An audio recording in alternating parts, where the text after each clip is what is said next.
Apriamo questa sera la 53esima seduta del Consiglio Comunale di martedì 5 settembre 2023.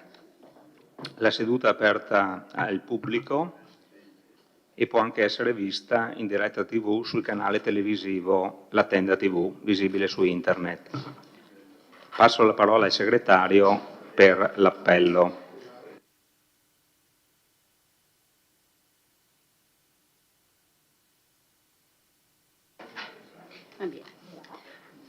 Pagliana Mirella, Casagrande Andrea, non c'è.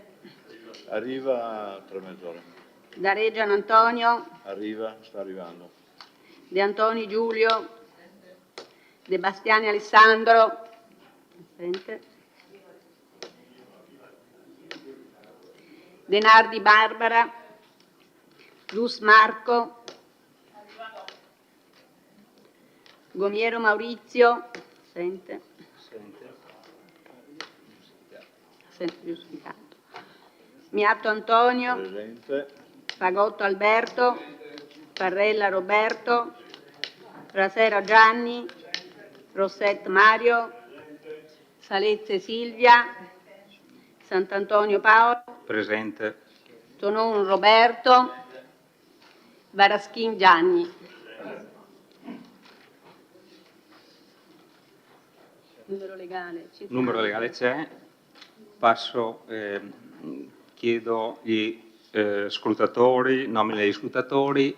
Pagotto, va bene? Rasera, va bene? E Denardi, va bene? Grazie. Bene, passo a fare le comunicazioni. Ho una prima comunicazione. Facendo seguito a quanto avevo già preannunciato nella penultima seduta del Consiglio Comunale del 26 luglio scorso, ricordo ai colleghi consiglieri che la visita sul campo al Teatro da Ponte avrà luogo sabato 16 settembre prossimo alle ore 10:30, quindi vi chiedo di prendere nota. Comunicazione numero 2. In riferimento alla nota inviata al Comune via mail PEC dal collega Maurizio Gomiero venerdì 18 agosto scorso ed inoltrata per conoscenza ai consiglieri comunali sempre in data 18 agosto, ritengo doveroso, utile ed opportuno portare ora a conoscenza dell'intero Consiglio Comunale la nota che in data 21 agosto il vice segretario generale facente funzione ha inviato al collega Gomiero e per conoscenza al sottoscritto Presidente del Consiglio Comunale.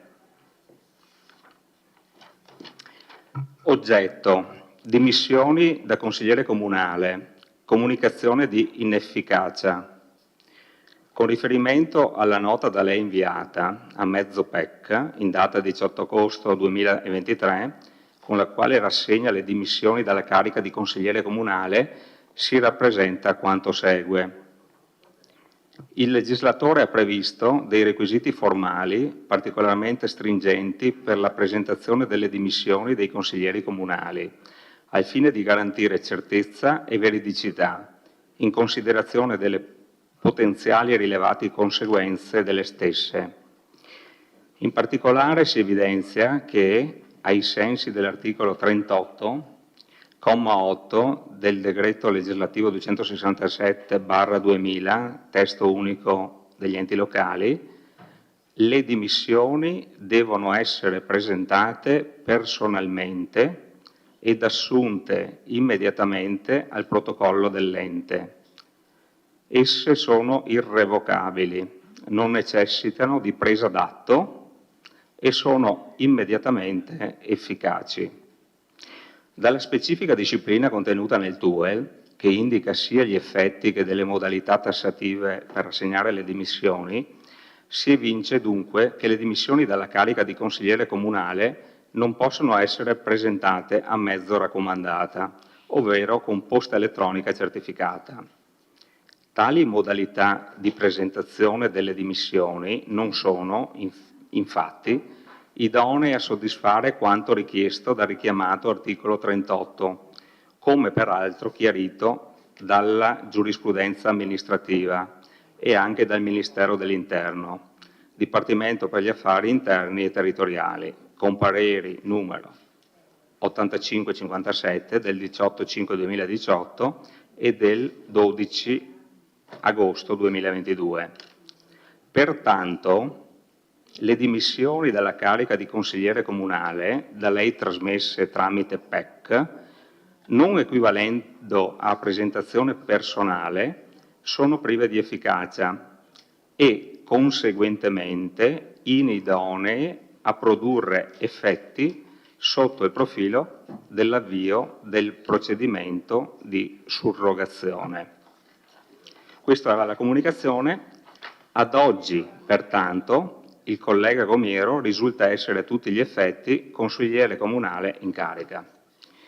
Bene, allora, adesso passiamo all'apertura dei lavori con la prima mozione.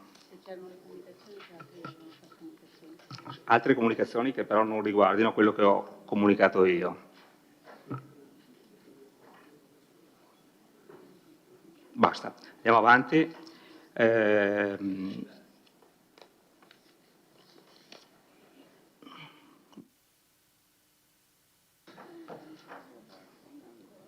Prego. Grazie, solo in via preventiva perché sono venuto adesso in possesso, mi è stato dato il verbale della commissione che si è svolta ieri, seconda commissione consigliare, quella urbanistica. Mi chiedo, a fronte di ciò che lei ha appena letto, chi abbia convocato questa commissione. E mi spiego perché. Perché è vero che qui c'è scritto il Presidente Gomiero impossibilitato a partecipare alla Commissione con email del 4/9/23 ha incaricato il Presidente del Consiglio Comunale Paolo Sant'Antonio a sostituirlo, e così come previsto dal comma 2 dell'articolo 13. Però la convocazione, chiedo se sia stata fatta dal Presidente Gomiero o dal Vicepresidente Dus, perché i poteri e le attribuzioni sono regolate dall'articolo 12, il quale dice espressamente, al comma 1, il Presidente convoca la Commissione e ne coordina i lavori. E al comma 4, in caso di assenza o di impedimento del Presidente, le sue funzioni sono esercitate dal Vicepresidente. Grazie. Allora, siccome lei può ben immaginare che io non mi sia preso una responsabilità così, visto che non sono un laureato in legge, no? Come più volte lei come più volte lei ha ribadito in questo Consiglio Comunale, mi sono affidato agli uffici comunali che mi hanno sostanzialmente dettato le regole per cui diciamo così, convocare la commissione, anzi qua c'è il segretario che può rispondere direttamente in base a quale protocollo, in base a quale leggi, eccetera, ha ritenuto che il sottoscritto possa essere stato il sostituto. Quindi lascerei la parola al segretario.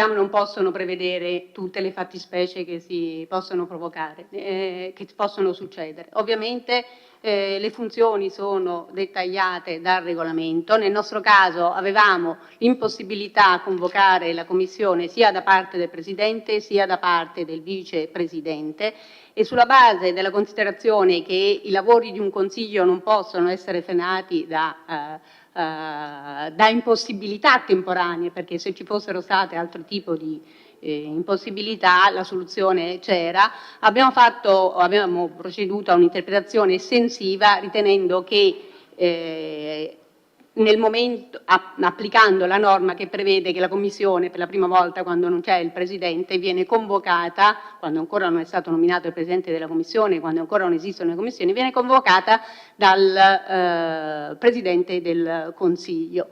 e quindi abbiamo fatto un'interpretazione, ovviamente non è prescritto e non è previsto da nessun regolamento. Tutto questo in considerazione del fatto che il Consiglio debba poter attivarsi e pronunciarsi sulle delibere sempre, in qualsiasi momento, anche se ci sono delle impossibilità temporanee. L'altra soluzione era quella di non convocare la Commissione,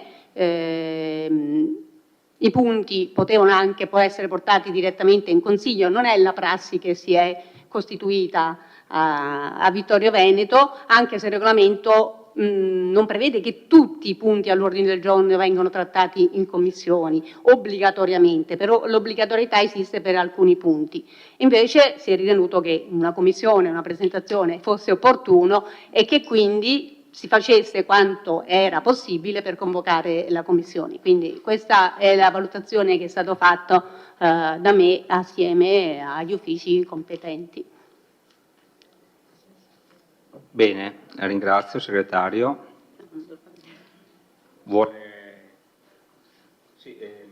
Non vorrei fare un dibattito su questa faccenda qua, accetto una replica, dopodiché siete liberi di interpretare tutto quello che volete e di fare tutti i tipi di azioni che sono in vostro possesso, però al di fuori del Consiglio Comunale. Quindi lascio la replica al consigliere De Nardi.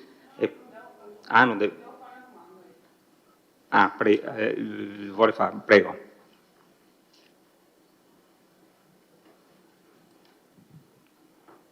Buonasera. Segretario, volevo solo capire qual era l'impedimento, perché sui giornali pare che fossero entrambi in ferie, se non ho sbagliato. Quindi le ferie sono un impedimento. Quello che è stato detto a noi. No, le sto chiedendo se anche lei risulta le stesse. Quindi questa valutazione è fatta sulla base del fatto che i due consiglieri erano in ferie. Posto che per mandare una PEC basta avere un cellulare, e credo entrambi avessero sotto mano un cellulare, che tutti quanti noi abbiamo l'accesso alla PEC istituzionale, che avete voi istituito, no? E che quindi tecnicamente non c'era nessun problema, nessun impedimento neanche tecnico del Presidente a mandare una PEC per convocare, secondo il regolamento, perché il regolamento prevede che basti una PEC ai consiglieri, la Commissione. Mi può spiegare qual è l'impedimento? No, giusto per capire. A parte, scusi, non è così semplice avere una PEC se uno si trova in spiaggia al mare. Ecco, per aprire la nostra PEC è sufficiente avere un collegamento internet. Guardi. Siccome tutti quanti noi abbiamo un cellulare col collegamento internet, tanto che tutti quanti abbiamo WhatsApp. Scusi, per lei sarà così semplice, per me che sono un ignorante in informatica. No, lei non è un ignorante in informatica, Presidente, quindi, per cortesia, non prenda in giro l'intero Consiglio Comunale. Già è stato l'assessore Fasan quando era consigliere a dire sta cosa, Silenzio, per favore. Prego, consigliere Tonò, avanti. Sì, silenzio. Io ringrazio il segretario per la spiegazione. Non mi convince del tutto, perché qualora non sia impossibilitato il Presidente del Consiglio Comunale, non so se sia il consigliere anziano a convocare, non è mai successo, per cui confesso che ho qualche dubbio, perché ha ragione lei quando dice che la prima commissione, ma non è mai accaduto che le successive vengano mai in 30 anni, quando sono qua, che vengano convocate dal Presidente del Consiglio Comunale. Anche perché siccome la mail è del 4/9, la mail del Presidente Gomiero è del 4 settembre, non so a che ora, non c'è scritto, e la Commissione è scritto qui. Il Presidente Gomiero è impossibilitato a partecipare alla Commissione con email del 4 settembre questi sono i documenti che ci sono forniti. Non c'è scritto da nessuna parte che è stato prima incaricato precedentemente con altra mail o altra PEC il Presidente del Consiglio Comunale alla convocazione. Non c'è nessuna delega, da quel che c'è scritto qua, da parte né del Presidente né del Vicepresidente della Commissione. Quindi, se ci fosse stata una richiesta, posso capirlo. Qua non c'è stata nessuna.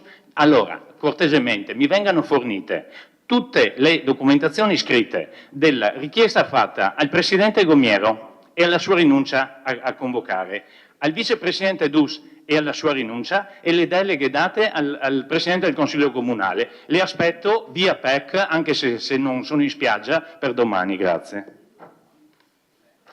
Un po' di calma, che sarebbe sempre ben accetta. Grazie. Sono calmissimo, non c'è nessun problema, basta di me dare Insomma. guardi che quelle che abbiamo chiesto oggi non sono arrivate.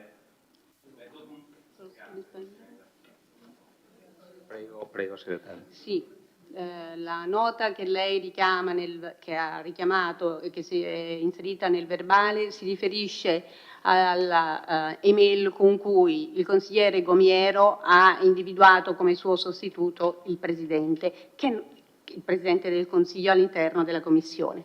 Non si riferisce affatto alla individuazione del Presidente come sostituto per la convocazione, che come le ho detto è disceso semplicemente da un'interpretazione estensiva che è stata fatta.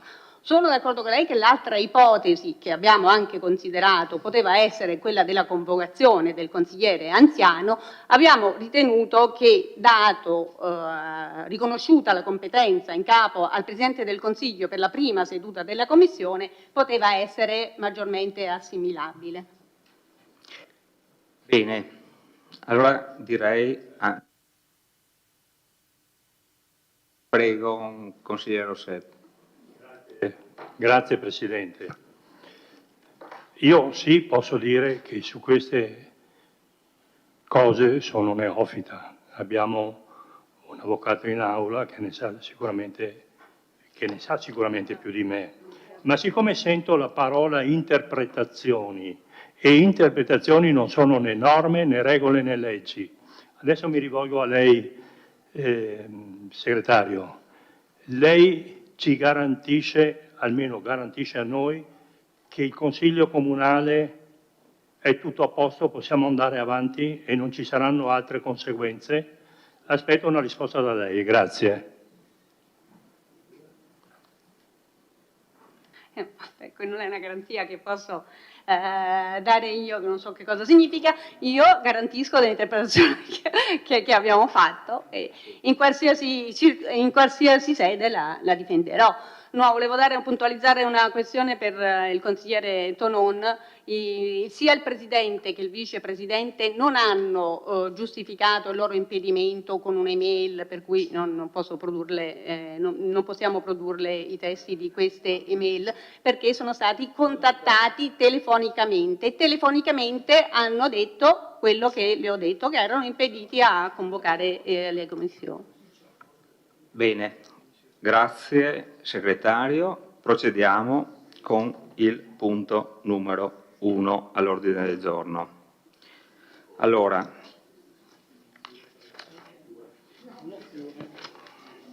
mozione presentata dai consiglieri comunali Barbara Denardi, Giulio De Antoni, Marco Dus, Roberto Tonon per impegnare la Giunta a proporre l'azzeramento nel prossimo bilancio di previsione dell'aliquota relativa all'imposta municipale unica, IMU, per gli alloggi sociali di proprietà dell'Ater ad oggi non locati, in quanto bisognosi di manutenzione. Chiedo al consigliere Denardi di illustrare la proposta di mozione. Prego, consigliere. Grazie Presidente. Allora, una piccola premessa: questa mozione che sottoponiamo oggi all'attenzione dei colleghi consiglieri è già stata sottoposta all'attenzione di altri consigli comunali, tra i quali quello di Mogliano Veneto, che l'ha ad esempio approvata. Vado a leggere il testo della mozione. Premesso che uno dei diritti più importanti dell'essere umano è quello dell'abitare, inteso come quello spazio primario di vita, socialità e luogo formativo della persona. Opportunamente governata, la politica della casa può far ritrovare quello slancio sociale che può essere inteso anche come fattore di eliminazione delle disuguaglianze. Secondo l'articolo 10,3 del DL 47 del 2014, convertito con modificazioni nella legge 80 del 2014, si considera alloggio sociale l'unità immobiliare adibita a uso residenziale, realizzata o recuperata da soggetti pubblici e privati, nonché dall'ente gestore comunque denominato, da concedere in locazione per ridurre il disagio abitativo di individui e nuclei familiari svantaggiati che non sono in grado di accedere alla locazione di alloggi alle condizioni di mercato. L'azienda territoriale per l'edilizia residenziale della provincia di Treviso, ATER, è un ente pubblico economico costituito con la legge del Veneto numero 10 del 95.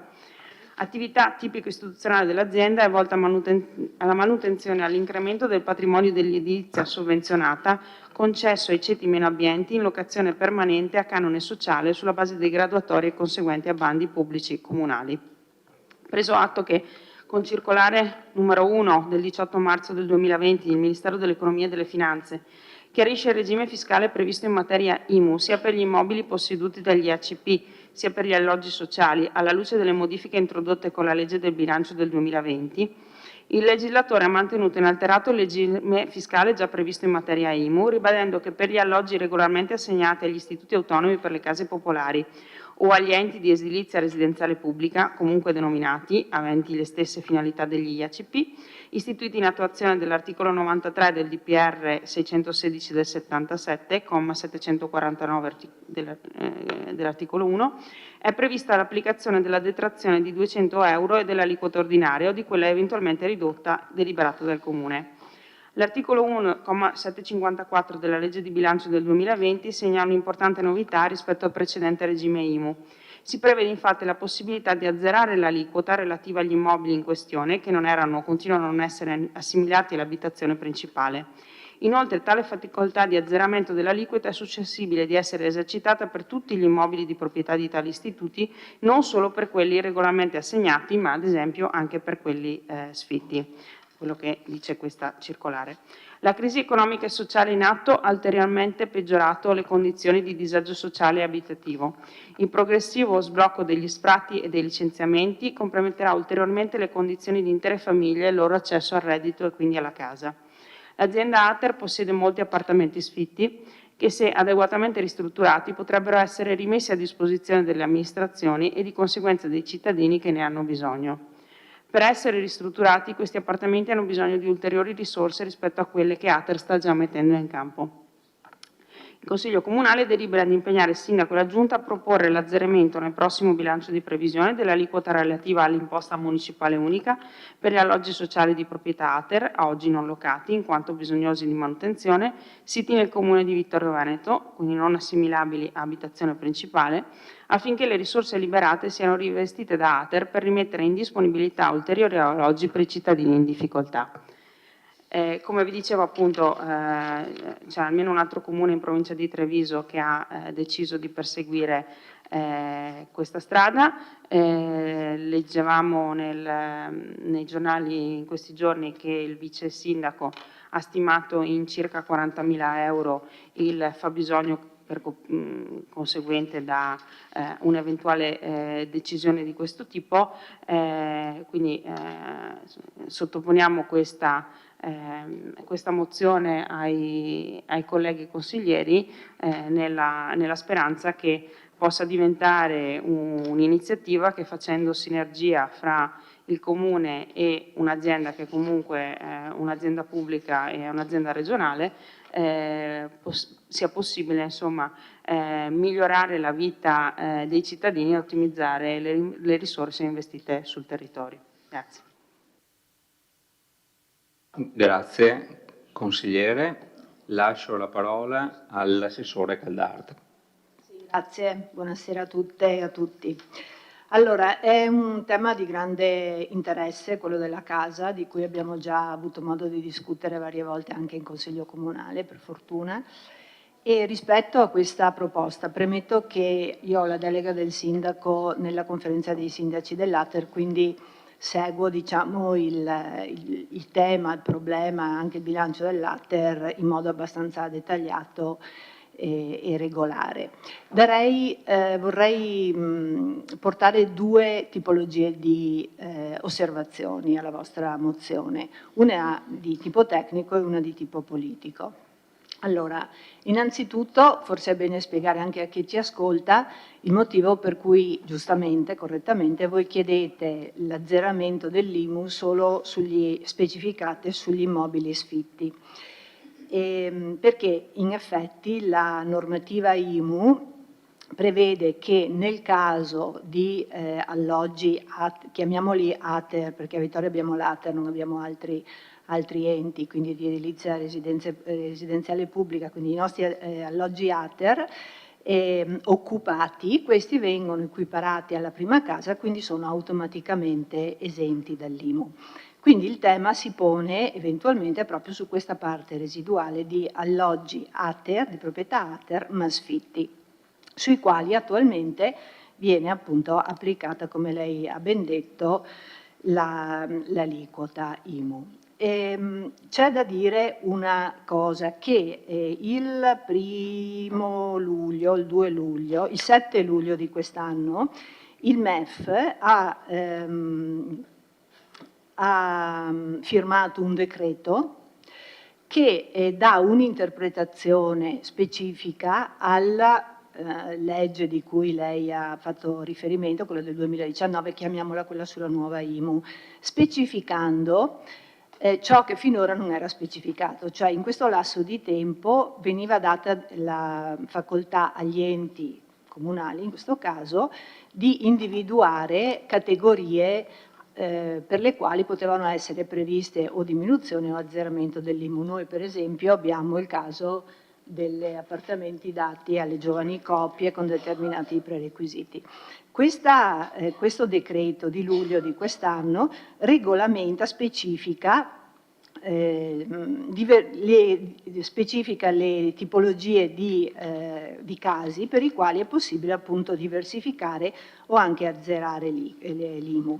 Cosa c'è di nuovo rispetto a prima? Che per quanto riguarda, mi limito agli alloggi sfitti, in questo decreto si dice sì, certo, che è possibile per l'ente azzerare, annullare l'IMU sugli alloggi sfitti, ma non c'è più la possibilità di distinguere tra alloggi sfitti in generale e alloggi sfitti di enti come l'ATER. Quindi quello che noi eventualmente dovremmo fare sarebbe decidere se è il caso di esentare tutti gli alloggi sfitti. E qui entro in quello che diviene un problema politico. Perché? Perché se vi ricordate più volte ho portato all'attenzione del Consiglio Comunale il problema legato al fatto che anche nella nostra città ci sono molti appartamenti sfitti che non vengono messi sul mercato per gli affitti. Questo abbiamo verificato anche con le varie agenzie, legato soprattutto alla difficoltà che c'è stata nel post-Covid di procedere agli sfratti per tutti quegli inquilini morosi, e che sfratti che tra l'altro si stanno attivando e si stanno realizzando solo ora. Quindi se noi prendessimo, anzi mettiamolo dall'altro punto di vista, credo che una delle poche leve che un'amministrazione abbia per, diciamo così, appunto far leva, spingere i proprietari di appartamenti che rimangono sfitti a metterli sul mercato, possa essere proprio quello di dire guarda che comunque paghi l'IMU, no? Quindi togliere adesso, azzerare l'IMU a tutti, al di là delle conseguenze sul bilancio, che ovviamente in questo caso qui sarebbero conseguenze piuttosto importanti, che prevederebbero tutta una serie di politiche di copertura alternative, però fatto salvo questo che è un altro problema, c'è proprio un problema di politica che credo, insomma, abbastanza difficile pensare sarebbe giusto, penso che sarebbe difficile dire che sarebbe giusto esentare tutti gli immobili sfitti. Quindi rimane questo primo punto. Poi un'altra cosa che in ogni caso la legge ci diceva, anche se adesso non è ben chiaro se sia ancora valido o meno, è che questo azzeramento vale per un periodo abbastanza breve, che la normativa indica in 4-6 mesi, comunque adeguabile dall'ente, ma insomma in quella misura più o meno, cioè il periodo durante il quale l'ATER in questo caso ha il tempo per riattare l'appartamento dismesso. E questa è un'altra cosa da tenere presente nel nostro caso, perché Noi chiaramente abbiamo sott'occhio la situazione degli appartamenti sfitti. In questo momento preciso, perché abbiamo rifatto il calcolo proprio questa settimana, abbiamo 62 appartamenti del Latter sfitti, dei quali 45 sono nel piano alienazioni. Quindi vuol dire che quelli veramente da riattare sono un numero minimo, il che significa che anche l'eventuale beneficio sarebbe minimo per l'Ater, sarebbe poco il costo per noi, ma sarebbe anche molto limitato per l'Ater, con tra l'altro tutto il problema per gli uffici di seguire il periodo durante il quale verrebbe azzerata l'IMU, eccetera. Quindi mi sembra che sia più il lavoro per mettere in piedi tutto questo ambaradan che no l'effettivo beneficio.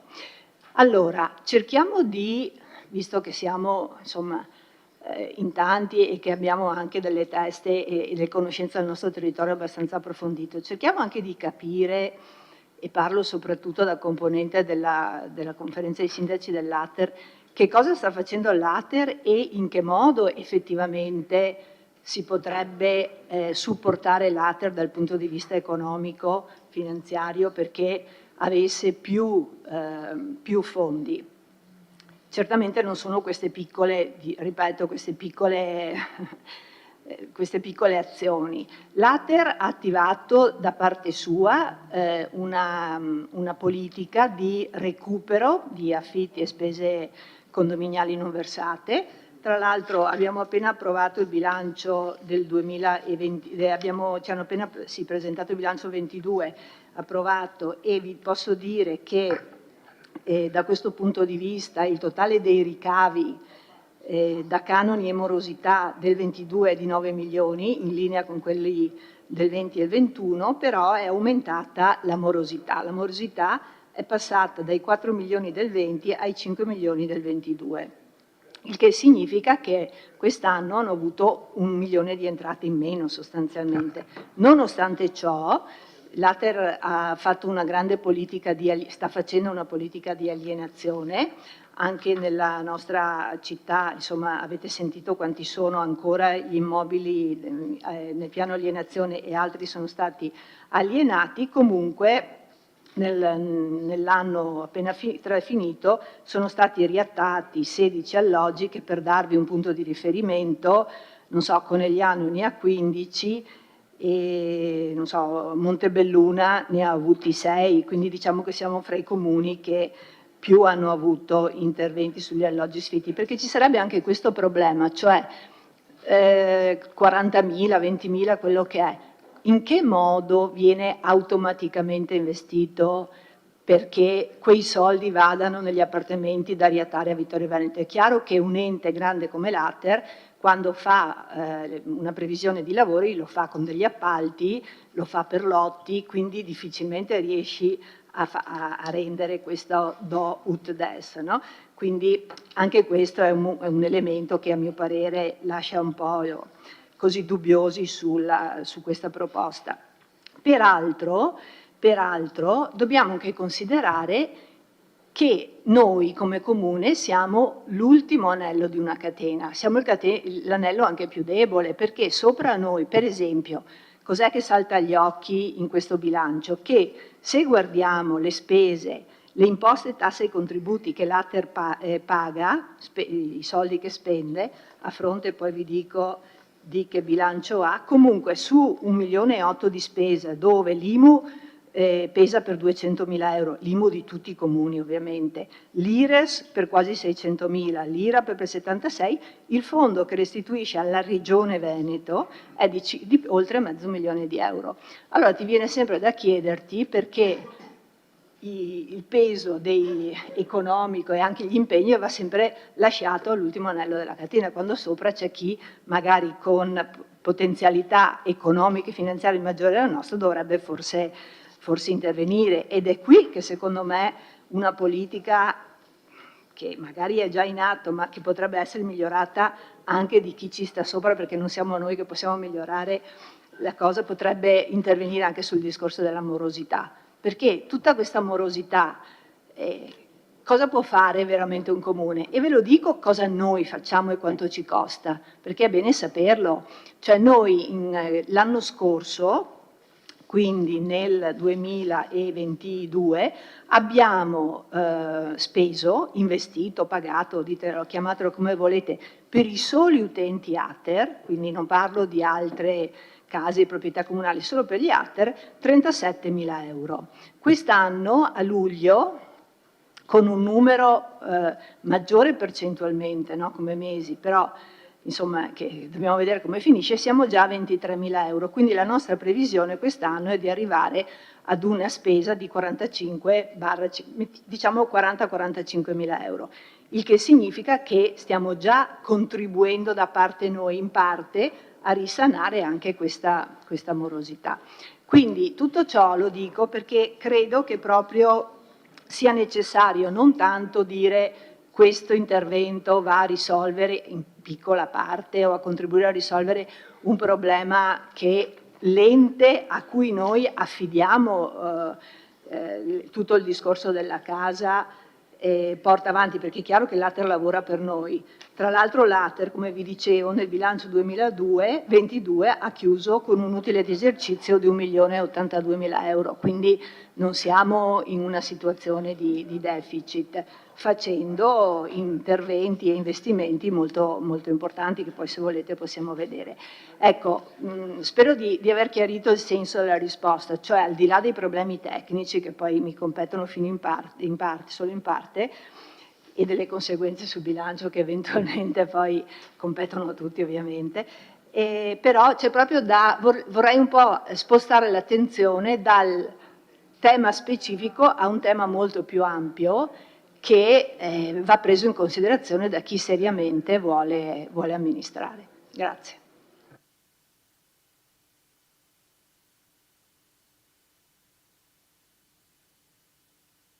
Grazie Assessore. Apriamo la discussione. Consigliere De Antoni, prego. Sì, Assessore, volevo che chiarisse un aspetto in relazione al decreto del Ministero che è stato fatto su questo tema, cioè questa possibilità di azzerare l'IMU per gli appartamenti sfitti è obbligatoriamente da estendere a tutti gli appartamenti sfitti oppure ci può essere una, come dire, valutazione, come nel caso che proponevamo noi, di limitarlo agli appartamenti dell'ATER, quindi agli appartamenti sociali, diciamo, quindi che hanno questa caratteristica di non essere privati ma di essere di una società. C'è la possibilità anche di scindere questo, è d'obbligo fare questo? Mi basta la risposta. Ok. Detto questo, diciamo, dovremmo ringraziare la mozione che abbiamo portato questa sera perché per la verità, per la prima volta si parla con attenzione e approfondendo le cose, con numeri.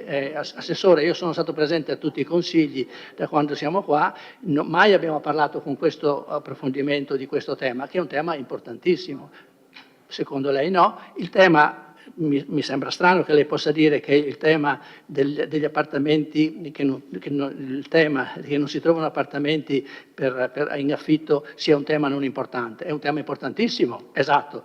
Noi abbiamo il problema più grosso che è qui a Vittorio Veneto, che è quello del decremento demografico. Certo, intervenire sulla diminuzione delle nascite è ahimè impossibile o molto difficile, ci stiamo lavorando, però per cercare di migliorare il flusso migratorio delle persone, migratorio in senso diciamo anche locale, ecco, non facciamo riferimenti necessariamente a quelle persone che vengono dall'estero, migliorare il flusso migratorio su Vittorio Veneto è sicuramente un elemento da prendere in considerazione e su cui lavorare. L'unico intervento che è stato fatto in questi anni è stato quello che è stato ricordato prima anche da lei, quando abbiamo ridotto l'IMU per i proprietari che affidavano gli appartamenti a giovani coppie, A questo punto volevo anche capire qual è stato l'esito, se l'assessore quando rientra ci può dire qual è stato l'esito di questo. In un primo tempo mi era sembrato che mi avesse detto così nelle vie brevi che non c'era stata una grande risposta. Allora, se non è proprio possibile intervenire solo per gli appartamenti dell'Ater, che comunque, torno a dire, sarebbe da verificare questo, perché il decreto è appena stato pubblicato, probabilmente ci possono essere anche delle interpretazioni che possano consentire di dire agli appartamenti, chiamiamoli pubblici, che comunque hanno una sicura funzione sociale, si può applicare solo a questi questa riduzione. Sul fatto poi che è difficile fare in modo che questa minore spesa che l'Ater avrebbe debba essere impegnata sugli appartamenti che vengono ristrutturati a Vittorio Veneto, questo credo che non sia impossibile, nel senso che può essere anche un incentivo, certo piccolo, 40.000 euro all'Ater per fare questo tipo di intervento rispetto a investimenti milionari, come ha detto, però è sempre un segnale di attenzione. La situazione degli appartamenti che non si trovano a Vittorio Veneto è davvero diventata drammatica, cioè io conosco tante persone che sono in grandissima difficoltà e questo potrebbe essere, l'avevo scritto prima che lei intervenisse, non mi aspettavo il suo intervento, avevo scritto spero che questa nostra mozione perlomeno possa aiutare anche il Consiglio Comunale ad approfondire questo tema. Il tema delle politiche abitative non è mai stato affrontato in maniera complessiva come è stato fatto oggi. Quindi bene il suo intervento, io chiedo che la norma è appena uscita e quindi evidentemente non siamo così aggiornati da avere tutta la normativa a disposizione come invece siete voi, però diciamo, questo è un tema che deve essere affrontato, deve essere approfondito e se non riusciamo oggi a trovare una soluzione comunque dobbiamo affrontarlo in tempi brevi, perché se non riusciamo a intervenire con la riduzione dell'IMU solo agli appartamenti dell'Ater, sono d'accordo con lei che estenderlo a tutti gli appartamenti sfitti sarebbe improponibile, però se non è possibile fare questo per favorire la ristrutturazione di questi appartamenti dell'Ater, troviamo un'altra modalità, perché questa situazione è davvero impossibile, non può essere più sopportata. Grazie consigliere. Consigliere Balliana. Ok, grazie.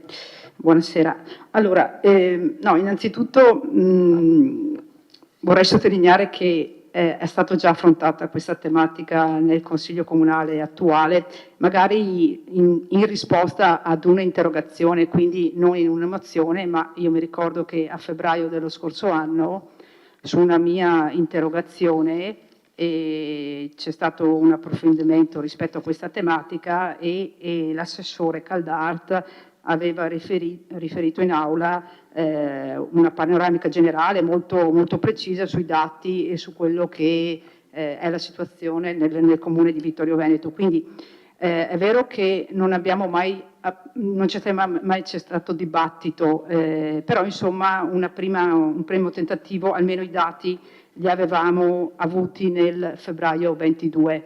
Rispetto a questo, però, ringrazio la presentazione di questa mozione da parte del Partito Democratico, in quanto ci rifà, ancora una volta, ci dà la possibilità di ridiscutere di questa tematica, che come è stato detto in premessa è una tematica molto importante per la città di Vittorio Veneto, per i cittadini di Vittorio Veneto e in generale per tutta l'Italia a livello nazionale, perché abbiamo capito benissimo che in questa società in evoluzione il problema della casa sta diventando un problema veramente importante che riguarda sia giovani coppie e soprattutto persone anche di una certa età che perdono quella sicurezza familiare, quella base familiare, quella solidarietà familiare e si trovano veramente in difficoltà pur addirittura avendo anche un lavoro,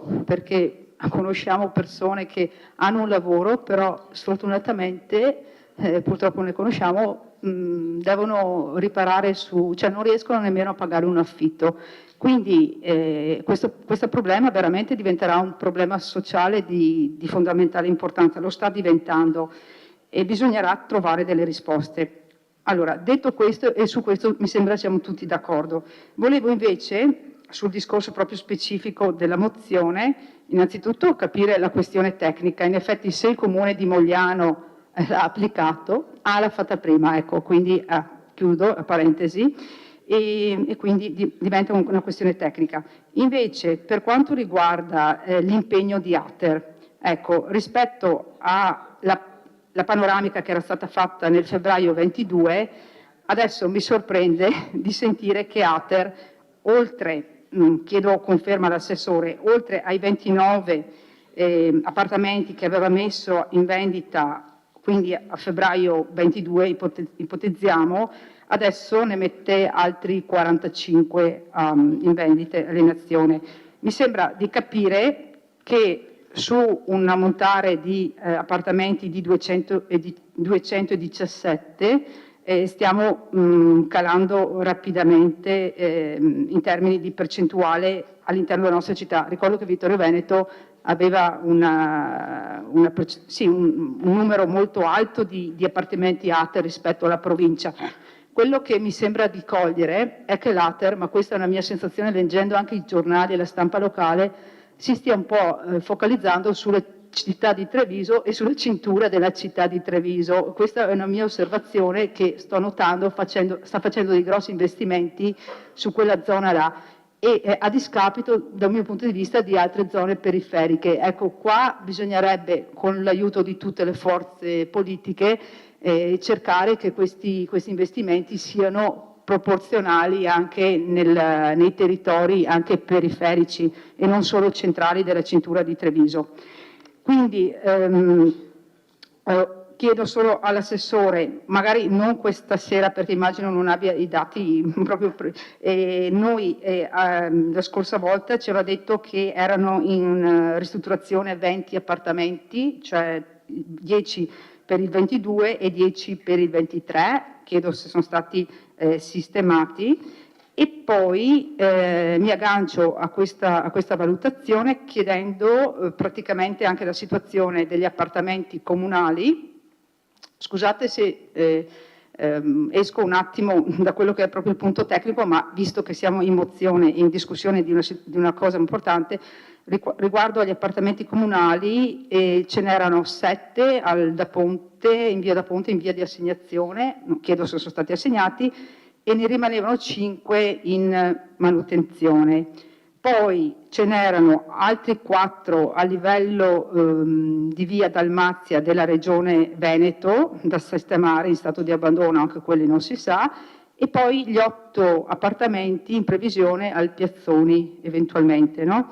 E poi cortesemente assessore, se riesce, se no ci aggiorniamo a una prossima volta senza impegno, nel senso che immagino che queste domande così sono un po' troppo precise. Volevo capire anche la richiesta che avete fatto al Ministero della Difesa per quanto riguarda gli appartamenti di via Duca d'Aosta, se c'era stata una risposta rispetto a questo. E ultima questione, ma penso che sia anche utile riparlarne quando avrà dei dati certi, anche per quanto riguarda i vari bandi che sono stati fatti per le assegnazioni, e mi interessava anche quel discorso che aveva fatto la scorsa volta relativo all'agenzia sociale. Ci eravamo presi questo impegno di costituire, diciamo, attraverso le associazioni di volontariato, la Caritas, un'agenzia sociale che andasse a fare da garanzia per quello che dicevamo prima, per l'affitto, per procedere agli affitti, per sottoscrivere dei contratti d'affitti con il libero mercato, sul libero mercato, e quindi c'era questa problematica che poi, appunto, come dice lei, ci sono tanti appartamenti sfitti e non si riesce a dare risposta ai bisogni. Ecco, mi fermo qua. Naturalmente risponda in merito a ai dati che ha, casomai ci riconvocheremo in consiglio. Ecco, grazie. Grazie, consigliere.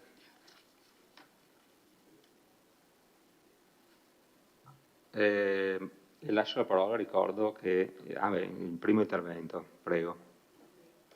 2 interventi. Posso rispondere? Presidente, vado io? Allora, non ho tutti i dati in mente, ma c'è la dottoressa Chies che eventualmente ce li prepara nei prossimi giorni.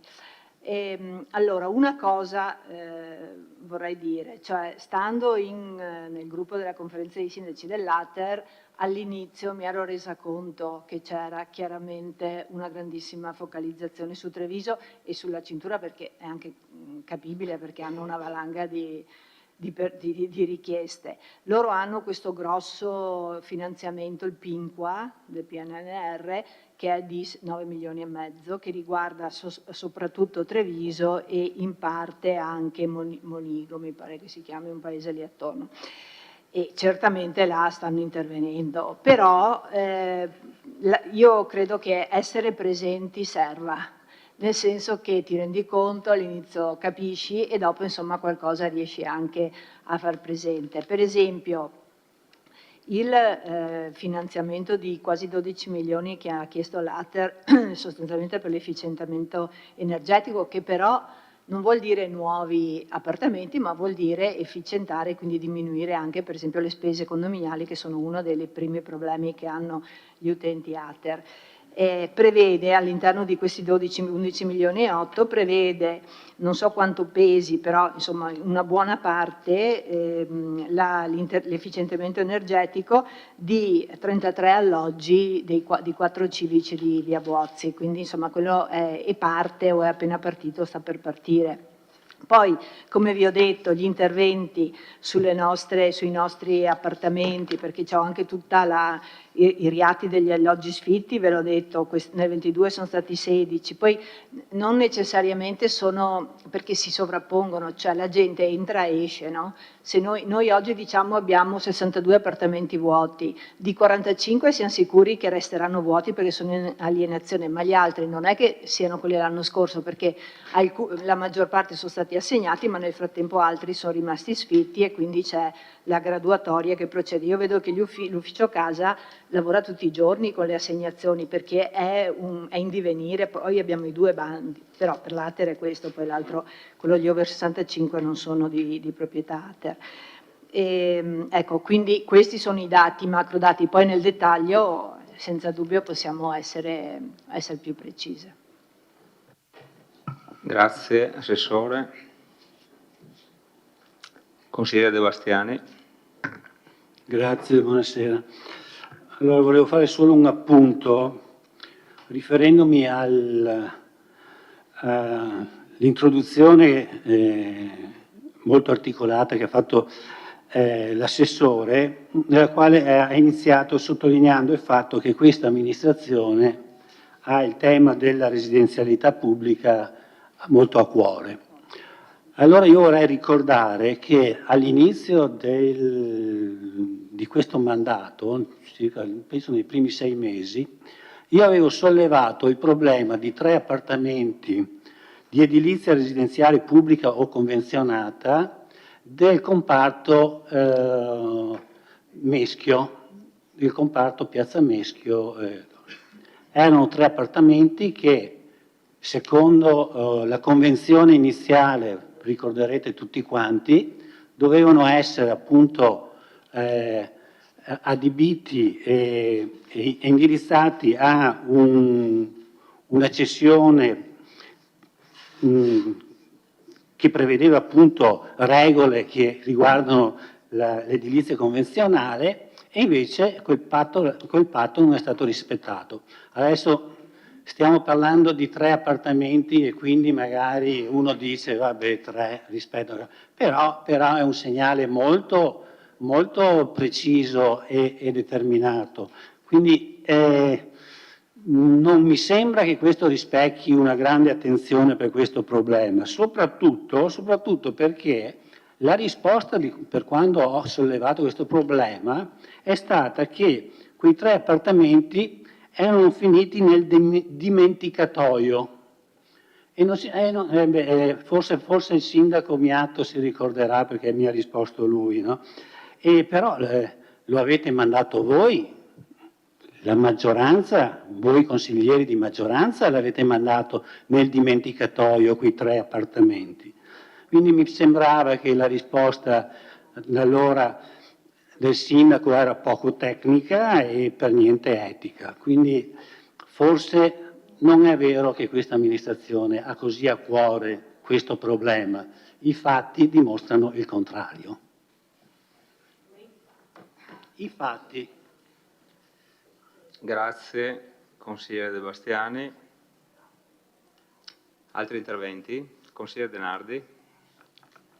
Grazie Presidente. Solo un paio di notazioni. Allora, con un patto che io ricordo sempre, ma che è rimasto nell'etere, la prima commissione consigliare aveva stabilito di non modificare il regolamento del Consiglio Comunale delle Commissioni, inserendo l'obbligo di discutere le mozioni entro un mese dalla presentazione, dicendo che con una sorta di patto fra gentiluomini e gentildonne si sarebbe fatto di tutto per rispettare queste tempistiche. Questa mozione arriva praticamente 2 mesi dopo essere stata depositata. Sì, Assessore, è inutile che scrolli le spalle, è seduta nello stesso tavolo di chi fa le convocazioni, quindi sì, magari le scrolli quando si trova in riunione con lui, non stia a guardare me di questo. Proprio il lungo tempo trascorso e il fatto che abbiamo svolto una commissione consigliare 4 giorni fa su altri temi avrebbe potuto indurla a confrontarsi con noi sulle eventuali novità legislative sopraggiunte di cui ha parlato questa sera, perché magari poteva essere un confronto utile in commissione prima del Consiglio Comunale per ragionarci tutti quanti meglio. Siccome invece i sistemi sono completamente diversi, allora viene qua e dice non si può fare a meno che non togliamo l'IMU a tutti quanti. Notazione soltanto di modalità con le quali si affrontano i temi e i ragionamenti. Appunto, se togliamo dai circa 60 ai circa 40 che sono a quanto pare in vendita, ma a quanto ho capito interloquendo con l'Ater, il piano delle relazioni è in questo momento oggetto di revisione, per cui a breve potrebbero modificarsi integralmente i numeri che ci sono, però ragioniamo sul piano che c'è adesso, vuol dire uno scarto di circa una ventina, 15, 20. A me sinceramente fossero anche 15, fossero anche 5, fosse anche 1, non butterei via l'opzione. Non è che dico vabbè tanto sono 15, chi se ne frega. Ribadisco, lo farei anche per 3. È sempre comunque un vantaggio non solo di natura strettamente economica, perché comunque significa contributi in meno, ma soprattutto e principalmente è un vantaggio per le persone che eventualmente, ribadisco, fosse anche solo uno l'alloggio che si riesce in più a rimettere in disponibilità, il vantaggio sociale e personale per le persone che ci possono vivere, ambientale, perché comunque riattiamo degli immobili che sono immobili comunque pubblici, e un vantaggio anche banalmente per il patrimonio pubblico inteso in senso complessivo. Non sto a guardare che l'ente pubblico sia il comune, sia la regione, sia l'Ater, sia qualche altro, è sempre ente pubblico e quindi è sempre un vantaggio per la collettività e l'erario inteso in senso ampio. Dire poi che il comune è l'ultimo anello della catena è un'ottica che io trovo radicalmente opposta rispetto alla mia. Io credo che il comune sia il primo anello della catena, perché io credo veramente nel principio di sussidiarietà. La sussidiarietà, lo ripeto tante volte, è quel principio per il quale le decisioni e le scelte e le attività vengono fatte nel più vicino livello possibile, vicino al cittadino. Allora, cosa di più del comune è l'elemento che può mettere in moto una catena? Peraltro, mi fa un po' sorridere che degli esponenti politici e amministrativi di un determinato colore politico facciano finta che la regione sia qualcosa che non c'entra niente, perché il ragionamento è guardate questi sono i conti, noi ci metteremo 40.000 euro, ma guardate quanti soldi dà l'Ater alla regione, gliene dà tanti, perché la regione chi è? È governata da chi? Da una marica i comunisti? Non mi risulta, mi pare che siano leghisti, poi magari è successo qualcosa nottetempo e non lo sapevamo. Allo stesso modo, dire poi come facciamo a essere sicuri che l'Ater venga a ristrutturare immobili a Vittorio e non vada a ristrutturare immobili a Colle Umberto, a Treviso o a Cison? Per carità di Dio, al di là del fatto che ribadisco stiamo comunque ragionando di enti pubblici, se proprio vogliamo essere così territoriali, noi siamo convinti che voi con Ater siate perfettamente in grado di trattare e di dire guarda che noi ti riduciamo l'IMU, adesso abbiamo scoperto che dal punto di vista legislativo c'è qualche problema, ma allo stato precedente, guarda che noi ti togliamo l'IMU, però insomma il patto fra gentiluomini col Presidente del Consiglio Comunale sulla convocazione dopo le mozioni, uguale. Io mi fidavo del mio Presidente del Consiglio Comunale quando insieme alla consigliera Bagliana gli abbiamo detto va bene, non modifichiamo il regolamento perché siamo convinti che d'ora in avanti li convocherai entro il mese. Ci sbagliavamo, ma siamo sicuri che voi avete molta più capacità di intervento sull'Ater di quante noi ne abbiamo sul Presidente del Consiglio Comunale.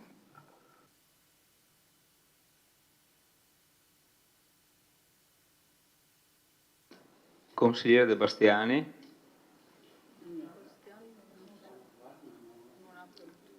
Non c'è?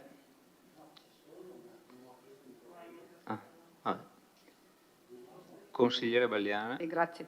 No, io ho fatto due conticini intanto che aspettavo, cioè intanto che la discussione andava avanti. La cosa preoccupante è quando mi ha dato Assessore sto dato di altri 74 appartamenti in vendita e ho fatto un po' di conti, cioè 45 più 29 siamo 74 da febbraio 22. Se erano 217, oppure i 29 sono dentro nei 45. Comunque se fosse il dato dei 74 è un 34% di vendita degli appartamenti sul territorio di Vittorio Veneto rispetto ai 217. Non so se mi può confermare questo dato, comunque al di là di quello c'è una percentuale altissima di appartamenti che vengono dismessi, cioè ne vengono venduti, e quindi questo è preoccupante dal mio punto di vista. E l'Ater non sta, almeno ad ora, non sta investendo per nuove residenze su Vittorio Veneto. Sta facendo sì la questione del risparmio energetico, quindi sta sistemando alcuni appartamenti, ma proporzionalmente ne sta vendendo tanti, quindi stiamo avendo una percentuale altissima di vendita, anche se questo 34% non fosse vero, magari adesso vediamo con i dati reali, comunque in un anno sono dismessi tantissimi appartamenti. E questo, secondo me, ci deve far riflettere perché, ripeto, di fronte ad emergenze che si stanno intensificando, noi stiamo perdendo, sia da un punto di vista sociale così di intervento, possibilità di dare alloggi pubblici, e questo ci deve far riflettere. Inoltre chiederei effettivamente se c'è una risposta da parte dell'amministrazione rispetto alle trattative con il Ministero della Difesa per gli appartamenti in via Duca d'Aosta, che effettivamente veramente vederli così abbandonati di fronte a un'emergenza casa importante e vederli in quello stato veramente non so cosa faccia pensare ai cittadini, ma insomma fa pensare che c'è qualcosa che non funziona, ecco, in questo sistema. E un'altra cosa rispetto all'agenzia sociale di cui parlavamo prima, se ha qualche notizia in più rispetto a quello. Ecco, grazie. Sì, un intervento rispetto ai numeri, grazie, oppure la prossima volta. Grazie, consigliere. Qualche altro intervento?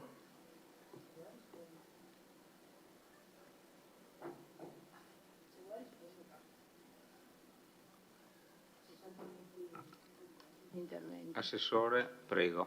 Allora, i numeri non sono così, nel senso che, come dicevo, c'è no, non un turnover, ma girano i numeri, no, di un momento all'altro. Quindi noi abbiamo fotografato la settimana scorsa. La settimana scorsa erano 62 quelli sfitti, di cui 45 in alienazione. Quindi in alienazione la differenza sfitti veramente, cioè che possono essere riattati, sono 17 dell'Aper in questo momento. 17 sono quelli vuoti dell'Aper. Sì. 2,12, ne hanno venduti 5. Però quanti sono in vendita? 45. Perché io a febbraio ne avevo 29, quindi non sono evidentemente poi i piani alienazione li fanno di 45. C'è da chiedersi anche di che tipologia di appartamenti perché è questo il punto, no? Perché lo mettono in vendita? Non perché non ci sia richiesta, ma perché i costi di riatto, di ristrutturazione sarebbero eccessivi rispetto al fatto di poterli vendere e incassare e con quelli poi investire o nel riatto oppure... Poi che ci sia una politica ATER su costruisco appartamenti nuovi, a parte il Pinqua, io non ne ho visti da nessuna parte, cioè hanno talmente tanti appartamenti da mettere a posto adesso con i fondi, anche noi ne abbiamo inseriti in una delle linee del PNRR 5 mi pare di nostri, perché anche noi ne abbiamo alcuni che sono in situazioni veramente disastrose, per cui ne abbiamo 40, no, i nostri in gestione all'ATER sono 45, una buona parte sono affittati, alcuni sono in situazione piuttosto, diciamo, in situazione pessima, per cui quelli dove abbiamo capito che era possibile intervenire li abbiamo messi in questo bando. Per cui c'è una politica cerco di avere il maggior numero possibile di case, poi che siano sufficienti. Evidentemente no, questo lo sappiamo, ma questo non significa che non cerchiamo le soluzioni.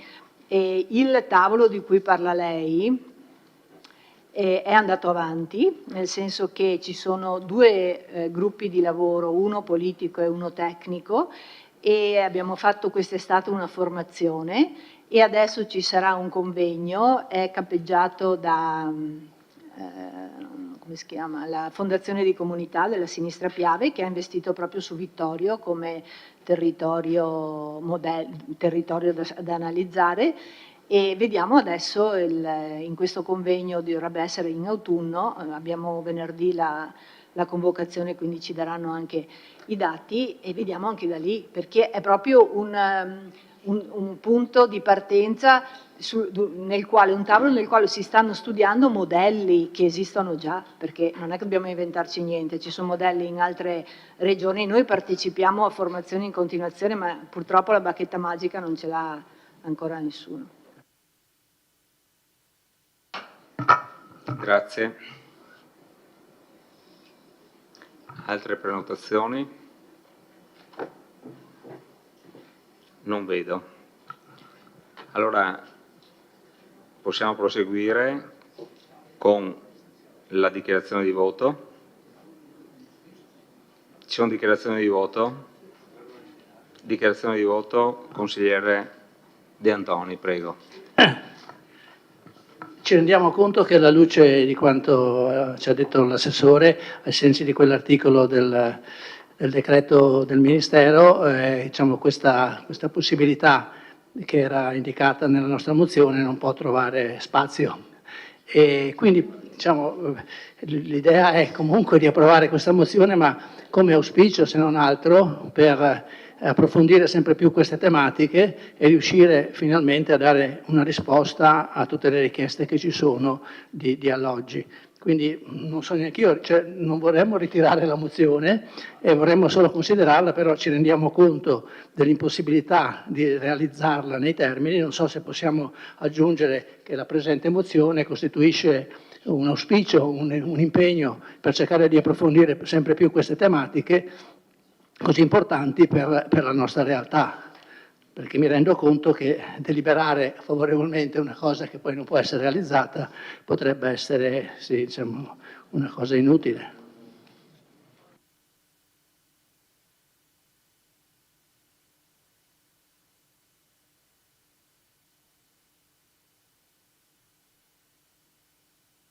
Consigliere Tonon? Sì, grazie. Credo che sia corretta, se tutti siamo d'accordo, la proposta del collega De Antoni. Non sempre i ministeri fanno le cose bene. In questo caso, secondo me, è proprio un errore madornale quello di impedire all'ente pubblico di essere, fra virgolette, avvantaggiato rispetto al privato, di fatto mettendo tutti sullo stesso piano, mentre invece il pubblico deve avere un occhio di riguardo rispetto al privato, soprattutto parlando appunto di ATER che va in soccorso di chi si trova in stato di necessità, quindi il Ministero questa volta secondo me non ha fatto un buon servizio alla comunità. Credo che si possa modificare, anziché impegnare il sindaco e la giunta a proporre l'azzeramento, visto le considerazioni corrette che ha fatto l'assessore, di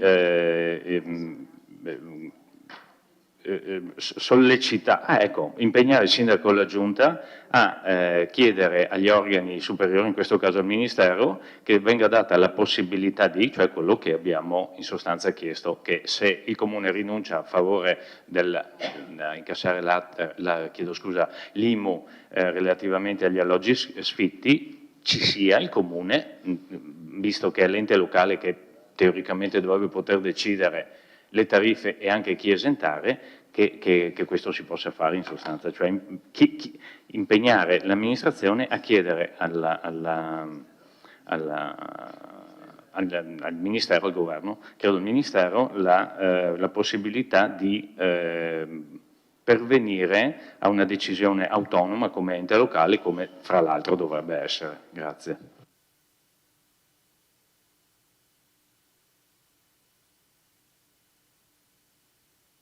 Grazie, consigliere. Però.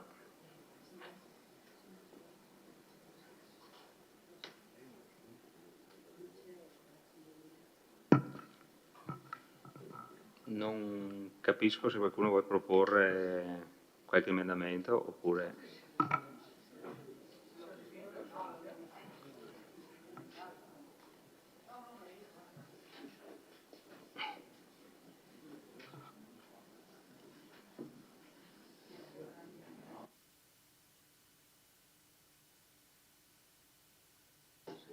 Allora aspetto l'emendamento.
Prego prendere posizione.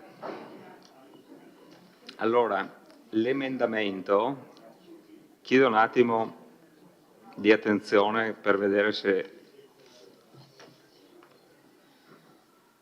Allora, l'emendamento è relativo al deliberato, allora eventualmente correggetemi se c'è qualcosa che non funziona. Allora, delibera di impegnare il sindaco e la giunta a proporre al governo di modificare il recente provvedimento del MEF di luglio 2023, consentendo ai comuni di deliberare nel bilancio di previsione l'azzeramento dell'aliquota relativa all'imposta municipale unica, IMU, per gli alloggi sociali di proprietà di ATER ad oggi non locati, virgola, in quanto bisognosi di manutenzione. Poi si toglie siti nel comune di Vittorio Veneto, okay, non assimilabili ad abitazione principale, affinché le risorse liberate siano reinvestite da ATER per rimettere in disponibilità ulteriori alloggi per i cittadini in difficoltà, si aggiunge, virgola, si aggiunge, senza che ciò comporti la necessità di prevedere analoga previsione per qualsivoglia immobile sfitto. Punto.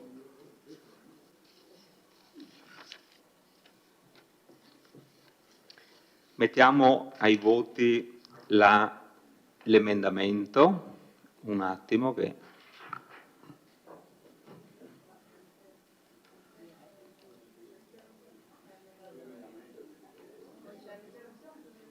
Stiamo facendo le dichiarazioni di voto prima, sì.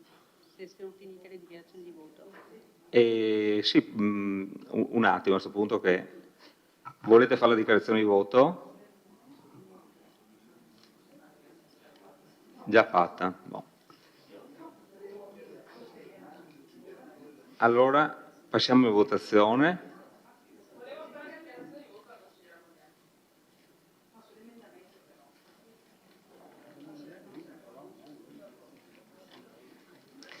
Allora chiudo un attimo la votazione.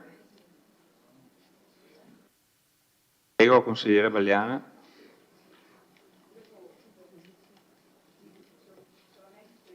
Un attimo che qua.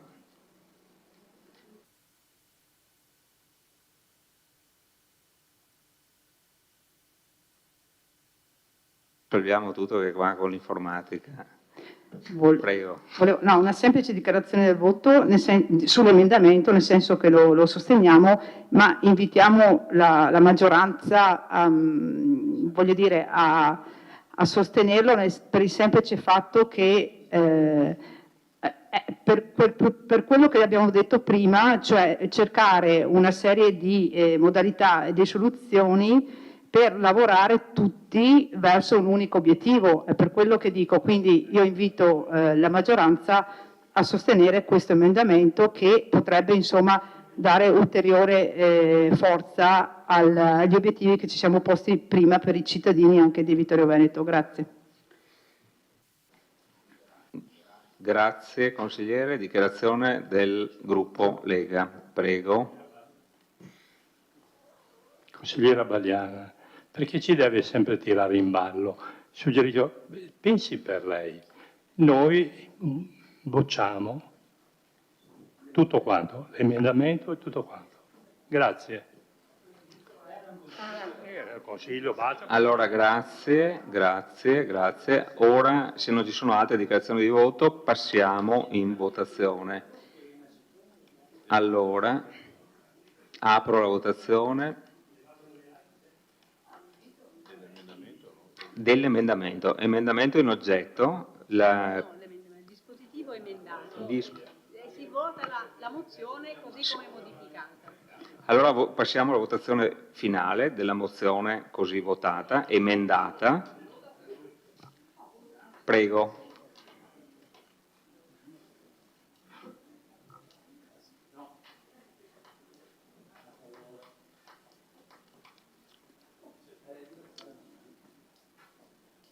Bene, mi sembra che tutti abbiano votato. Allora la mozione viene bocciata con favorevoli 5, contrari 9 e astenuti 0.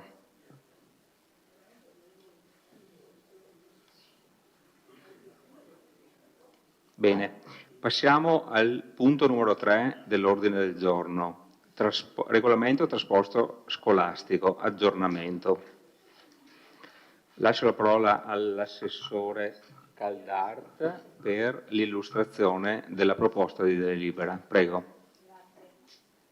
Grazie. Allora, si tratta di aggiornare il regolamento sul trasporto scolastico che risaleva al 2007. Era un regolamento fatto in quel periodo, quindi oggi risultava vecchio e anche obsoleto per alcuni aspetti. Sostanzialmente diciamo che la spina dorsale rimane la stessa, abbiamo affinato innanzitutto la forma e poi abbiamo attualizzato alcuni punti. Vi sottolineo quelle che sono le novità rispetto al passato. Innanzitutto ci è piaciuto nell'articolo 1 mettere in evidenza che la finalità del trasporto scolastico è proprio quella di agevolare la frequenza alla scuola di competenza concorrendo a rendere effettivo il diritto allo studio. Questo dimostra che il Comune di Vittorio Veneto, l'amministrazione dei Comuni di Vittorio Veneto ha ben presente l'importanza di garantire a tutti i bambini e a tutte le famiglie il diritto allo studio e per la parte di competenza, di propria competenza, in modo particolare alcuni servizi quali appunto questo del trasporto scolastico, così come per esempio quello della mensa. Abbiamo aggiunto nell'articolo 2 i destinatari, cioè abbiamo oltre ai residenti del comune, soprattutto poi sapete che funziona in primis per le zone periferiche e dove non c'è trasporto pubblico, ammettete questa sera se lo approvate anche i residenti in comuni limitrofi che frequentano evidentemente le scuole statali di Vittorio Veneto, purché i bambini vengano portati nei punti di raccolta, diciamo così, che già presenti all'interno del nostro comune. E poi c'è un punto ancora più importante che riguarda i bambini con portatori di handicap, per i quali viene garantito, ovviamente con certificati accertati, per i quali viene garantito il servizio fino a quando la tipologia di pulmino che abbiamo è adatta, nel senso che se c'è un bambino che ha bisogno del sollevatore, per esempio, in questo caso non possiamo caricarlo su questo pulmino, in quel caso ci sono altre soluzioni, per quanto anche dell'ULS, per quanto riguarda noi abbiamo previsto anche di poter erogare un contributo laddove la famiglia decida di provvedere autonomamente al trasporto del proprio figlio. Sull'articolo 3 c'è un'attenzione particolare ai percorsi. I percorsi vengono decisi dopo che i genitori ci hanno presentato le richieste, teoricamente dovrebbero presentarle entro il 31 agosto e in base alle richieste si elaborano i percorsi che diciamo hanno come parametri il numero di pulmini e poi l'economicità e anche l'efficienza del servizio. E l'altro punto che trovate già nel comma 2 dell'articolo 3, ma che ricorre in quasi tutto il regolamento, è l'attenzione alla sicurezza, quindi alla sicurezza su dove caricare e scaricare i bambini, sui punti quindi di accesso e anche la sicurezza all'interno del pulmini.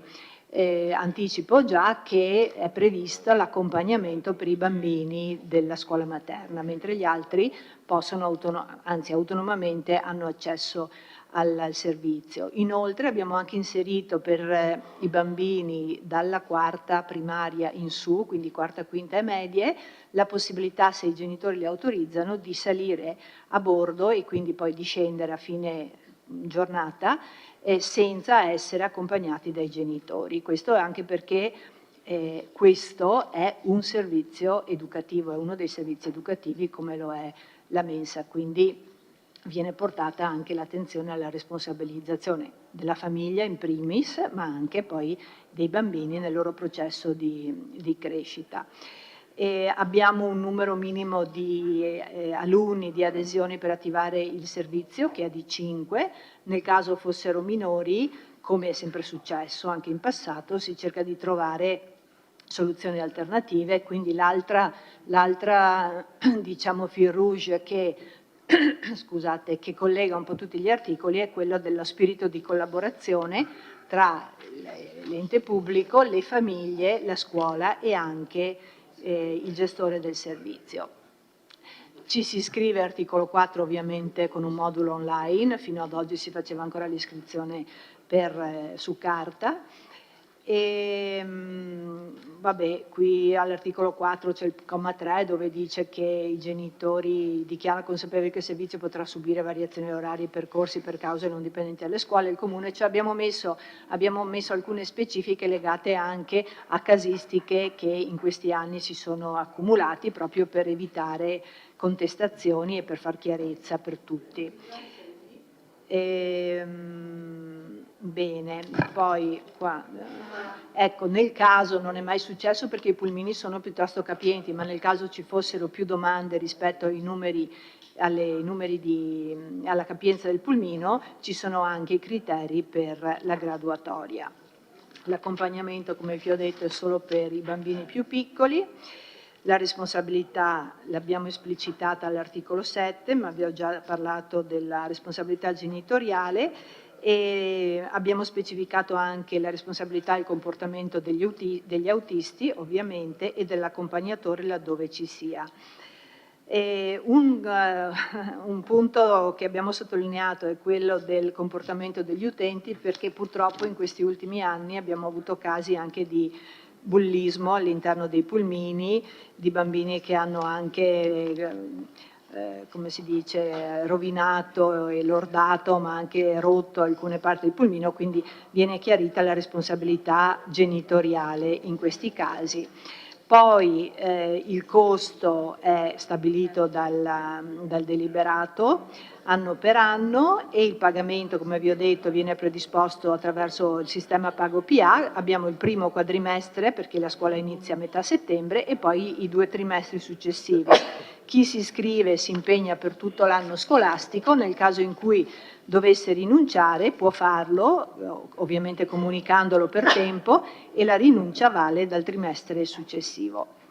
Ok, poi abbiamo specificato i rapporti tra comune e istituzione scolastica che insomma funzionano come oggi, cioè abbiamo parlato proprio di ricercare le intese e le soluzioni, perché il caso più recente che abbiamo avuto diciamo legato all'orario dei pulmini è legato a questo. In genere le scuole hanno più o meno gli stessi orari, ma adesso c'è questa nuova normativa per le primarie, per cui le classi quinte e ora anche le quarte hanno le 2 ore di ginnastica in più, che hanno obbligato le scuole a modificare gli orari e quindi abbiamo dovuto, in una scuola in particolare, in un plesso, rivedere un po' gli orari, cercando di far combaciare un po' le esigenze di tutti, ma l'obiettivo è chiaramente quello di far funzionare il servizio al meglio.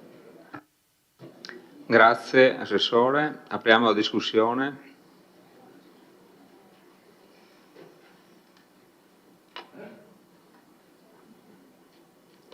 Consigliere De Antoni, prego. Una domanda e 2 osservazioni, se possono essere diciamo, utili per migliorare ancora più questo regolamento che mi sembra sia opportuno e anche completo. Mi sembra di ricordare che durante l'anno diamo dei contributi alle famiglie della Val Pisina, per cui non c'è il servizio. Quindi in questa diciamo, nuova impostazione, non so neanche se sono delle scuole superiori, ecco, quindi faccio solo una domanda, se in questo servizio è prevista la possibilità di coprire anche quel servizio o se non è necessario, ecco, questo non so. Volevo fare 2 osservazioni sul contenuto, sul regolamento. All'articolo 4.5 si prevede che la scadenza di presentazione delle domande sia il 30 giugno e poi il riscontro che viene dato alle famiglie sia fatto prima dell'inizio dell'anno scolastico. Cioè, mi sembra che questo forse dovrebbe essere definito anche la data di un riscontro anticipato rispetto all'inizio dell'anno scolastico, perché dal 30 giugno c'è il tempo per dare una risposta prima e non mettere i genitori in difficoltà magari il giorno prima che inizi la scuola dicendo guarda no, non ti accettiamo. Siccome qui è scritto così e siccome il regolamento in genere viene rispettato. Ecco. L'altro punto che mi rendo conto essere delicato, ma su cui invito a essere un po' più, come dire, disponibili ad approfondire le situazioni, è l'articolo 7.2 che riguarda la mancata presentazione del genitore o del suo delegato all'arrivo dello scuolabus. Allora, se non c'è il genitore, il bimbo si porta dalla polizia locale. Se questo dovesse capitare più di 2 volte, anche non consecutive, in pratica viene tolto il servizio. Ecco. Allora io dico solo questo, mi rendo conto che dobbiamo essere precisi e severi, però magari se possiamo aggiungere se non si presentano più di 2 volte anche non consecutive senza una valida motivazione, nel senso che ci sono delle situazioni di famiglie numerose, di bambini che si ammalano, situazioni che sicuramente l'ufficio può esaminare e non essere così poi obbligato a rispettare quello che c'è scritto nel regolamento, perché come dice il consigliere Rosset, i regolamenti quando ci sono devono essere rispettati, quindi sarebbe un po' forse esagerato rispetto a una situazione del genere, non motivata, se motivata sarebbe forse esagerato togliere il servizio. Grazie. Grazie consigliere.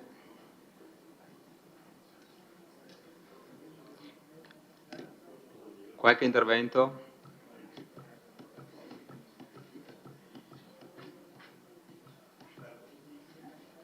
Consigliere Bagliana. Sì, grazie. Allora, intanto vorrei evidenziare un fatto, sì, dico, per la questione collaborazione e organizzazione dei lavori, vorrei ricordare che la prima commissione è stata garantita, cioè è stata svolta grazie alla collaborazione che c'è stata tra la maggioranza e la minoranza. Quindi il presidente di commissione non era impossibilitato a convocare ha convocato la commissione ma a presiederla e con un scambio insomma di richieste abbiamo dato disponibilità come minoranza, come vicepresidente ad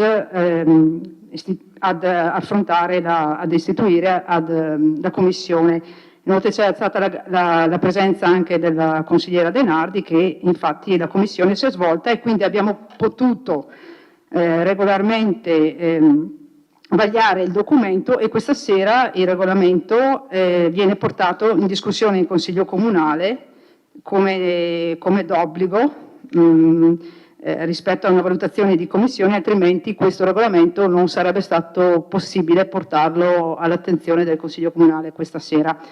Questo per dire che con un po' di buonsenso e di responsabilità reciproca i lavori possono anche continuare. Forse, dico così, invece nella convocazione della seconda commissione, alla luce poi di quello che è emerso, non c'è stato questo buonsenso, se si vuole, perché io non so se chi ha convocato la commissione abbia interloquito con le minoranze e abbia insomma previsto il giorno o le modalità di convocazione. Io devo dare atto al consigliere Parella che puntualmente prima di convocare la commissione ci avvisa e ci chiede disponibilità di essere presenti, quindi voglio dire abbiamo garantito lo svolgimento di questa commissione in modo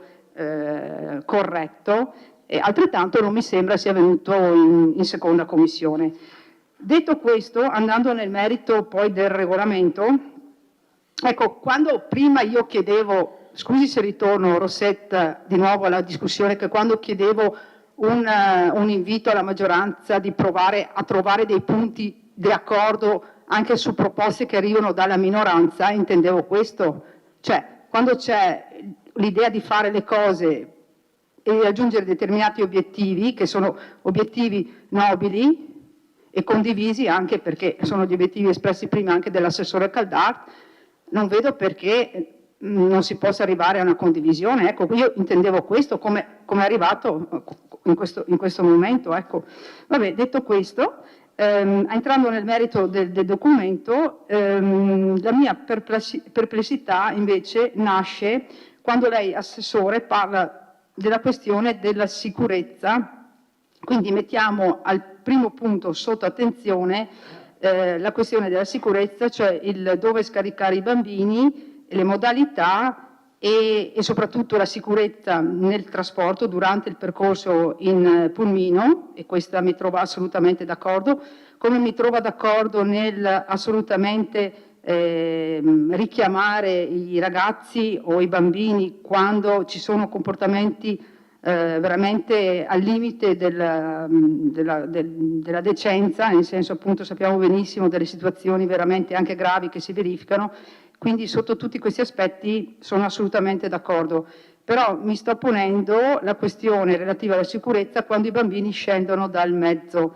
Allora io ho qualche perplessità, e lo dico, sulla questione dell'autorizzazione, anche se richiesta dai genitori, quindi che si assumono la responsabilità di far scendere dei bambini di 9 anni da soli dal pulmino, dal punto d'arrivo del pulmino, e non sapere quanto dista questo punto di arrivo del pulmino rispetto all'abitazione. Mi spiego, perché se ci fosse addirittura l'attraversamento stradale di un bimbo, ecco che aumentano notevolmente le possibilità di rischio, ok? Di rischio di incorrere in qualche incidente. Quindi io sono fermamente preoccupata per questa cosa e su questo penso che anche i regolamenti a livello scolastico siano un po' limitati rispetto a, anche se vogliamo fare un parallelo, a dare l'autorizzazione ad uscire da scuola di bambini da 9 anni. Cioè io so che vengono dati in casi eccezionali e vengono vagliati attentamente prima di dare l'autorizzazione per l'uscita dalla scuola. Ho capito che da un punto di vista giuridico magari l'amministrazione si mette a riparo da qualche spiacevole eventualmente impugnazione di responsabilità, però se pensiamo alla tutela dei bimbi, io sinceramente, ripeto, ribadisco la questione di una forte perplessità rispetto a questo punto, pur capendo magari la necessità di affrontarlo, però ecco, rispetto a questa età mi sembra veramente ancora bassa. Altra cosa è per la scuola, per i bimbi di 11 anni e anche alla scuola secondaria di primo grado, quindi alle medie, viene data autorizzazione qualora la famiglia lo richieda per uscire. Questo però invece avviene alle scuole primarie solo in casi eccezionali e, ripeto, dopo un'attenta valutazione dei docenti. Ecco. Un'altra cosa che vorrei chiedere, per le altre cose sul regolamento sì, mi trova d'accordo. Ultimi 25 secondi di intervento, volevo solo chiedere se cortesemente ci può riferire una panoramica rispetto all'utilizzo di questo servizio, cioè quanti bambini e ragazzi usufruiscono del servizio attualmente e quali sono le tratte coperte dal servizio. Grazie. Grazie consigliere.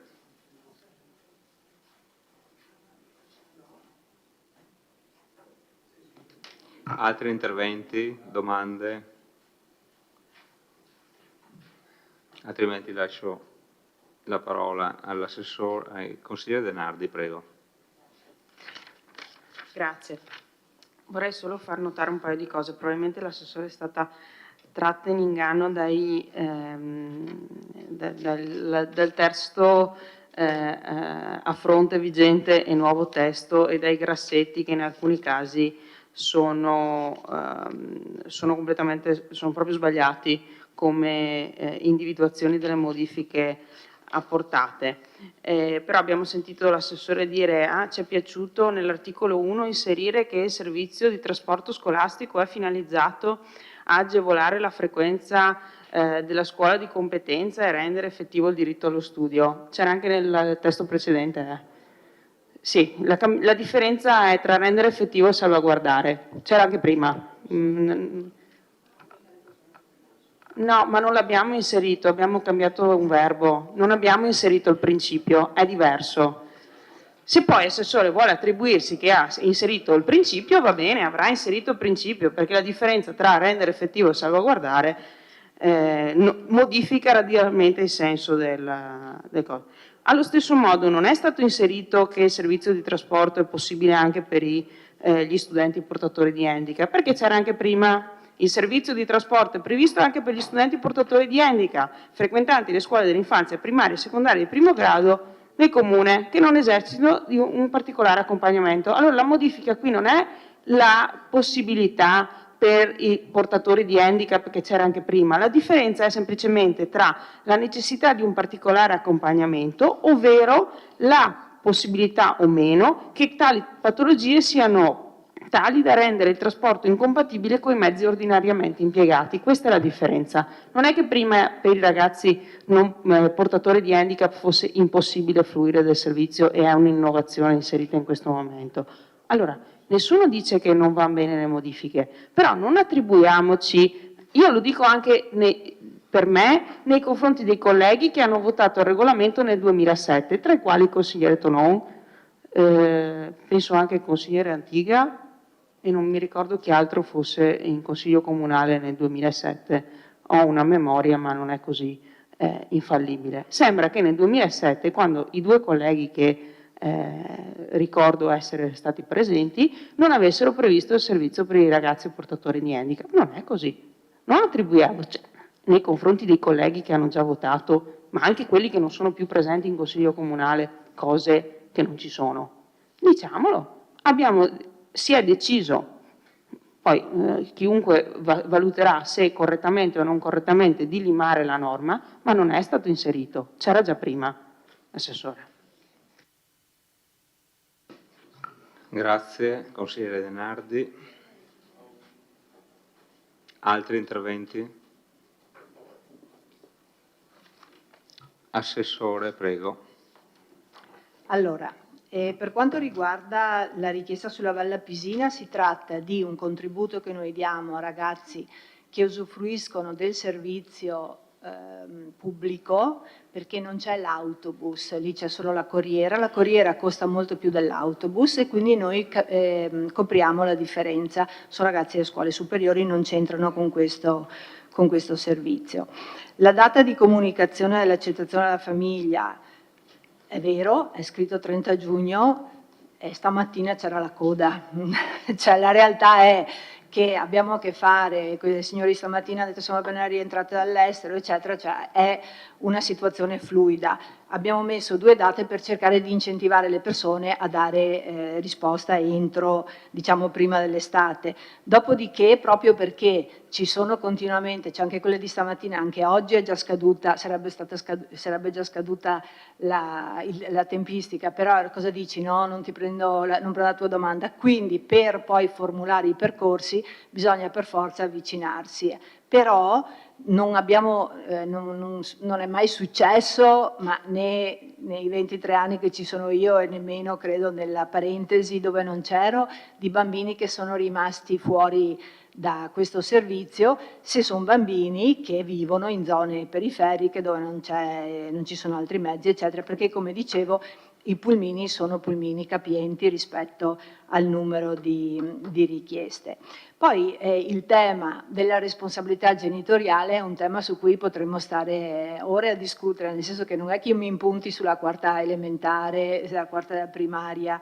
È pur vero che l'esperienza anche qui ci insegna che il problema non sono tanto i bambini, ma sono le persone che hanno alle spalle, per cui è anche giusto, credo, che un genitore sia genitore con le sue responsabilità. Non lo so quale possa essere giuridicamente la frase, come è nella scuola, no? Che la scuola valuta attentamente, però noi che lì conosci la famiglia, cioè noi vediamo chi viene a iscriversi, non siamo in grado di dare una valutazione. Quindi là sta molto alla responsabilità del genitore che, consigliere De Antoni, un valido motivo. Io credo che un figlio sia sempre il valido motivo rispetto, poi è vero, un giorno può succedere a tutti, però allora in quel caso telefoni e dici guarda oggi non arrivo, vengo a prenderlo, cioè Poi mettiamo 3, mettiamo 5, il punto non è il numero di mancati prelievi, il punto è il tipo di genitore con cui abbiamo a che fare, no? E diviene sempre più difficile nella scuola, come chi offre servizi paralleli e che completano, diciamo, l'offerta della scuola, avere questo rapporto, diciamo, che una volta forse era più semplice con le famiglie, perché ci sono sempre più diritti e pochi doveri.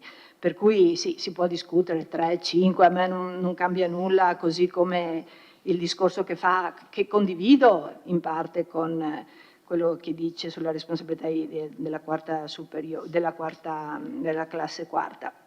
Poi vede, consigliere De Nardi, io non ho, quando lei parla, anche prima quando parlava del precedente punto, mi stupisce sempre il modo che ha di dire le cose, come se volesse, che se fosse un discorso di chi dei due vince. Cioè io credo che nel caso in cui un'amministrazione, che sia rossa, bianca e verde, offre un servizio, lo faccia per il bene del servizio. È lungi da me pensare di dire sono più brava perché ho messo, perché abbiamo scritto rendere effettivo, oppure il discorso sul bambini con handicap. Se vogliamo proprio essere precisi, ma non l'ho detto per dire guardate che noi siamo stati bravi, quelli di prima non lo hanno fatto, cioè non mi viene neanche in mente una roba del genere.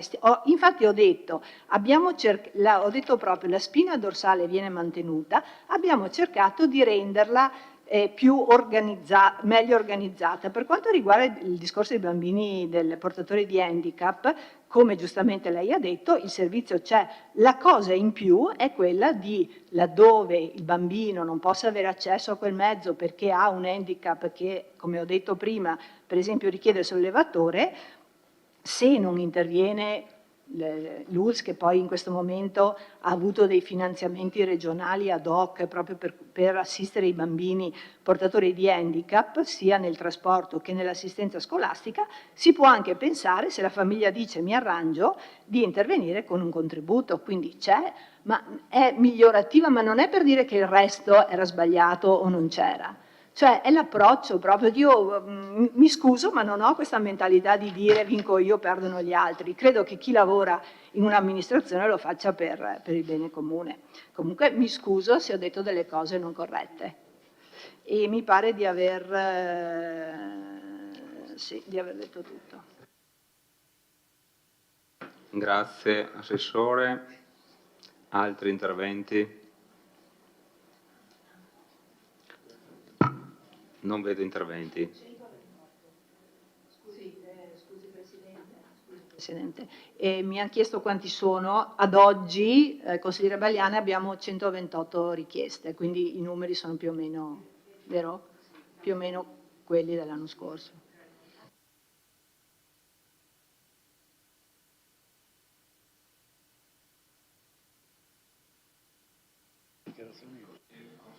Tony?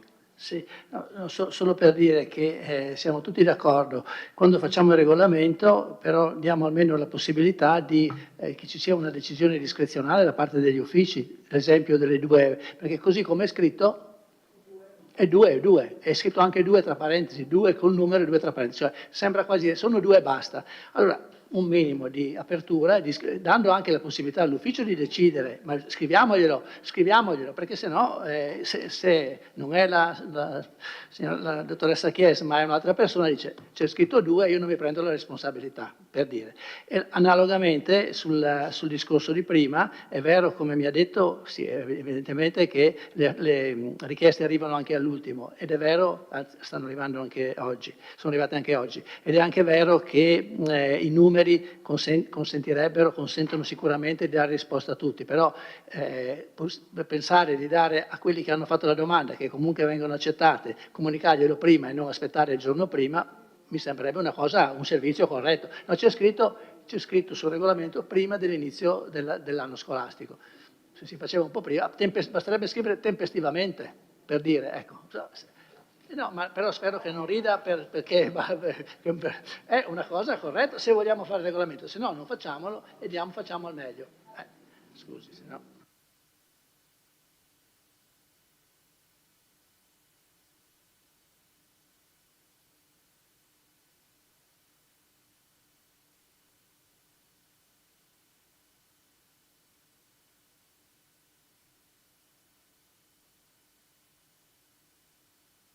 un attimo che c'era il consigliere Varaschin che...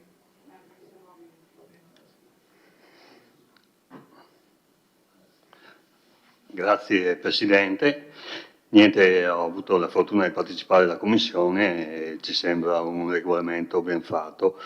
Ci piace che il focus sia stato puntato sulla maleducazione e ci piace che passi il messaggio che chi rompe paga.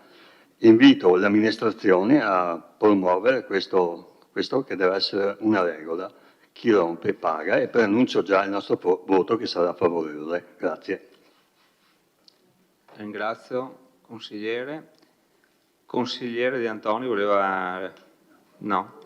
Consigliere De Nardi, prego. Sì, stavo dicendo prima, non per fare un intervento, ma semplicemente per unificare le due cose che ha detto l'assessore prima e il consigliere De Antoni anche.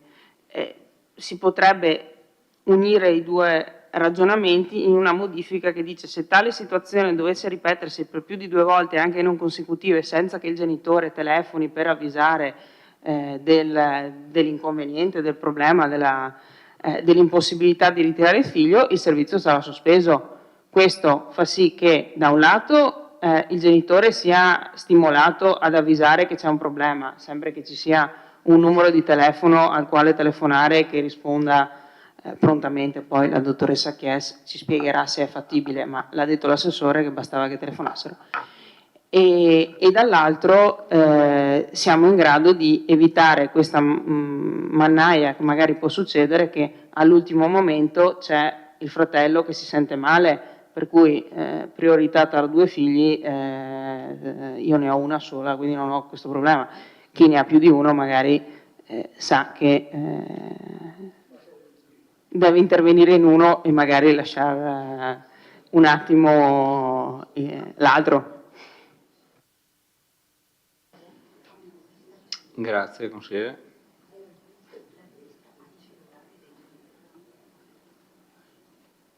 Altri interventi?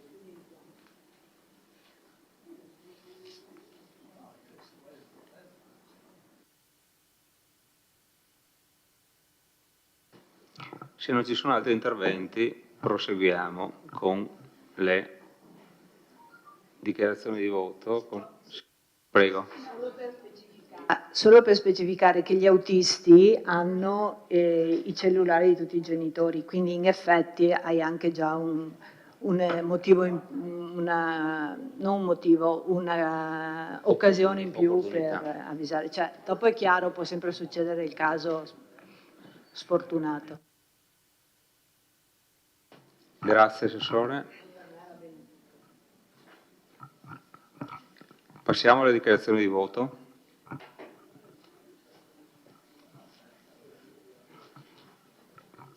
Consigliere Bagliana, prego. Sì, grazie. Allora, pur valutando positivamente il regolamento e trovandomi d'accordo sulla maggior parte, insomma, degli articoli rivisti e assolutamente anche sul concetto di responsabilità dei bimbi e quant'altro nei confronti dei mezzi pubblici, delle persone che ci salgono, degli autisti, quindi sono assolutamente d'accordo. Rimango invece fortemente perplessa sulla questione dell'autorizzazione, sì, sulla concessione di scendere dall'autobus anche su autorizzazione fatta dai genitori, richiesta dai genitori per i bambini di 9 anni, in quanto personalmente, un po' con l'esperienza, penso che le capacità attentive e il grado di attenzione dei bimbi possa essere in qualche modo compromesso, cioè non sia sufficientemente maturo per poi affrontare il tragitto verso casa, che appunto non sappiamo neanche di quante metratura, chilometraggio potrebbe essere. Quindi un discorso se la fermata è a 10 metri di casa e un bimbo scende e va dentro, un discorso se deve fare 500 metri per andare in abitazione e magari attraversare anche la strada. Quindi su questo purtroppo io non sono d'accordo e quindi mi asterrò. Ecco, grazie. Grazie. Consigliere Bagliana. Consigliere De Antoni, prego. Io, Dichiarazione. nonostante le mie osservazioni che sono state fatte con spirito collaborativo e mi sembrano anche sensate, non siano recepite, ma questo capita molto spesso, comunque voto favorevole, nel senso che il regolamento nel suo complesso va bene. Mi fa specie un po' il fatto che anche una piccola modifica che mi sembrava sensata non venga accettata, non venga accolta, ma ormai succede sempre così e quindi mi devo adeguare. Consigliere Perotto. Sì, come gruppo Liga Veneta il nostro voto sarà favorevole, perché siamo convinti che sia come si chiama? Un regolamento fatto bene, dunque siamo d'accordo. Grazie. Grazie, consigliere Perotto. Consigliere Tonon. Grazie Presidente. Come ha detto il segretario in apertura di seduta, che i regolamenti non possono essere onniscienti e prevedere qualsiasi caso, gli interventi che il PD aveva proposto questa sera erano indirizzati a un tentativo di mettere insieme quello che era stata l'esposizione dell'assessore con le richieste che ritengo non solo legittime ma anche intelligenti e umane, diciamo così, fatte dal collega De Antoni. Non sono state accolte, questo non inficia per noi l'impianto del regolamento che, come ha detto correttamente l'assessore all'inizio, dopo 16 anni andava rivisto, il cui impianto però era fondamentalmente e rimane fondamentalmente molto valido, quello del 2007, per cui il nostro voto è favorevole. Grazie.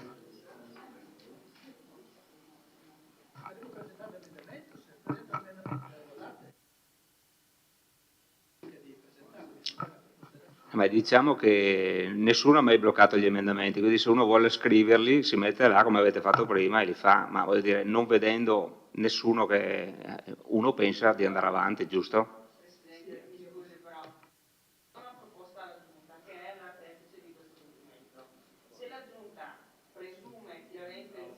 Può fare anche la Giunta, tutti possono farli. Allora qualcuno prende l'iniziativa, altrimenti io tra un minuto chiudo e passiamo in votazione. Se la Giunta dà l'indicazione dell'intenzione di approvarlo, senza la scriverlo, se no il problema della fatica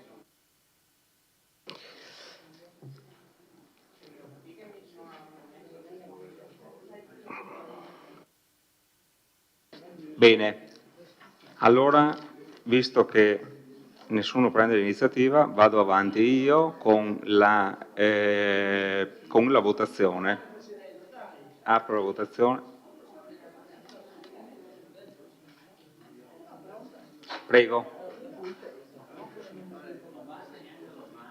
Era già scritto a macchina, i miracoli dell'informatica. È un appunto che ho preso per ragionare in consiglio. Va bene.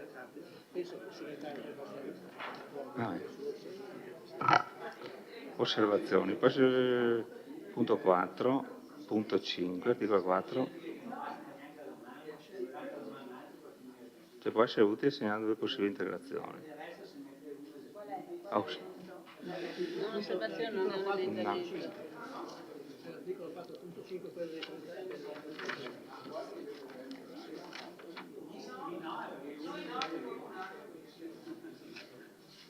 Punto 5 questo, articolo 4, punto 5, la scadenza della presentazione della domanda, la superunità del fisico proprietario del comune scusa, nel caso motivato di niente, questo l'inizio. Allora, come l'articolo 4.5.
Allora,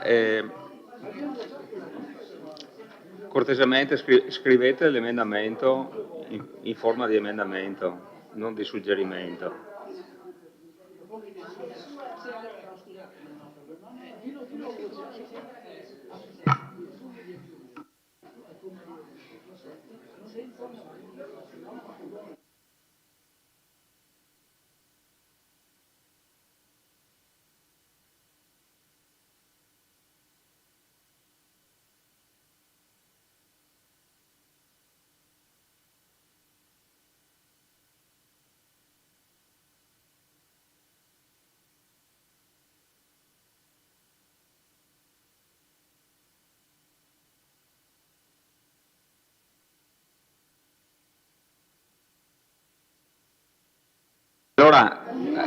Allora, cortesemente o lo scriviamo nel giro di un minuto, altrimenti vado avanti, perché scusate, non è possibile stare qua in Consiglio Comunale a capire se i bambini possono essere lasciati 2 volte o 3 volte o mezza volta. C'è stata la commissione, su queste robe qua si discutono in commissione, noi in Consiglio Comunale, scusate.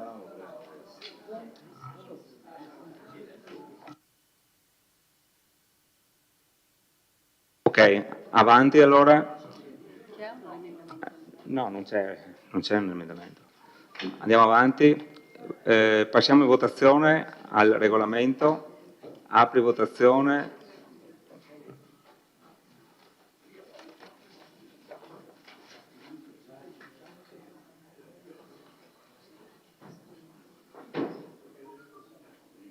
No, scusate, questa...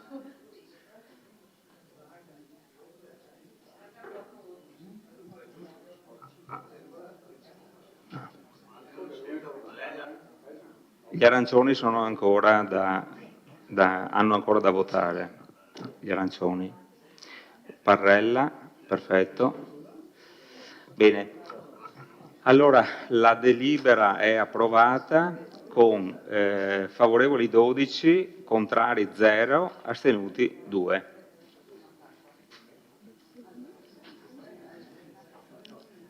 Passiamo al punto numero 3, al punto numero 4, scusate. Aggiornamento e digitalizzazione del piano di classificazione acustica comunale ai sensi della legge 447 del 1995 e della legge regionale 21 del 1999, adozione. Sì, lascio la parola al Sindaco per la illustrazione della proposta di delibera. Prego, Sindaco. Un attimo che qua... Ok. Prego, Sindaco. Allora,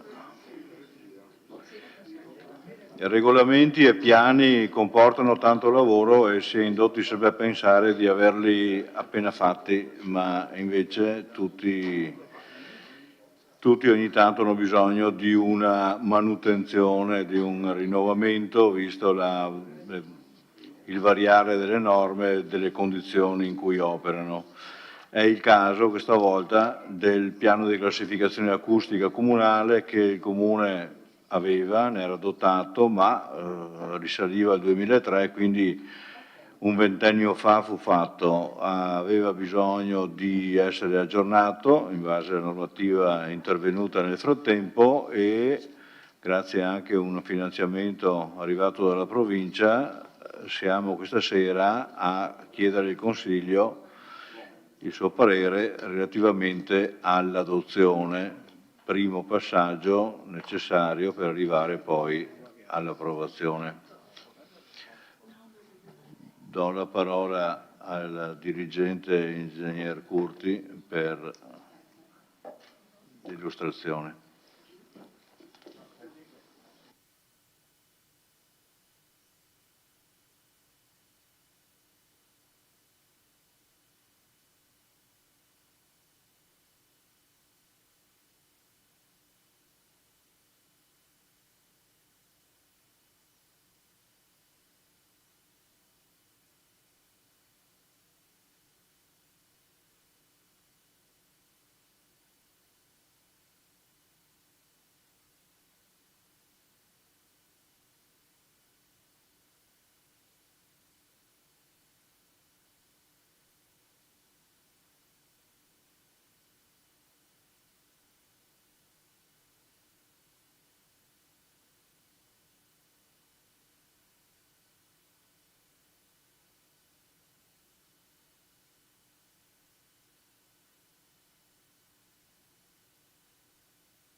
Bene, buonasera a tutti. Come anticipava il Sindaco, questa sera adottiamo il piano acustico del Comune di Vittorio Veneto.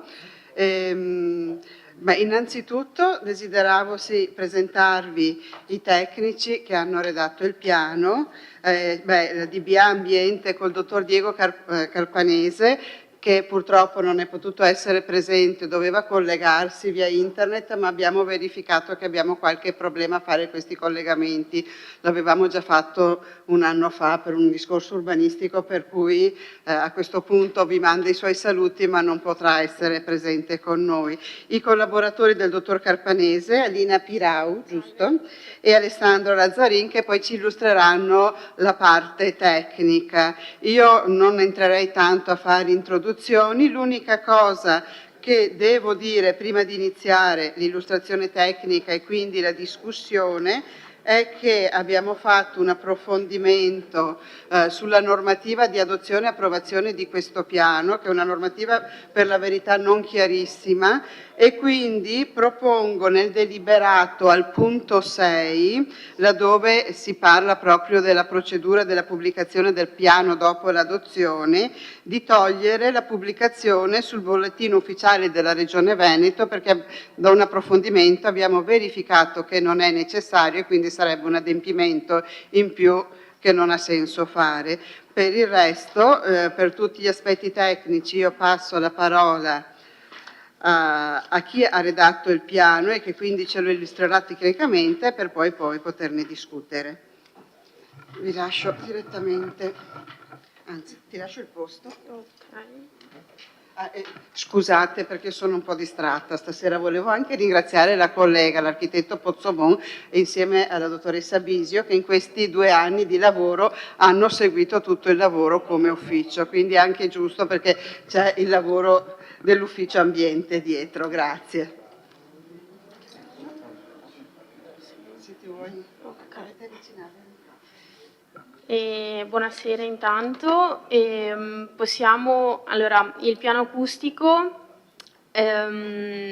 diciamo è composto dalla relazione tecnica, sì, lo facciamo vedere, dalla relazione tecnica dove viene spiegata in dettaglio la parte grafica, le tavole grafiche che abbiamo fatto, adesso le presentiamo, e dal regolamento acustico dove sono elencate e descritte insomma anche le manifestazioni e tutte le deroghe che vengono rilasciate dal Comune. Intanto vediamo insieme a me le tavole e dopo insieme al mio collega si discuterà appunto del regolamento. Le tavole sono 7, vediamo passo per passo, così parlo anche della relazione. La prima tavola tratta degli ambiti omogenei, che sono i poligoni presi dal piano regolatore comunale, perché il piano acustico va pari passo con il piano regolatore, quindi se ci sono dei cambiamenti di zona, per esempio una zona che prima era residenziale e adesso viene cambiata in zona industriale, oppure una zona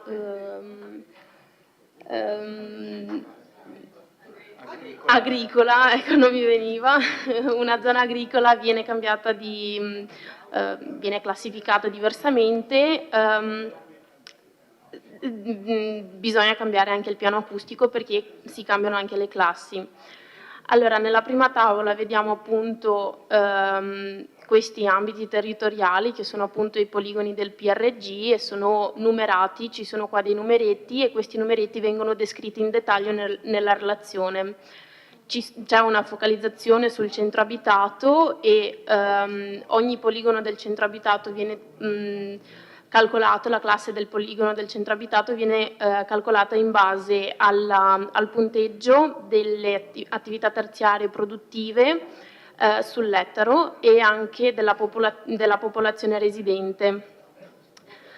Viene fatto questo calcolo e viene data una classificazione. Sì.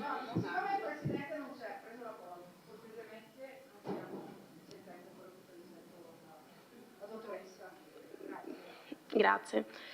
E viene data inizialmente una classificazione appunto iniziale, una classe iniziale, e dopo in base anche all'ambito, per esempio se la zona del PRG è una zona B, quindi residenziale, che andrebbe o in classe seconda, terza o quarta, vedendo un attimo, analizzando un attimo anche il territorio, se questo poligono si trova in centro storico proprio di Vittorio Veneto, che è abbastanza trafficato e abbastanza pieno di attività, viene classificata con la classe quarta perché ha un limite più alto rispetto alla classe 1, 2, 3 ovviamente.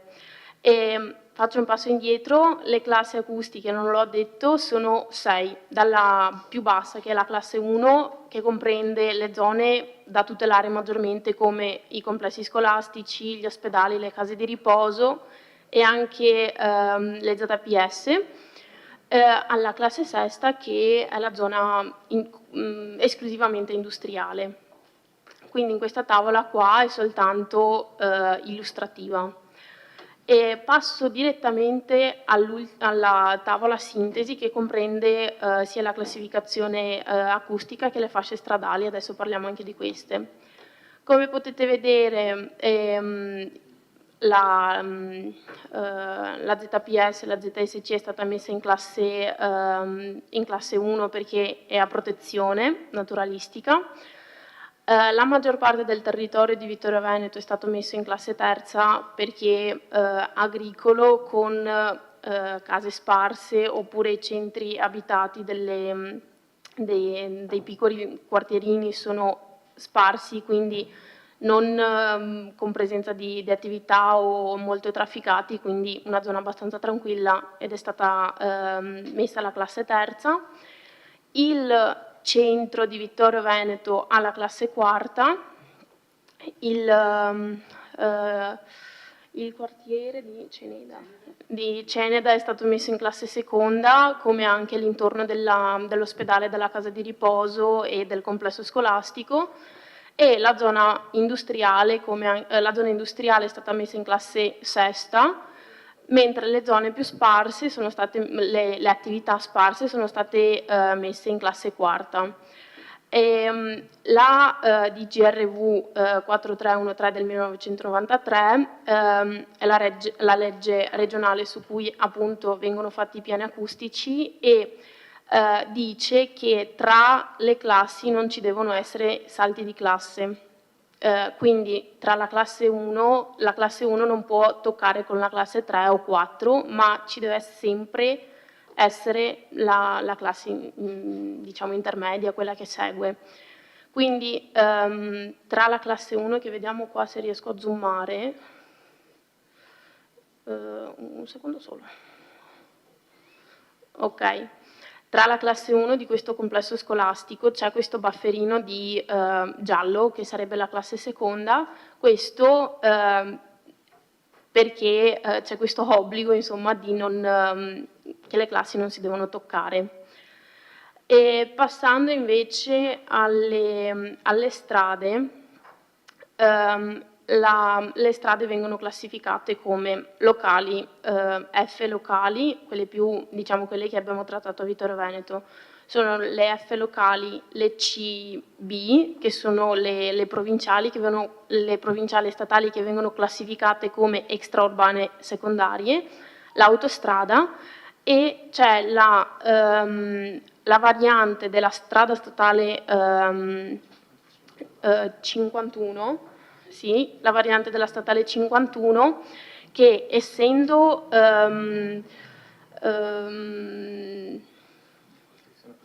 costruita dopo il 2004 ha un'unica fascia di 250 metri, di 150 metri, scusate, perché dal 2004, allora prima del 2004 la legge imponeva 2 fasce per le strade provinciali, una fascia A di 100 metri sarebbero i limiti della classe quarta, quindi 70 di giorno e 60 di notte, e un'ulteriore fascia B di 50 metri che ha dei limiti più bassi, quindi 65 e 55.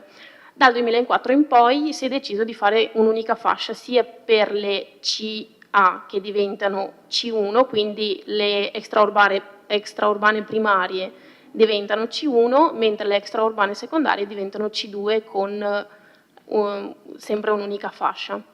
Quindi sia la variante della statale che la variante della 86 hanno un'unica fascia perché questa, anche questa costruita dopo il 2004, e la sua fascia insomma è di 250 metri perché considerata come CA, quindi C1.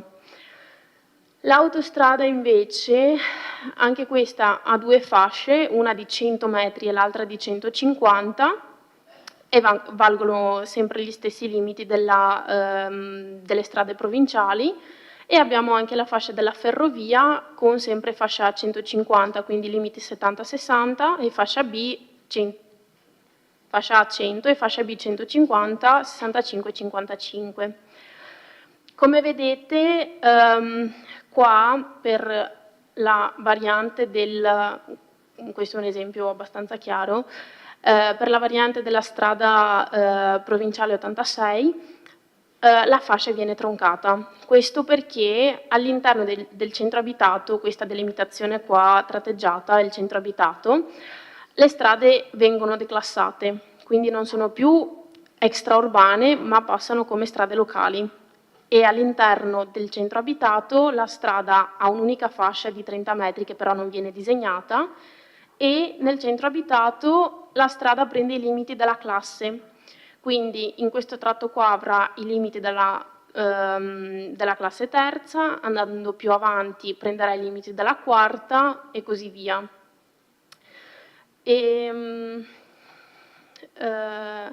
Poi vediamo segnati questi in magenta sono le scuole, indichiamo anche le scuole. Queste singole, prima abbiamo parlato della classe 1, delle zone più tutelate, e abbiamo detto i complessi scolastici.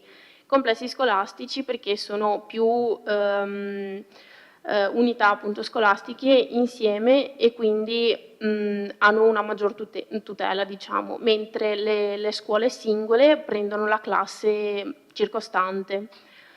E vediamo anche le aree per manifestazioni, che sono appunto le aree scelte dal Comune di Vittorio Veneto, dove vengono svolte manifestazioni, e passo la parola al mio collega.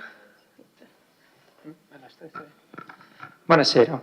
Le aree per manifestazioni da regolamento acustico dopo sono le aree dove possono venire svolte delle manifestazioni andando in deroga con meno documentazione rispetto a quella necessaria se sottostanno a quello che dice il regolamento, quindi limiti di orari e limiti di rumore, sia per quanto riguarda cantieri che per manifestazioni, questo qua.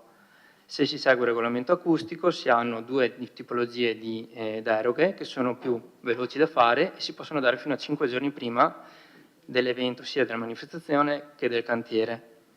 Se si sforano o si va fuori dalle aree per manifestazioni o si sforano orari o limiti acustici, la presentazione va fatta 30 giorni prima e con la presentazione di una previsione di impatto acustico. Erano state segnalate, cioè sono tipo 30 giorni all'anno. Le aree per manifestazioni sono quelle indicate col tratteggio, questo in viola e numerate. Esatto. Sono numerate, sono 26, 27 aree. Sono anche elencate nella regolamento. Sì, sono elencate prima degli allegati. Nell'allegato 1 c'è la lista di tutte le aree per manifestazioni indicate dal Comune.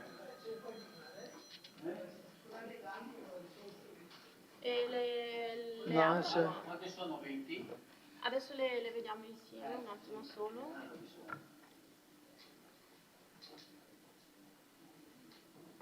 No, prima. Eccole qua. Sono 29.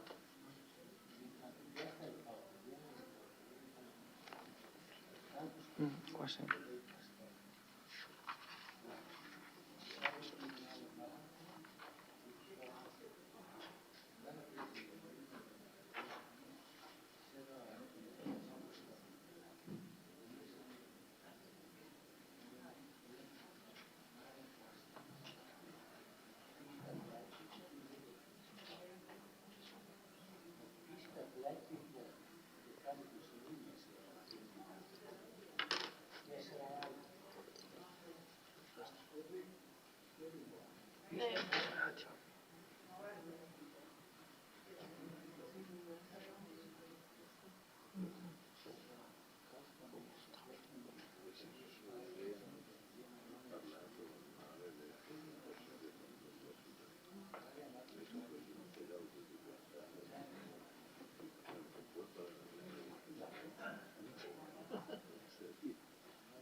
Riesci ad avvicinarmi un attimo il microfono? Ah, ma lascia il posto un attimo.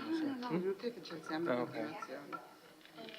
No, vabbè, mi avvicino io. Allora, scusate un attimo, volevo solo fare una precisazione sull'elenco delle aree per le manifestazioni che chiaramente come ufficio abbiamo passato sulla base delle autorizzazioni che rilasciamo per manifestazioni come ufficio attività produttive. Ciò detto, non è che un'area che non è elencata qua dentro non si possano fare manifestazioni. In un'area che non è elencata qua dentro verrà comunque, c'è comunque la possibilità di fare una manifestazione, di richiedere la deroga secondo le modalità e con la modulistica che sono già predisposte nel regolamento. Dopodiché, se l'area diventa una manifestazione ricorrente, nulla vieta di aggiornare questo elenco. Questo elenco ha lo scopo di dire che per queste aree, se rispetti determinati parametri, hai una chiamiamola deroga facilitata, ma le deroghe, come le abbiamo rilasciate fino a 2 giorni fa e stiamo rilasciando anche in questi giorni per gli eventi che ci sono sempre state e sempre ci saranno.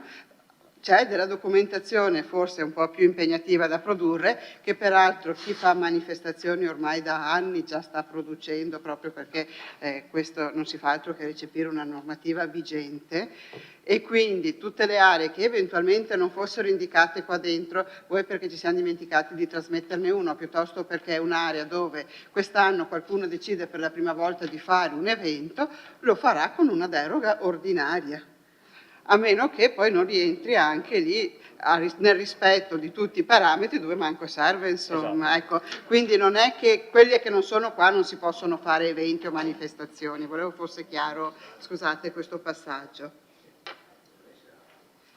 Se volete andare avanti. Voi avete Noi abbiamo anche terminato? concluso perché nel senso, c'è una domanda? No, ma prima sull'elenco? Lasciala anche un po' prima.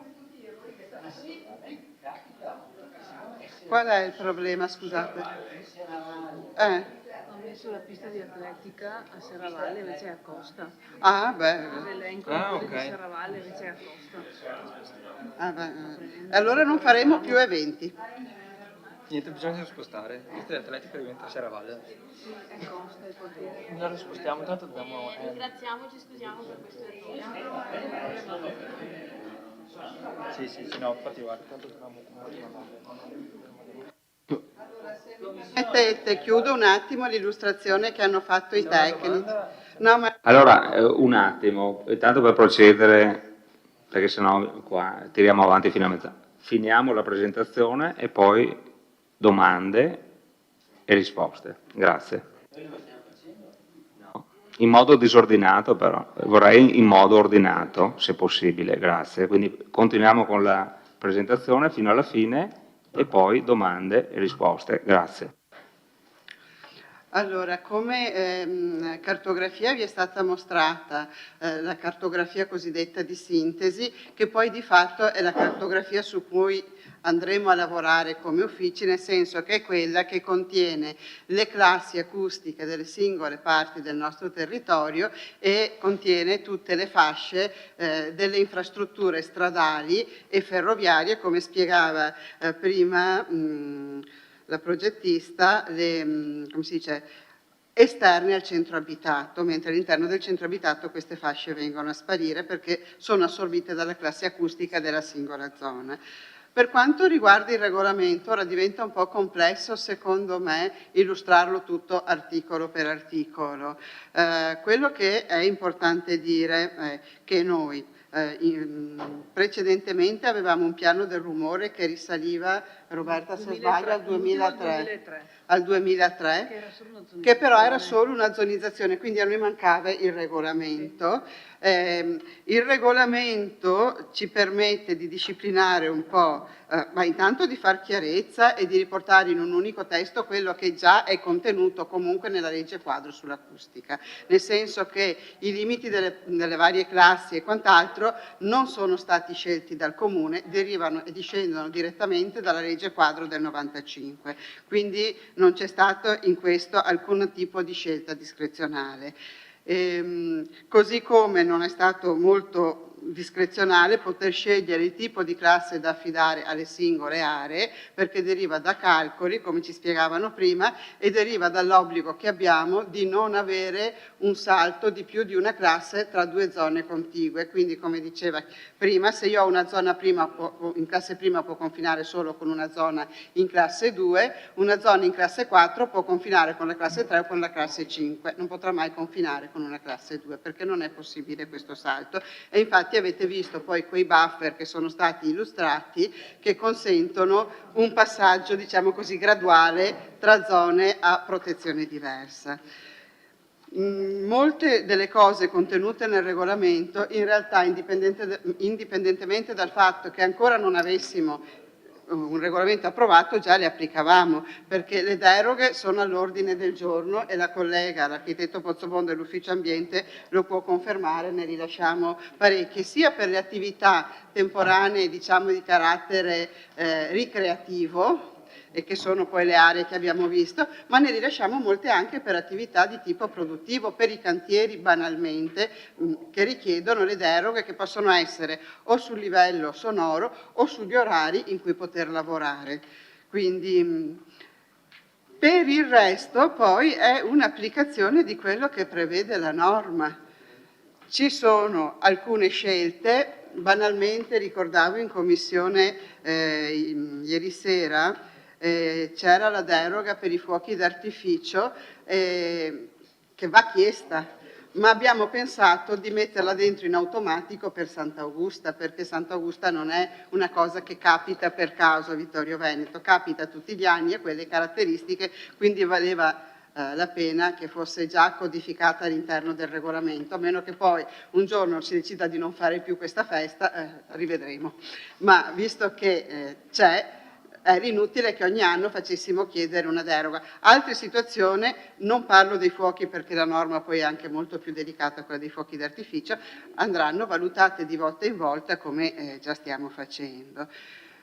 Adesso, se ci sono delle domande precise per i tecnici, perché siccome arrivano da Padova e quindi se riusciamo a fare le domande tecniche in modo che ci possano dare un supporto e poi poterli liberare, loro non hanno il coraggio, ma ve lo chiedo io cortesemente e dopo restiamo per tutto il resto in modo che possiamo mandarli a casa. Grazie.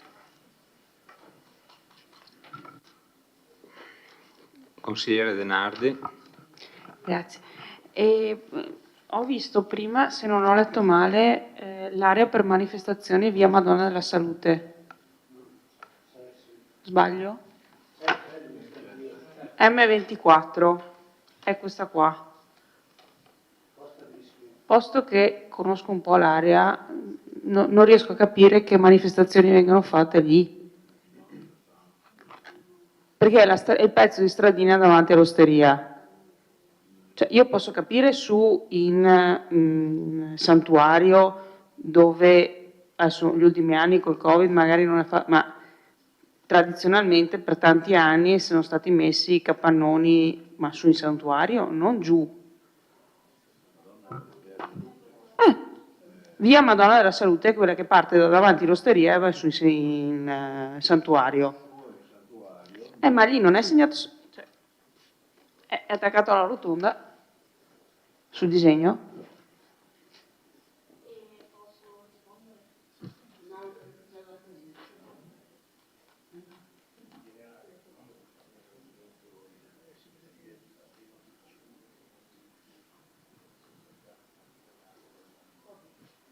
Cioè, da quello che vedo io qua è il gruppo di case sotto. Magari non riesco a leggere io la carta. Ma quella lì è via Dalmazia, quella dove inizia nel tratto sotto il viola è via Dalmazia? No, no, è lì, è il santuario su in cima. Quindi non riesco a capire se mi spiegate, perché dall'altra parte M18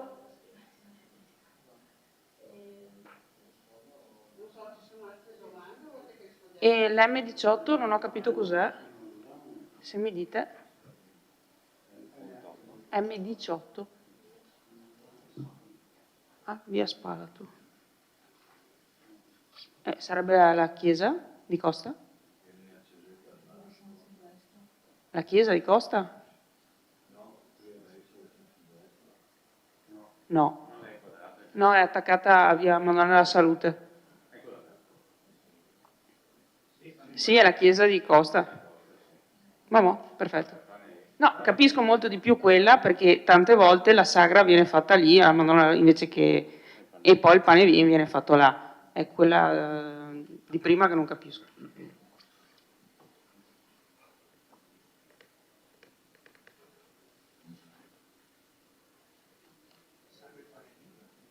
Sì, no, l'altra la capisco, ma quella di là... Prego, Sindaco. Una domanda tecnica. Cioè, mi chiedo come, anche dall'esperienza fatta, come sia gestibile il limite più basso, cioè mi risulta che il sussurro vada dai 30 ai 35 decibel, un parlato normale a 1 metro si va ai 60, ampie zone dove si prescrive il 40 o il 35, il 40, no, cioè se uno con un fonometro è il primo che parla è in mora. No? Sì, cioè mi sembrano tanto bassi che non so se sia poi alla fin fine gestibile, perché tanto bassi così è la norma, dicevi, però dall'esperienza di chi ha applicato credo che si generino anche problemi, no? Chiedo.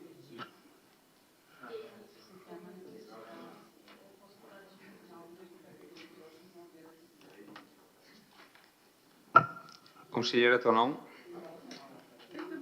Grazie. Argomento ostico, confesso che lo sto sfogliando stasera perché non sono riuscito a guardarlo. Si collega fra l'altro a quel provvedimento che abbiamo già preso, mi ricordo abbiamo parlato per quanto riguarda le manifestazioni musicali, cosa su cui non ero completamente d'accordo. No, rapporto ambientale preliminare, confesso la mia ignoranza, alla pagina 27 si parla della classificazione delle zone di classe seconda, 544 zona VP, Villa Trieste De Benedetti, Savonarola e Villa Contarini. E io francamente a Vittorio non chiedo dove sono perché non ne ho la più pallida idea. 27 del rapporto ambientale preliminare. No, perché io a memoria una Villa Contarini sì, ma no qua. È a Piazzola sul Brenta se non mi ricordo male.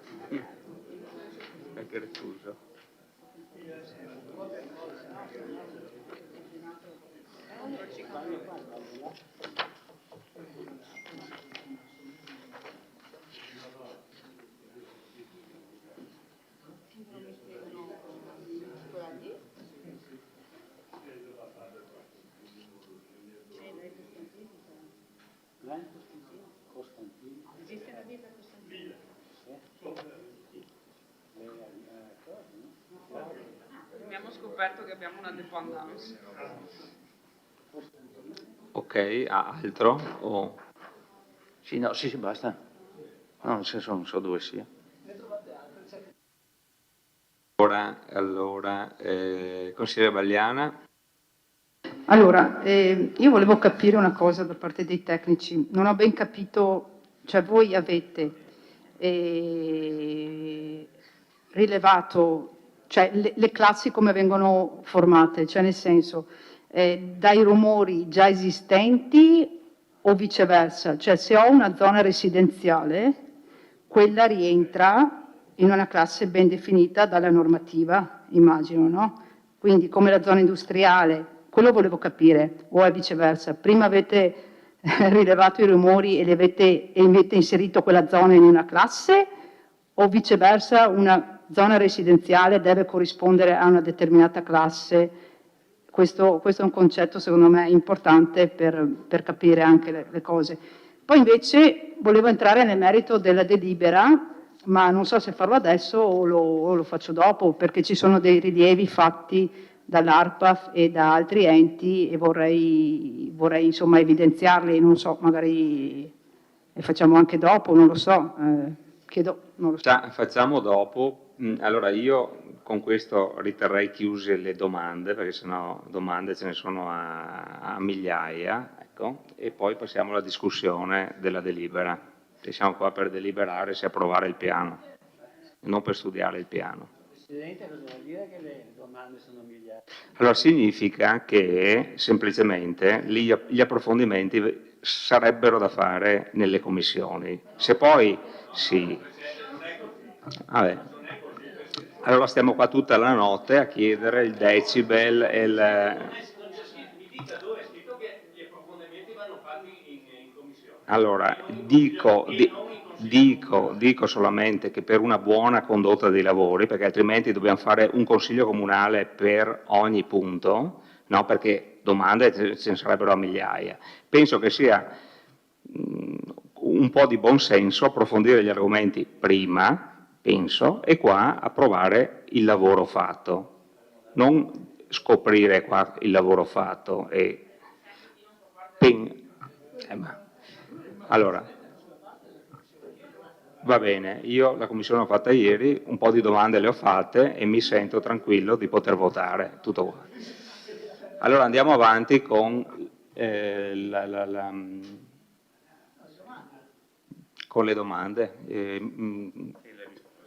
Balliana ha finito con le domande? Un'ultima avanti. Relativamente al valore del rumore, volevo chiedere, perché poi noi, secondo me, questo regolamento lo dovremo calare in situazioni reali che conosciamo nel territorio e che poi ci vengono segnalate per vari motivi. Una per tutte mi viene in mente, voglio dire, faccio un esempio banale. In un parco, ok, c'è una manifestazione, prendiamo la musica più alta possibile, voglio dire la musica techno, facciamo un esempio, ok? Sì, intanto per essere un po' concreti, se no, cioè quella è applicabile in tutte le zone, se rientra in quelle zone segnate per manifestazioni. Non so se il concetto è chiaro, ecco, volevo chiedere anche questo, ad esempio. Consigliere De Antoni, prego.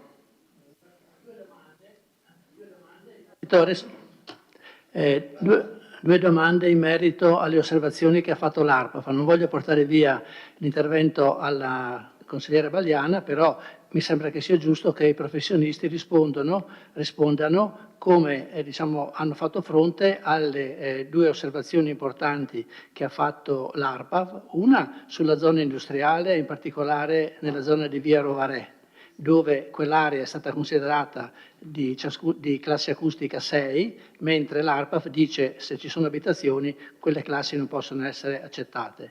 Due, come giustifica quella serie di misurazioni fonometriche che sono state effettuate, misurazioni che l'ARPAF considera come dire, inutilizzabili per confrontare diciamo, i dati rilevati con il regolamento. Quindi il professionista si è giustificato, come scritto nella delibera, con quanto riportato sul regolamento, sulla relazione al paragrafo 6.3. Leggendo però quella giustificazione non trovo risposta alle osservazioni che ha fatto l'ARPAF. Quindi chiedo di spiegare meglio come si giustifica il mancato rispetto delle normative previste dai DPCM che sono riportati nelle premesse della delibera. Grazie. Bene. Prego con le risposte, finalmente. E rispondo con ordine, prima al commissario Denardi. Sì, con l'area per manifestazione, ok. Allora, a noi ci sono state passate, c'è stato passato un elenco delle aree per manifestazioni e così come ho scritto io qua c'era scritto via Madonna della Salute. Io avevo mio errore, avevo ipotizzato che fosse, penso sia una chiesa oppure un santuario là, quindi avevo ipotizzato che fosse il piazzale. E se mi dite di spostare l'area per manifestazione la spostiamo, non c'è assolutamente problema, basta che lo scriviamo e prendiamo nota. E passando al sindaco, per la classe acustica 1, che è la più bassa, si prende non l'emissione, quindi non sono io scuola che devo fare meno rumore, sono io scuola che recepisco il rumore da fuori, quindi mi collego anche ai rilievi fonometrici che abbiamo fatto. Noi abbiamo fatto dei rilievi in giro per il territorio, tenendo tanto conto delle scuole, delle case di riposo, dell'ospedale, che sono appunto questi ricettori sensibili che dopo abbiamo messo in classe 1. Ci siamo messi davanti alla scuola e abbiamo misurato il rumore. I limiti della classe 1 sono quelli di immissione, quindi io scuola, ospedale, casa di riposo, sito sensibile che recepisco il rumore da fuori, quindi se il rumore è sopra i 50, perché i limiti diurni sono 50 decibel per la classe 1, devo fare altri rilievi fonometrici all'interno dell'abitazione per vedere se effettivamente dentro io ne risento di questo rumore che arriva da fuori.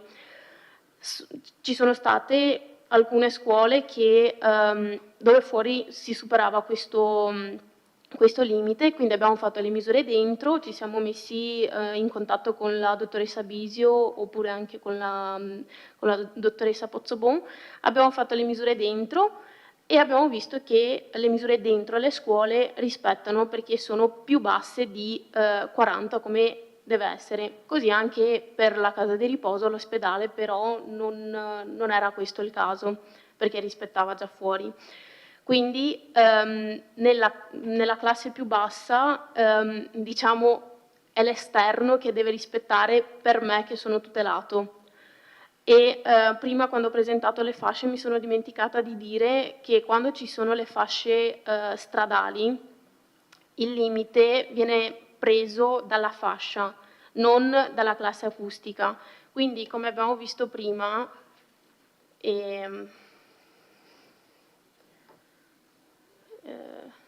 mi metto qua, che è l'esempio più giusto. Questo colore qua è la classe 1, però sopra io ho la fascia dell'autostrada, quindi anche se sono in classe 1 e quindi dovrebbe esserci un rumore molto basso, avendo l'autostrada a fianco con la fascia sopra, prevale la fascia e quindi i limiti che ci sono qua non sono più 50 di giorno e 40 di notte, ma sono, visto che la fascia B, sono 65 di giorno e 55 di notte. Quindi appunto per le classi più basse è la strada che non deve far rumore. Scusa, è difficilissimo, dovremmo nelle scuole costringere i bambini a stare zitti se dovessimo misurarlo in uscita e non in entrata. Il problema che effettivamente c'è nel momento in cui poi abbiamo il piano acustico, ma non è che sia un problema che abbiamo oggi perché il piano acustico, perché le scuole e l'ospedale erano in classe 1 indipendentemente dal fatto che noi le avessimo cartografate, perché lo dice la legge, sono gli interventi eventuali che bisogna fare per garantire che il rumore non arrivi. Ecco, quindi banalmente avere dei buoni infissi, ma dico una cosa semplice, che è forse quella più immediata, che isolino rispetto all'esterno. Quindi il problema è, ma ripeto, non è che perché abbiamo fatto il piano oggi diventa obbligatorio, è obbligatorio dal 95, quindi sono quasi 30 anni, che l'ospedale e la scuola devono avere questo rispetto e quindi questi interventi eventuali di adeguamento per poter garantire all'interno che il rumore che viene immesso nell'ambiente, quindi dentro, rispetti i limiti della classe. Scusa. E per i ricettori sensibili vengono appunto cambiati i serramenti delle finestre e delle porte. Per le strade invece che superano i limiti o ci sono altre cose da fare come le barriere acustiche oppure l'asfalto fonoassorbente oppure altre cose per migliorare la situazione. Poi... Pagina 27 del rapporto. Sì, di questo ci scusiamo, è stata una nostra svista, dopo correggiamo e togliamo questa cosa. Dopo, come si forma, come si applicano le classi? Cioè, se è per destinazione che comanda il rumore. esatto, come ho detto prima, il piano acustico va pari passo con il piano regolatore del comune oppure il piano degli interventi. La norma dice che nel piano regolatore ci sono le zone A, B, C, D e F per i servizi. Per le zone A la norma dice che queste, essendo caratteristiche del centro storico, nel piano acustico è consigliata la classe quarta, perché centro storico, tante attività, traffico, eccetera. Quindi un limite più alto.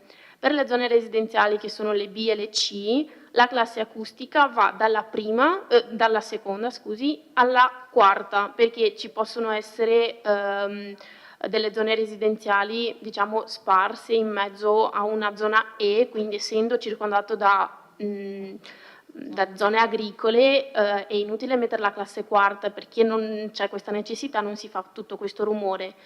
Si può mettere o la classe seconda se è un centro abitato ristretto, un borghetto, un qualcosa, quindi una classe più bassa, oppure se sono case sparse, come in questo caso qua abbiamo messo la classe terza.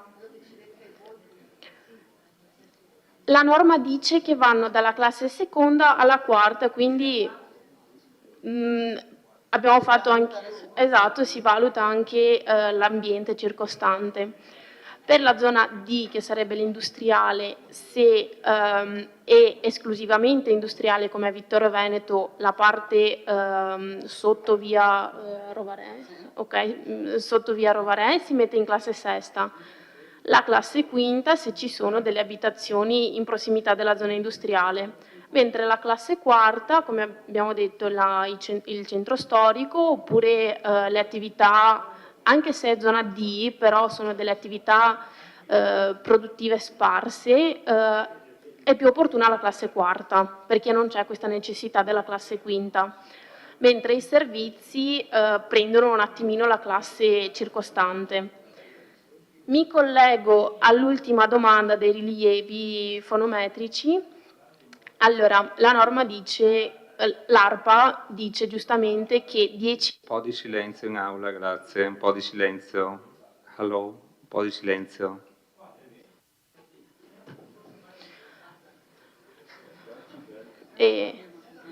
Forza, prego. L'ARPA dice che 15 minuti non sono sufficienti per capire effettivamente il rumore di quella zona, però essendo che comunque non sono, diciamo, obbligatori questi rilievi fonometrici, noi li facciamo comunque per studiare il territorio. Quindi se in centro a Vittorio Veneto sulla statale passano 50 macchine in un minuto, dico io un numero così a caso, vuol dire che è una strada comunque abbastanza trafficata e una zona che comunque necessita di una classe acustica più alta. Se invece mi sposto in montagna oppure in zona agricola e ci sono 30 decibel per 15 minuti, è difficile che nella prossima mezz'ora ci sia un traffico assurdo per alzare il rumore. Quindi abbiamo fatto questi rilievi in giro per tutto il territorio per capire appunto la situazione.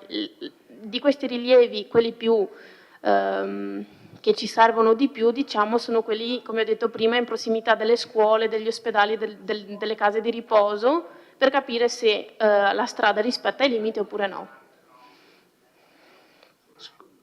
Scusate, vorrei capire i due consiglieri cosa c'è di interessante. Grazie. Prego, scusate. Avevo risposto, non so se sono stata... e nella zona industriale, mi scusi, per quelle case là sono state messe in classe quinta perché effettivamente non... Sì, abbiamo corretto e faccio vedere anche dov'è la zona, così... Bene. Consigliere De Bastiani, vuole fare una domanda? Prego.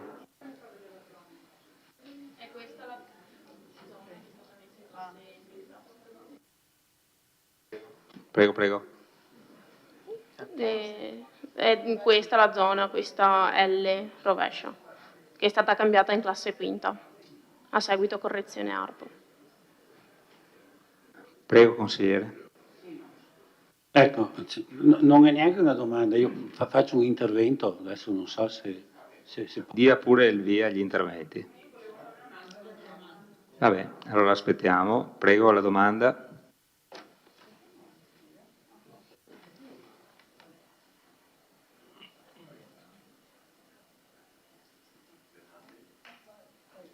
Roberto prima.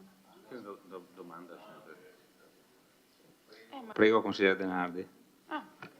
Prima io? Bene. Allora sì, ritornando al santuario della Madonna della Salute, sì, c'è una chiesa e c'è un santuario. Voi avete segnato sostanzialmente la zona vicino alla chiesa e non la zona del santuario, quindi cioè, l'idea era quella di segnare il santuario, se non ho capito male.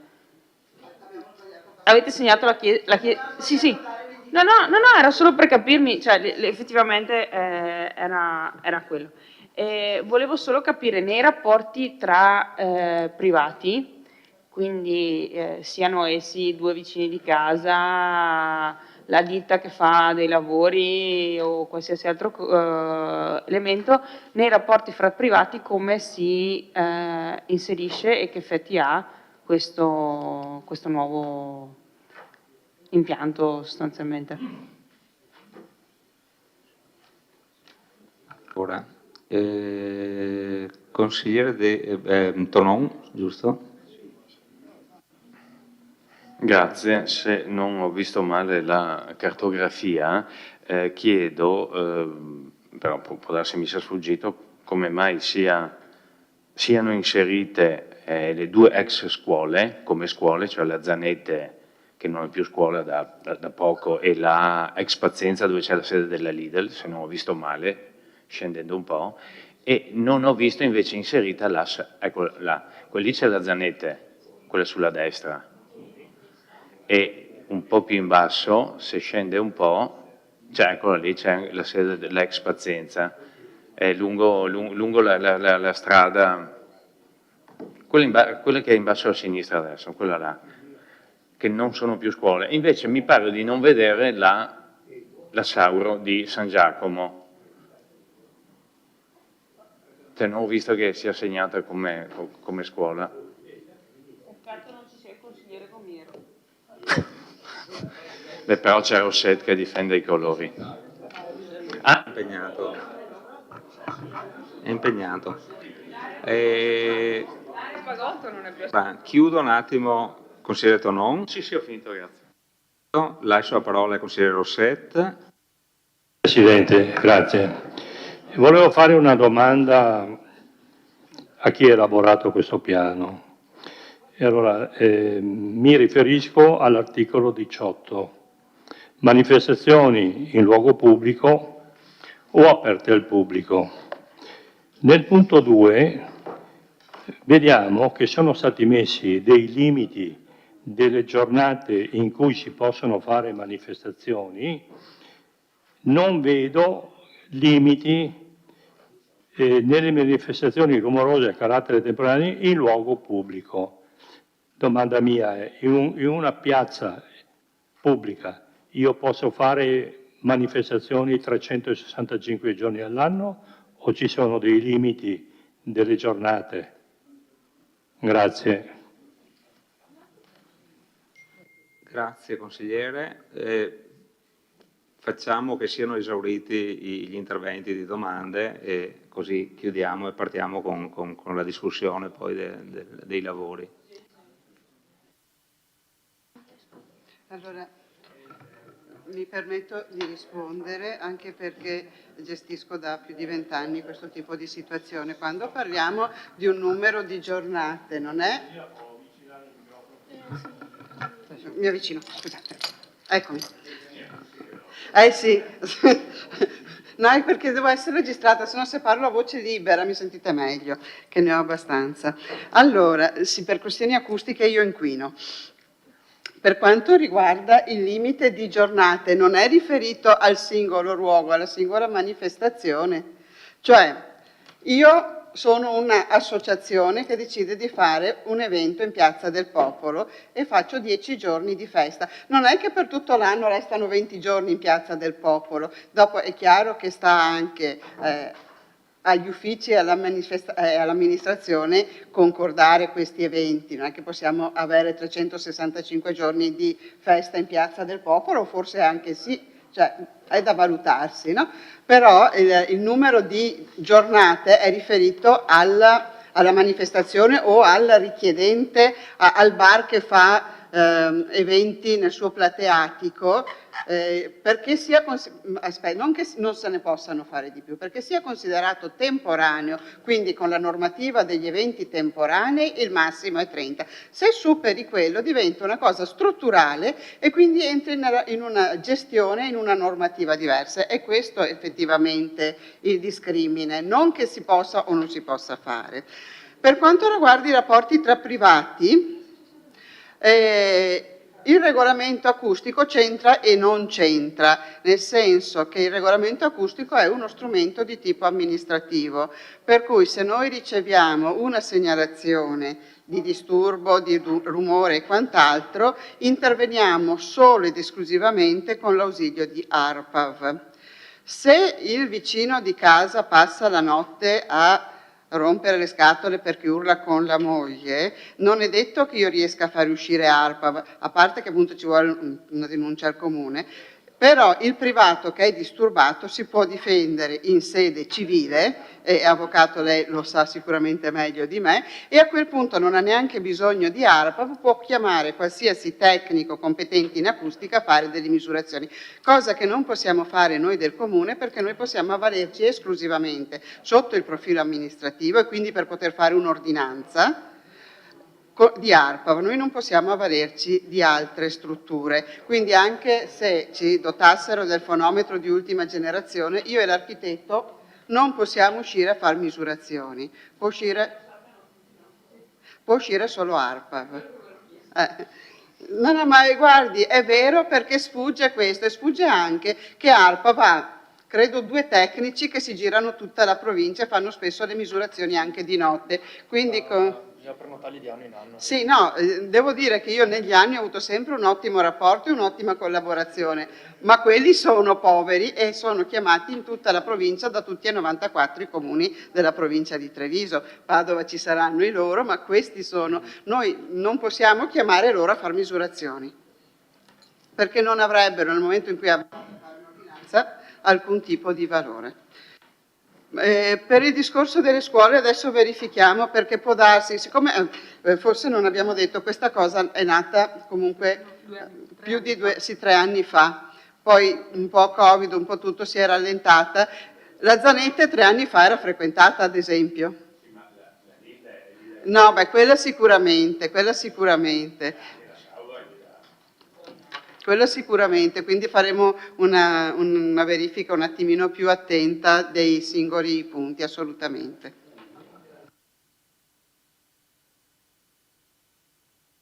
Prego. Ingegnere Curti, mi dispiace, ma o io mi sono spiegato male o lei non mi ha dato la risposta, perché la discrezionalità non è uno strumento di misura.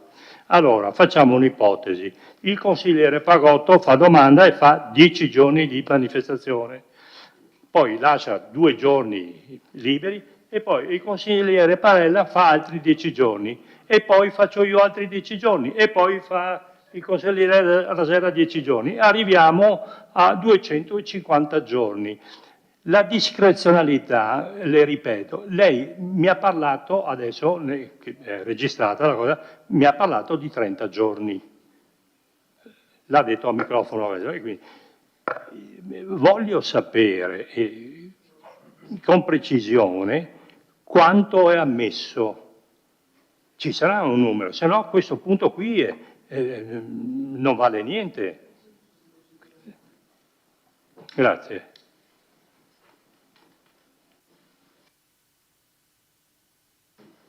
...365 giorni all'anno, perché il consigliere fa 10 giorni, cioè il limite non è sul luogo, è sull'evento, quindi il primo evento dura 10, il secondo 10, il terzo 10, il quarto 10. Scusi, c'è una confusione perché...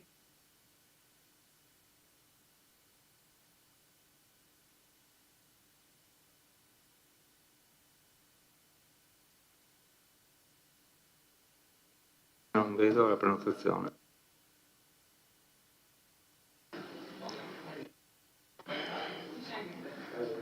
Ecco, diciamo che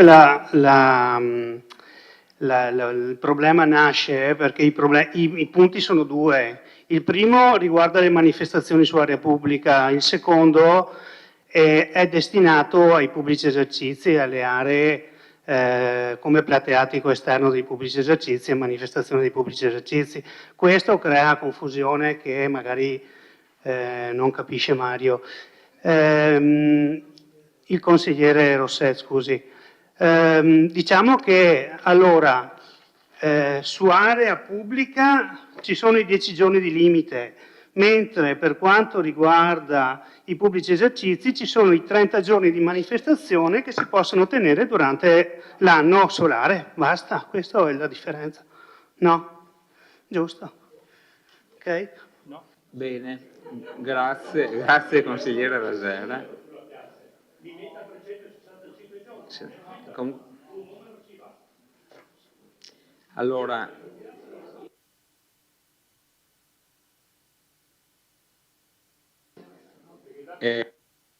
passiamo alla discussione della delibera, perché altrimenti qua non...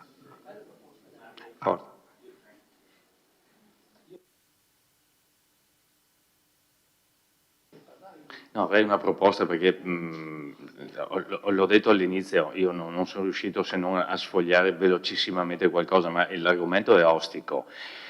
Siccome ci sono diverse incertezze, imprecisioni, eccetera, e mi pare anche la necessità di approfondire, chiedo, si può rinviare e riportarlo magari un po' più avanti per prendere anche coscienza di quello che è, perché mi pare che le domande, fra virgolette, tecniche siano fioccate e come dire, le risposte non sempre hanno soddisfatto, diciamo così, i consiglieri. Credo che magari facendo appunto una riunione di commissione allargata, aperta, si possano fare domande tecniche, e allora faremo anche quello che il Presidente ci ha invitato a fare, chiedo se si può fare, grazie.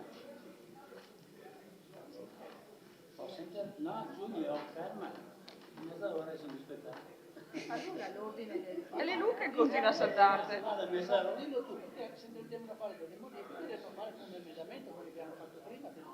Un attimo che il sindaco invece risponda un attimo al consigliere Tonò, perché è necessario portarlo. Prego. E in che modo? È complesso e un po' nuovo per tutti noi, e anche in campo della nostra valutazione può essere problematica, però vorrei invitare i consiglieri a procedere questa sera con l'adozione, perché l'adozione ci permette, con tutte le osservazioni da farsi, di arrivare a un'approvazione in cui siamo più consci e abbiamo avuto modo di ragionarci su un po' meglio, perché i tempi stringono e se non arriviamo all'approvazione entro la fine dell'anno rischiamo di perdere il contributo che abbiamo ricevuto per la redazione. Quindi se le osservazioni le facciamo nell'interregno fra adozione e approvazione sarebbe conveniente.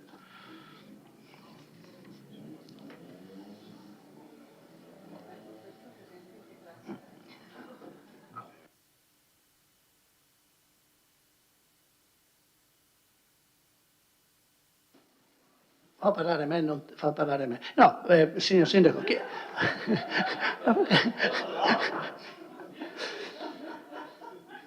no, chiediamo la proroga, signor Sindaco, alla Regione, non so chi ha dato il contributo, perché effettivamente qui i tempi sono tanti. Allora, sì, io mi rigidisco, come prima volevo chiedere una piccola modifica sul regolamento, mi hanno detto che devo presentare l'emendamento. Qui abbiamo fatto 10 osservazioni di correzione sul documento e non serve emendamento. Allora facciamo 10 emendamenti e stiamo qua fino a mezzanotte. È un argomento difficile e resta anche, ripeto, quel problema della rilevazione fonometriche che sono state fatte. Quelle rilevazioni, a giudizio dell'ARPA, sono inesistenti, non servono a niente. Allora andiamo avanti con la dottoressa prima ha detto che per le scuole hanno fatto un rilievo per cui hanno visto che non era 50, era 40, però quella misurazione lì, dice l'ARPA, non vale niente.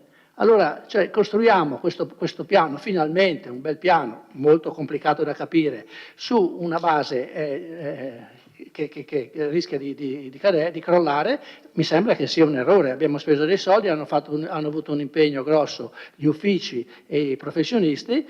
Mi sembra che non mi sembra che si possa rinviare alle osservazioni, perché allora questo vale per tutto, no? Ogni piano che presentiamo, questo è considerato un piano urbanistico, ogni piano che presentiamo rinviamo le osservazioni alle osservazioni che vengono fatte dai cittadini. Mi sembra che non sia un principio che poi possa essere mantenuto, insomma, anche nelle prossime delibere. Credo che abbiamo chiesto tanti rinvii dei termini, mi riferisco anche al discorso del PUT, al discorso dell'inserimento in quella comitato, no? Chiediamo la proroga anche qui, sono 12.000 euro, non credo che la Regione vi faccia storie su questo.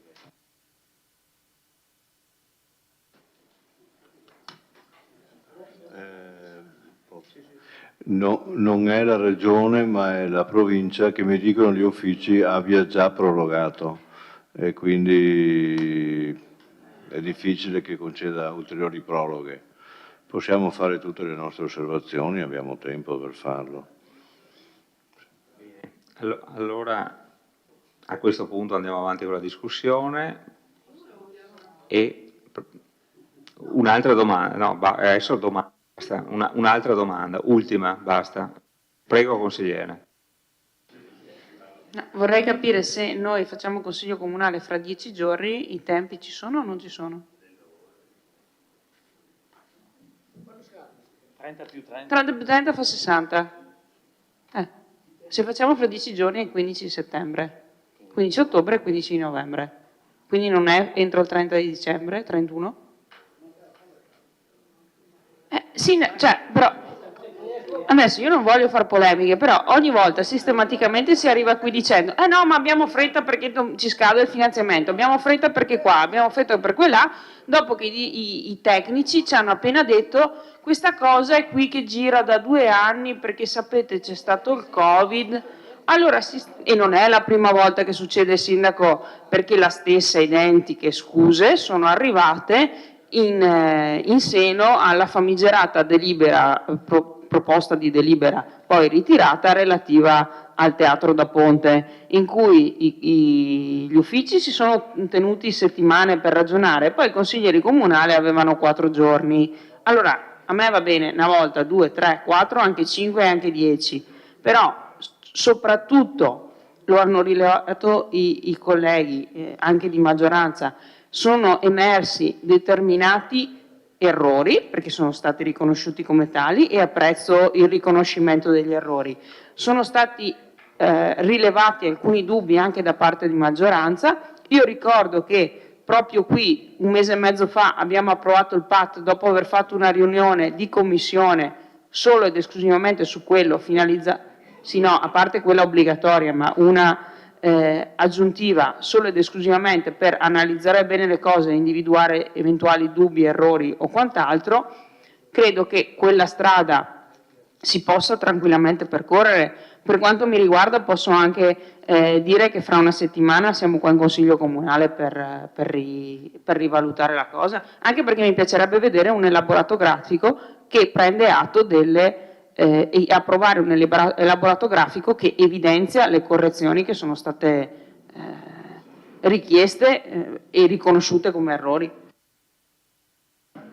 Consigliere, la prego di credere che queste non sono decisioni politiche, ma esclusivamente tecniche che cerchiamo di prendere su invito e indirizzo dei nostri uffici tecnici. Non è una scelta politica quello di fare oggi o tra 8 giorni o tra 15 giorni. I nostri uffici ci pressano, tanti sono i lavori da fare, non ne fanno soltanto uno alla volta, per cui esprimono questa esigenza e noi, pur di ottenere il risultato, cerchiamo di ottenerlo nel coso. Allora, mi sembra di capire che il sindaco aveva espresso l'idea di andare avanti, quindi avanti con la discussione.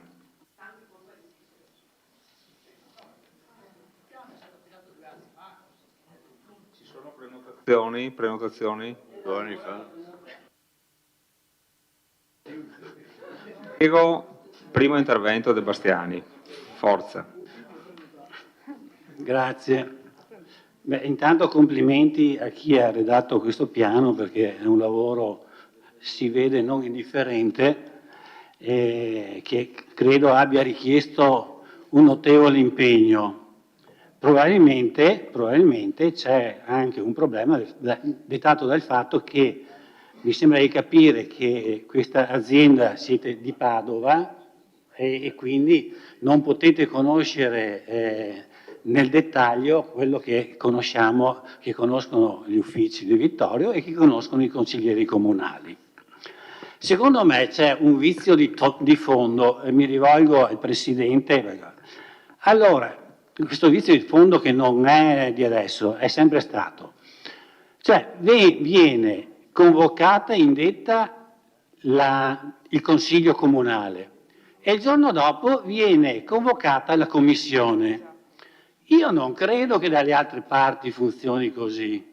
Non sono esperto, ma io non credo che in Regione Veneto, come nelle altre regioni, o nel Parlamento, prima convocano la seduta del voto della legge e il giorno dopo convocano le commissioni. Io credo che quando si vota una legge, nel nostro caso non è una legge ma è un provvedimento, prima la commissione lavora, fa un incontro, ne fa un altro ancora, quando la commissione ha sviscerato, e allora sì, concordo con lei Presidente, che si può dire vabbè, ne abbiamo parlato in commissione, abbiamo fatto anche la commissione allargata, a questo punto siamo pronti e la portiamo in Consiglio Comunale. Qui invece succede il contrario e purtroppo vengono fuori delle cose. Io purtroppo, e mi scuso, non ho partecipato alla commissione che dovevo partecipare. Voi l'avete fatta, ma non può da una commissione venire fuori questo documento, lo riguardo, è quello dell'elenco delle aree destinate a spettacolo, dove, come abbiamo detto prima, lo stadio comunale viene messo in centro di Vittorio Veneto e sappiamo che è a Meschio. Il Victoria Campus è messo in centro di Vittorio Veneto e mi risulta che anche quello in Costa Meschio, almeno la farmacia, abbiamo detto che è la farmacia di Costa, giusto? E la pista di atletica è messa a Serravalle e, come abbiamo detto prima, invece è in centro. Anche l'area Fender è messa a Serravalle e invece è sicuramente in centro. Costa Meschio, c'è via Sparato che non so cosa sia, però se io trovo in Valle Appesina l'oratorio di Piazza Santa Giustina, allora a Costa Meschio devo trovare l'oratorio di Meschio, che qui non c'è. E a Ceneda deve esserci l'area Rossi, perché mi risulta che nell'area Rossi si facciano delle manifestazioni e deve esserci anche l'oratorio parrocchiale, che non c'è. Se lo metto da una parte l'oratorio, lo metto in tutti i quartieri l'oratorio, almeno questo.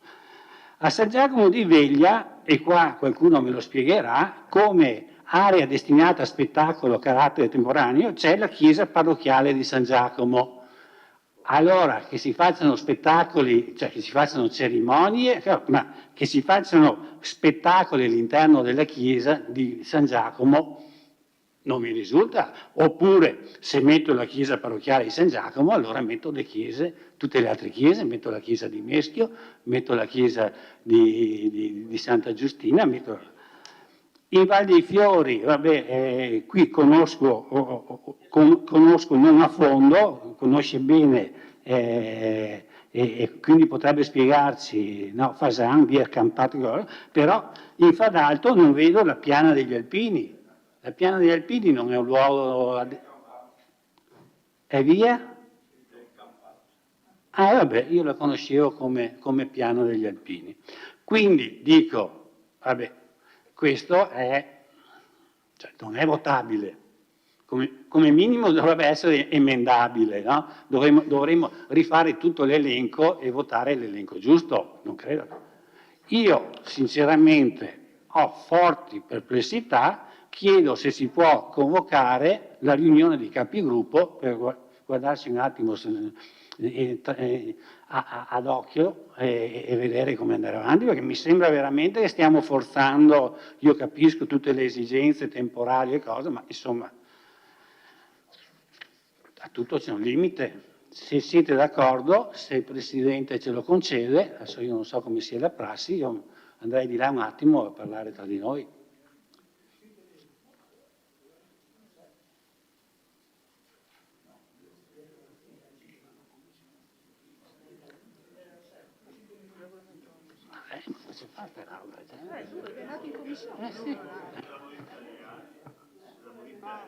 No, se parliamo un attimo.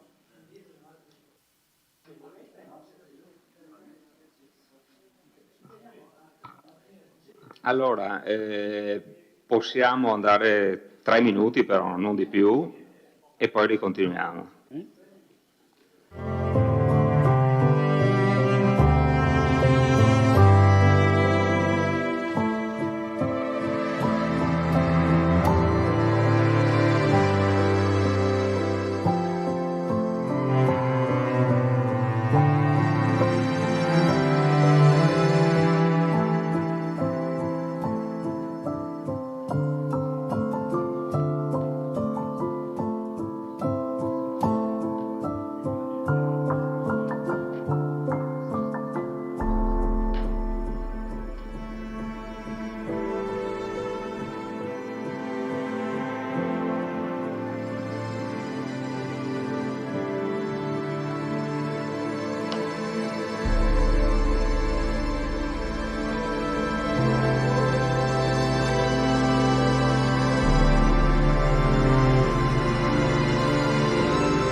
non abbiamo fatto le commissioni?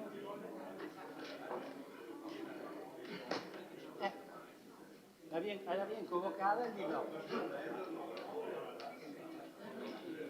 Sì, e scusa un attimo, no, ma scusa neanche, Milo legge e con le domande cosa fai? Sa per telefono e telefono ogni volta. Sarà diverso fare una commissione che avere il testo? Che discorsi è? Ma che discorsi siete io fare? Ma che discorsi siete io farti a mandare il testo? Cosa vuol dire? Sarà una roba avere il testo, una roba avere la commissione. Allora, Commissione io chiedo un'informazione, non capisco una cosa, me la spiegano. Se ho il testo a casa, allora, capisco. siccome all'interno della riunione di capigruppo non c'è stato l'accordo per la richiesta eventuale di rinvio del punto, si propone e si mette ai voti ovviamente il rinvio del punto a un prossimo consiglio comunale, ok? E quindi ora si vota o il rinvio o la bocciatura e quindi si discute il punto stasera. È chiaro per tutti? C'è qualche no. Allora si propone il rinvio del punto al prossimo consiglio comunale. Sì, la facciamo subito. Consiglio comunale da fare alla smetta è il prossimo. Al prossimo consiglio comunale. Sì, ma uno a caso o a breve? A rinviare al prossimo consiglio comunale.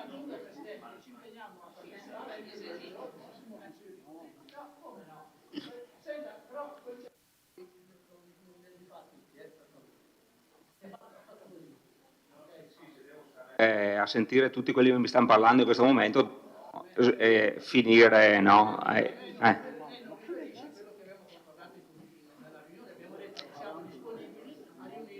Allora, prego lo riferisca lei. Sì, dunque volevo integrare la proposta del Presidente precisando che nella conferenza dei capigruppo abbiamo dato la disponibilità, in caso di rinvio di questo punto all'ordine del giorno, di ritrovarci entro 10 giorni in Consiglio Comunale per esaminarlo e adottarlo. Bene. Allora, si propone, si mette in votazione il rinvio del punto. Allora, il rinvio del punto al prossimo Consiglio Comunale, favorevoli?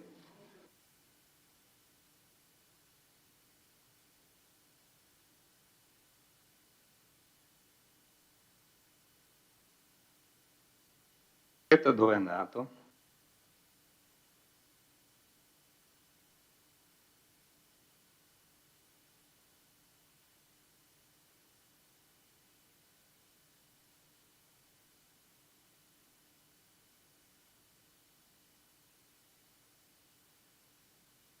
Allora, favorevoli al rinvio al prossimo Consiglio Comunale?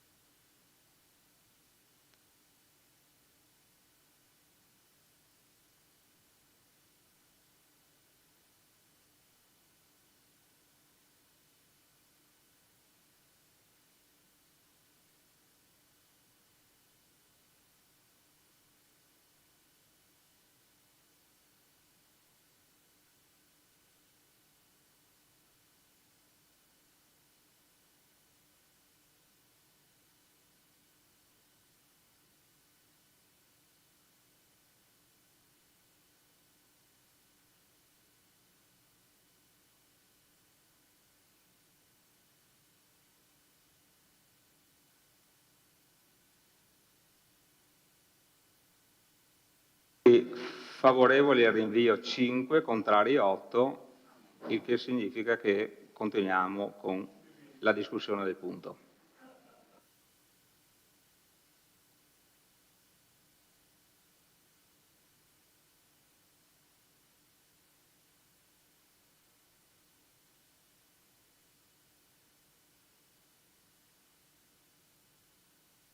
Bene, continuiamo con la discussione.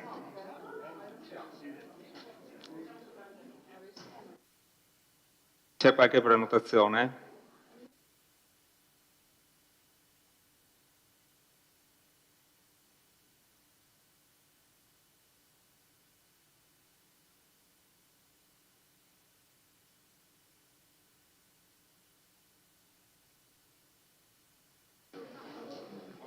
Antoni, prego. Solo per dire che le osservazioni e le modifiche che sono già state recepite anche dai tecnici saranno oggetto di puntuali emendamenti che adesso andiamo a presentare. Perché le modifiche si possono fare solo con degli emendamenti, se sono rilevanti. Se sono minime, poi si può anche far passare la cosa, ma essendoci decine di modifiche da fare, noi presenteremo gli emendamenti necessari per modificarle.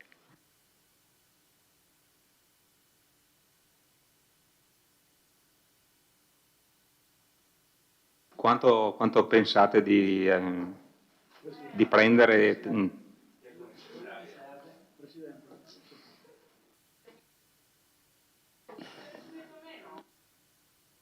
Perdon, se faccio un intervento, ancorché si parla di ambiente, non è un problema mio, ma se posso dare un contributo per essere fattivamente e propositivi rispetto al punto.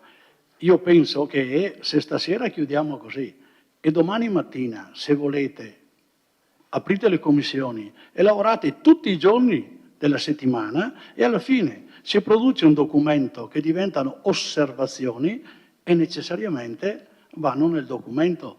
Quindi cerchiamo di essere propositivi alle cose. C'è modo, tempo di fare bene, giusto? Ma di fare. Di fare vuol dire che la Commissione domani si riunisce e poi sentivo prima De Bastiani, dice cosa faccio io in una commissione se poi non ho chi mi risponde. Quindi ha generato un problema sul problema. Quindi la Commissione può lavorare, può avere sicuramente, credo, gli attori di questo documento, chiaritevi, chiariamoci, giusto? E produciamo un documento diverso che sicuramente, se il testo ha la condivisione di tutti, verrà recepito. Non c'è problema. Il problema è che adesso noi andiamo avanti a fare emendamenti, ne facciamo 5, benissimo, 50, meglio. Lei crede che nel prossimo Consiglio sono finiti? Ci saranno 150, quindi ragioniamo in maniera più posata e ponderata, se posso. Non è un mio assessorato, quindi potrei anche esimermi da questa mia, ma un minimo di collaborazione. Grazie.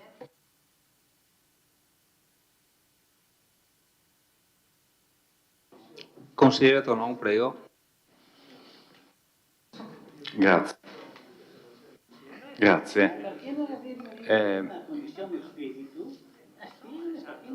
Mi trovo, con mia sorpresa, completamente d'accordo con le premesse dell'assessore Antiga.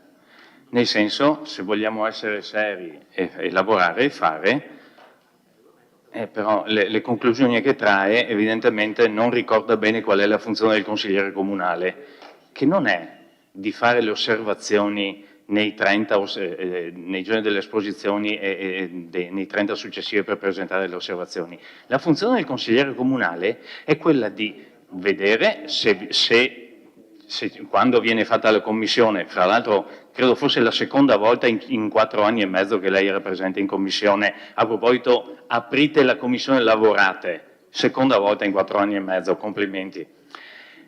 E la funzione del consigliere comunale non è quella di fare le osservazioni, può fare anche come i cittadini le osservazioni, ma suo dovere, no, se vuole farlo, suo dovere è intervenire in consiglio comunale, cosa che lei adesso sta invece impedendo, secondo quello che sarebbe il suo disegno. Approviamolo così com'è e da domani continuate voi sì, l'ha detto lei, lei ha detto lo approviamo così com'è, tanto lei non lo vota ovviamente perché lei non vota, approviamolo, quindi voi consiglieri prendetevi la responsabilità di votare una cosa su cui avete trovato un sacco di errori e di imperfezioni e dopo lo emenderete dopo. Ma perché dobbiamo farlo dopo? Assessore, me lo spiega? Siccome ricordo benissimo la modalità in cui lei gestiva il Consiglio Comunale, il peggior Presidente del Consiglio Comunale che Vittorio Veneto abbia mai avuto, il peggiore in assoluto, il peggiore. No, è vero. Siccome ho subito personalmente quelli che erano i suoi diktat più di una volta, mi ha anche zittito e mi ha tolto quando avevo diritto di parola più di una volta, me lo ricordo benissimo. Io so che lei riesce sempre ad avere un finto aplomb, ma è conosciuto il suo modo di fare. Allora, il mestiere, fra virgolette, del consigliere comunale non è, in tampa sen e domani vi trovate voi commissioni e cominciate a emendare. No. Lo studio, gli emendamenti, gli approfondimenti vengono fatti in commissione e in consiglio comunale, ma prima di approvare i provvedimenti, non dopo. Prima di approvare i provvedimenti. Quando un piano viene adottato è un piano urbanistico questo. È un piano urbanistico, non so se sa cosa vuol dire, penso proprio di sì. Vuol dire che al Consiglio Comunale va bene così com'è, va bene così com'è, no, è infarcito di errori, domani li correggete, ma stiamo scherzando? Ma lei si sta prendendo gioco del Consiglio Comunale, dei consiglieri comunali. Lei li sta invitando ad approvare una cosa sbagliata, riconosciuta anche dai tecnici, e lei ci invita a votarlo così, ma si rende conto di quello che sta facendo? O no? Oppure, meglio, cos'è la filosofia sottostante? Beh, intanto approviamo, andiamo avanti che ben altro da fare. Non funziona così, Assessore, non funziona così. Quello che dice la minoranza non è solo perdita di tempo, perché abbiamo visto quante volte abbiamo trovato errori che poi sono stati recepiti. Quante volte? Ma capitava anche quando io ero amministratore sindaco e le minoranze trovavano gli errori, e ci mancherebbe altro. Nessuno è perfetto, ma importante è riconoscere anche l'onore e l'onorabilità e la credibilità del Consiglio Comunale. Non si invita il Consiglio Comunale a approvare una roba sbagliata. Mi dispiace, questo proprio no.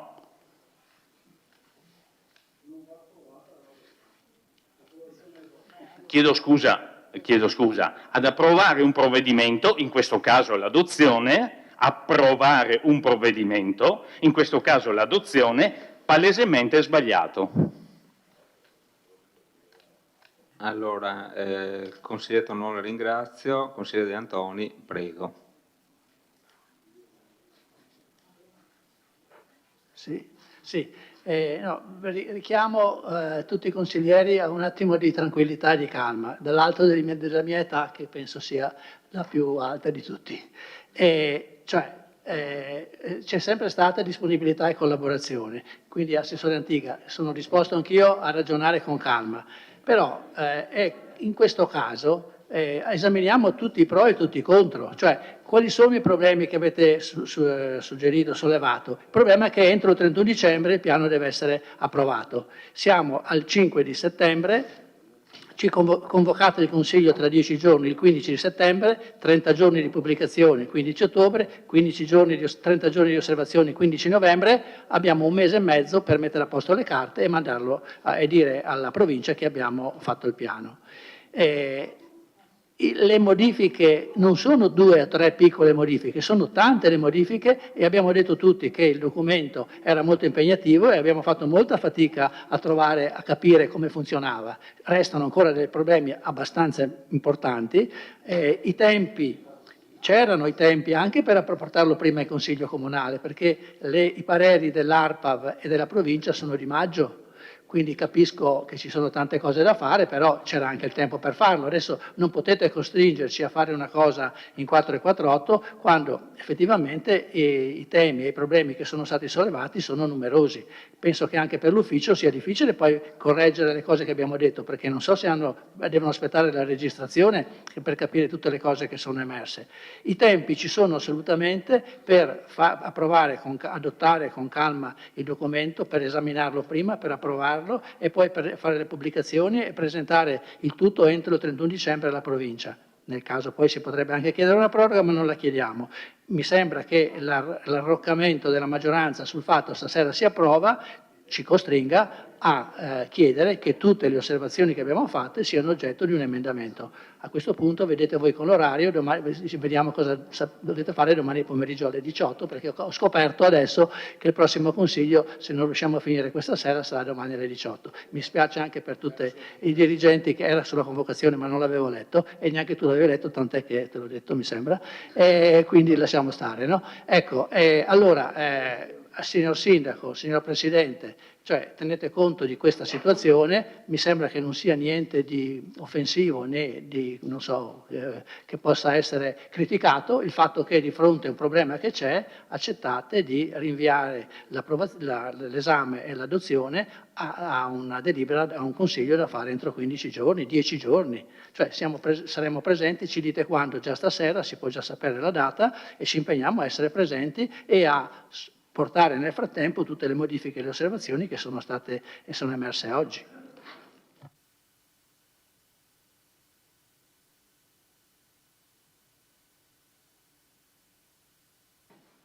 Prego, Sindaco. No, per la precisione, tutti sapevamo che questo documento era un documento complesso.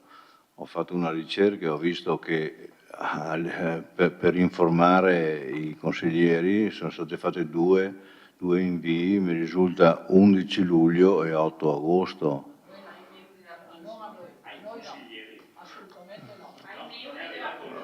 Ai membri della Commissione l'11 luglio e l'8 agosto a tutti i consiglieri.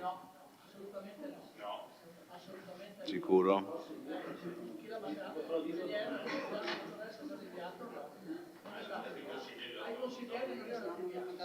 Ai consiglieri di maggioranza può essere.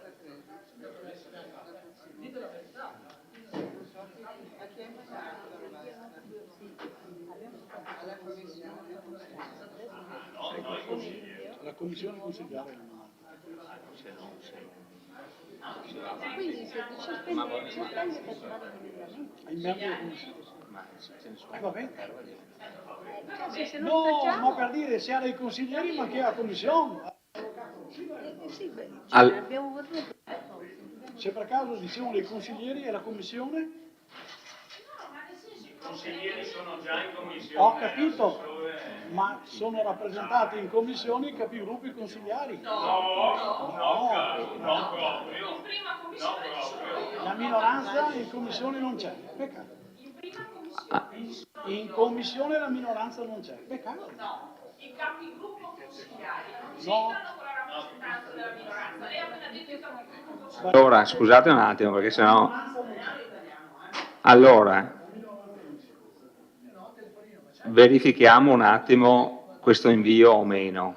Comunque, siccome il punto è stato deciso di portarlo avanti, facciamo gli emendamenti e presentiamo gli emendamenti, sospendiamo, a meno che non vogliamo, siccome i punti sono tanti, spostarlo a domani, così avete tutto il tempo domani mattina per scrivere gli emendamenti e domani pomeriggio, domani sera, trattiamo il punto.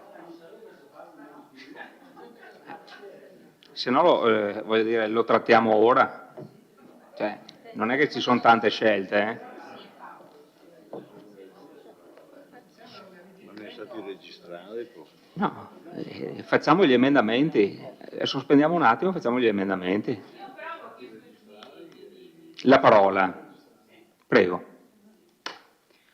Visto che l'assessore Antiga ci dà dotte lezioni su come devono operare i consiglieri, e visto che nei miei limiti temporali di persona che lavora mi sono data un po' un occhio ai documenti di questo Consiglio Comunale, con la collaborazione dei colleghi De Antoni e Tonò mi sono fatta dare la copia, perché in internet non si trova, non è una critica, capisco, è una delibera del 2002, ovviamente non è che nel sito internet si va indietro fino ai tempi di Marco Cacco, però la delibera del 2002 che riguarda uno degli altri punti, quelli un po' più avanti dell'ordine del giorno, nel 2002 le delibere avevano anche il riassunto del verbale della discussione.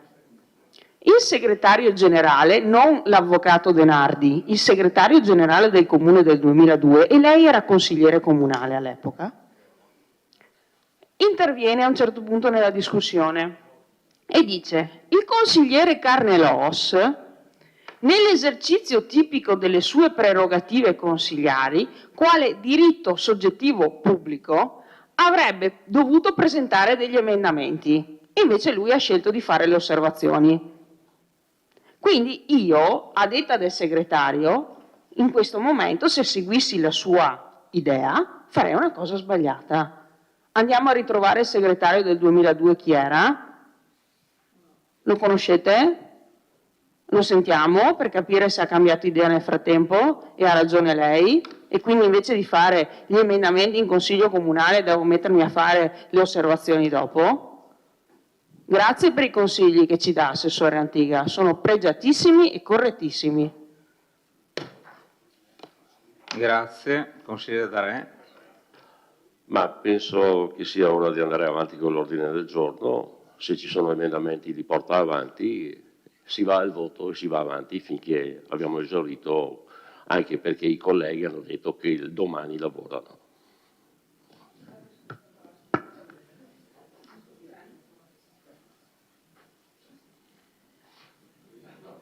Allora sospendiamo per ricevere gli emendamenti. No, se hai gli emendamenti bene, se no se va avanti. Scusa, mi sono guardato il consiglio da casa, per cortesia, ed è ora di finire. Sì, da casa. Perché? Pensa che non che sia gli strumenti tecnici? Grazie alla tenda TV si vede il consiglio da casa. Sono arrivato ho visto il punto, ho visto le osservazioni, anche la proposta di sospensione del consigliere Tonon, ma questo è un punto dell'ordine del giorno, si va in discussione, se ci sono emendamenti li presentati, altrimenti si va voto favore o dichiarazioni di voto favorevole e voto contrario. Prego, consigliere De Bastiani. Consigliere D'Arè, inutile scaldarsi, allora stiamo tutti tranquilli, noi stiamo preparando gli emendamenti, basta, andiamo avanti. Ah, se serve sì, se serve sì. No, perché a mezzanotte si interrompe, fino a mezzanotte, non domani mattina. No, non hanno il tempo, non è previsto un tempo. Fino a mezzanotte, se serve, sì. Noi...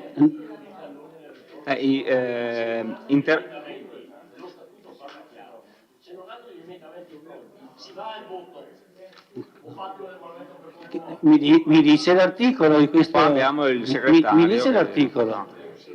No, mi dica l'articolo. No, tirami fuori. Allora, interrompiamo un attimo. Quando si fa un intervento si è precisi, si dice anche l'articolo. Scusate, interrompiamo la seduta così abbiamo modo di fare gli emendamenti. Silenzio per cortesia. Interrompiamo la seduta in modo che si abbia modo di fare gli emendamenti, perché qua altrimenti...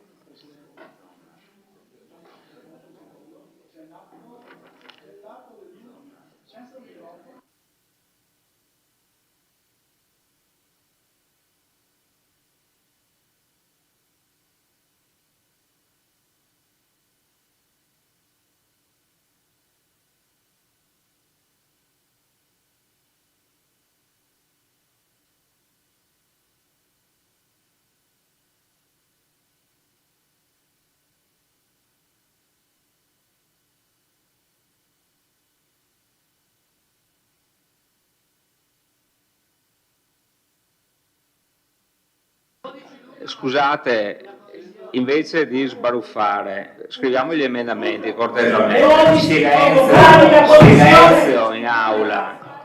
Scusi, silenzio in aula, altrimenti faccio intervenire i vigili. Forza, tranquilli. Silenzio tutti.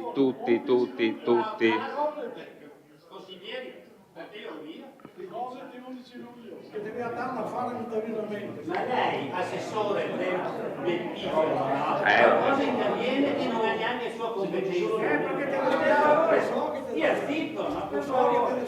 Andiamo, perché ti ricordo dell'11 luglio. Stia zitto, e il 12 doveva fare la certo, cosa vuol dire certo? Che noi abbiamo tutte voi che figura che descendiamo. 11 luglio ricordo che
Bene, ci potete consegnare gli emendamenti magari?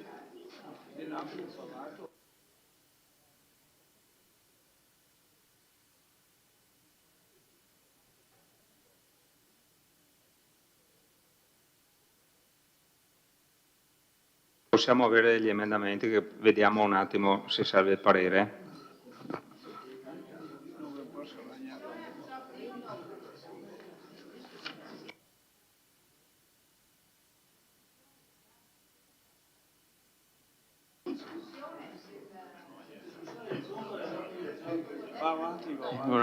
Già ci sono tre, De Bastiani, Tonon e De Antoni hanno fatto 3 interventi.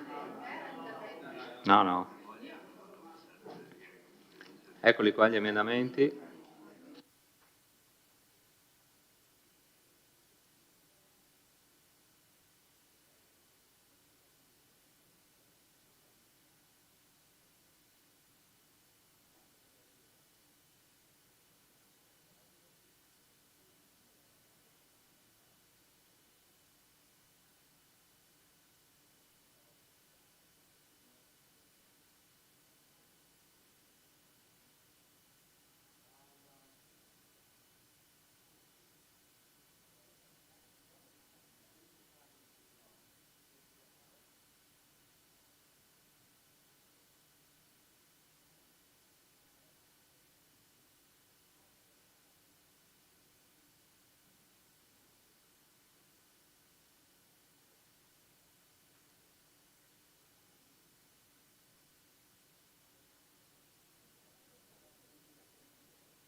Bene, riprendiamo gli emendamenti.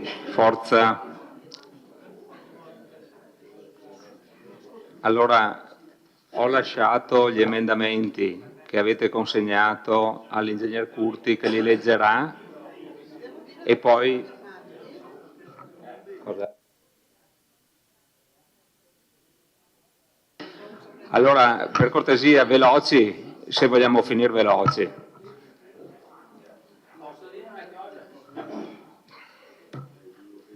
Aspettiamo dopo gli interventi, dai, perché sennò non andiamo più avanti. Allora, gli emendamenti sono stati consegnati all'ingegner Curti, li leggerà uno ad uno e li metterò subito in votazione.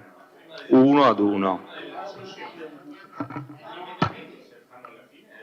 E allora facciamo la discussione. Lasciamo là gli emendamenti e facciamo la discussione. Allora, tre interventi sono già stati fatti, prego prenotarsi.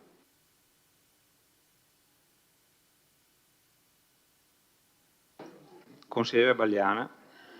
Grazie. Allora, no, 7 più 7? Sì, 7 più 7, giusto. Allora, dunque, io partirei proprio dalla questione, cioè la questione di questo piano non è tanto influente sulle situazioni che si verificano in città, l'ho detto anche prima.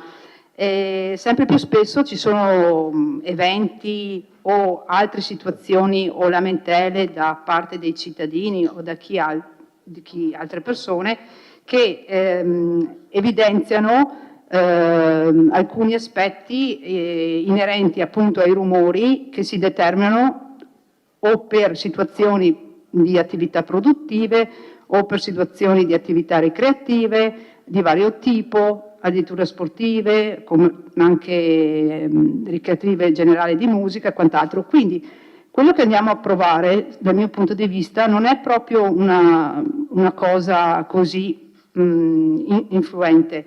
E vorrei soffermarmi in particolar modo anche sulla questione del regolamento, che secondo me è forse la cosa più importante, al di là dell'aspetto della relazione tecnica che entra un po' nell'ambito conoscitivo della città e quindi classifica le varie aree. Però, voglio dire, il regolamento è di fondamentale importanza perché poi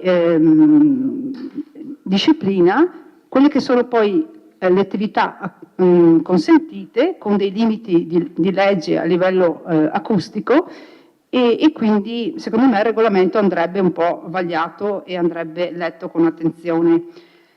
E detto questo, io vorrei partire dal testo del deliberato del Consiglio Comunale, quando, l'abbiamo detto anche prima, ci sono delle note all'interno del preso atto, delle norme di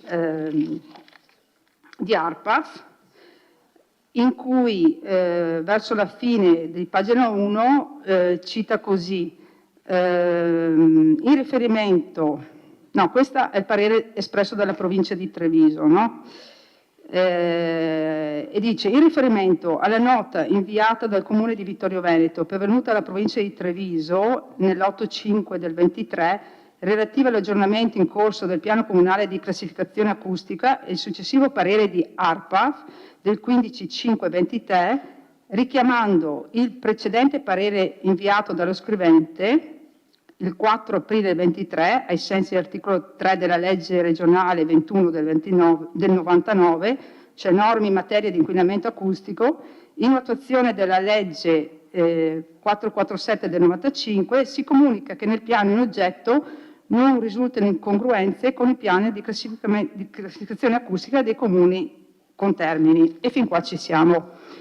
In riferimento ai monotiraggi fonometrici di breve periodo effettuati come riportato dalla precedente nota, si rammenta che, essendo di durata inferiore a un'ora, risultano inefficaci e non confrontabili con i limiti come indicato dal DPCM 14/11/97 per valutare la rumorosità dell'ambiente ai fini della normativa vigente. Allora, qui secondo me c'è una prima questione da sollevare. Se quello che è stato rilevato non è praticamente non ci dà la possibilità di fare dei riferimenti ai limiti di legge. Questo volevo dire. Quindi chiedo, l'ingegner Curti adesso è uscito, magari l'assessore all'ambiente potrà rispondermi in merito, volevo chiedere rispetto ai rilevamenti che sono stati fatti, assessor Fasan, mi ascolta? No. Se in un luogo è stato rilevato che il valore è oltre il limite, voglio dire, viene segnalato con questo piano o meno? Quindi vengono messi in atto dei provvedimenti per mitigare i rumori o meno? Questo che non capisco, ok? Questa prima cosa. Cioè, se già, ingegner Curti, non so, l'assessore Fasan non mi stava ascoltando, provo con lei.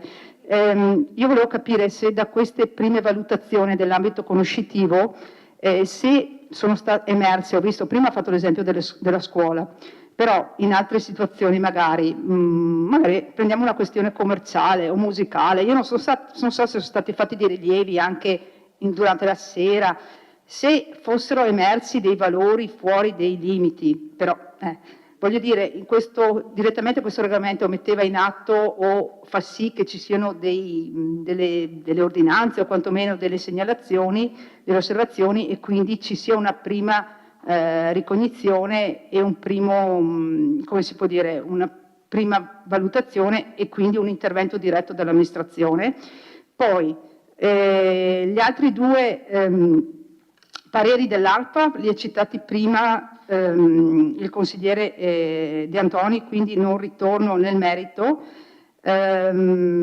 Solo il punto 3, il fine delle misure fonometriche effettuate a supporto della redazione del piano è di definire e confermare la classe acustica di un determinato punto, oppure in caso di superamento del limite la necessità di attuare un piano di risanamento. Quindi viene istituito subito, voglio dire, questo piano di risanamento o c'è un altro iter di segnalazione e quant'altro. Poi invece mi fa specie anche l'altra nota, per confrontare il risultato delle misure con i limiti previsti, i tempi di misura, il posizionamento della strumentazione, la strumentazione e la metodologia di misura devono essere conformi a quanto previsto dal DMA del 98 e dal DPCM del 97. Misure effettuate con tempi di misura breve, ok, potranno essere usati al fine conoscitivo ma non nel confronto con i limiti previsti dalla normativa vigente. Allora mi chiedo, ma chi è che fa eventualmente i controlli? Cioè, quando è che noi sapremmo, se lo sapremo mai, quando qualcuno sfora praticamente il limite? Solo su segnalazione o sarà il comune che con una tantum esce? No, ecco. Il mio tempo sta per concludersi, quindi magari nel secondo intervento avrei altre cose da chiederle. Grazie. Grazie consigliere.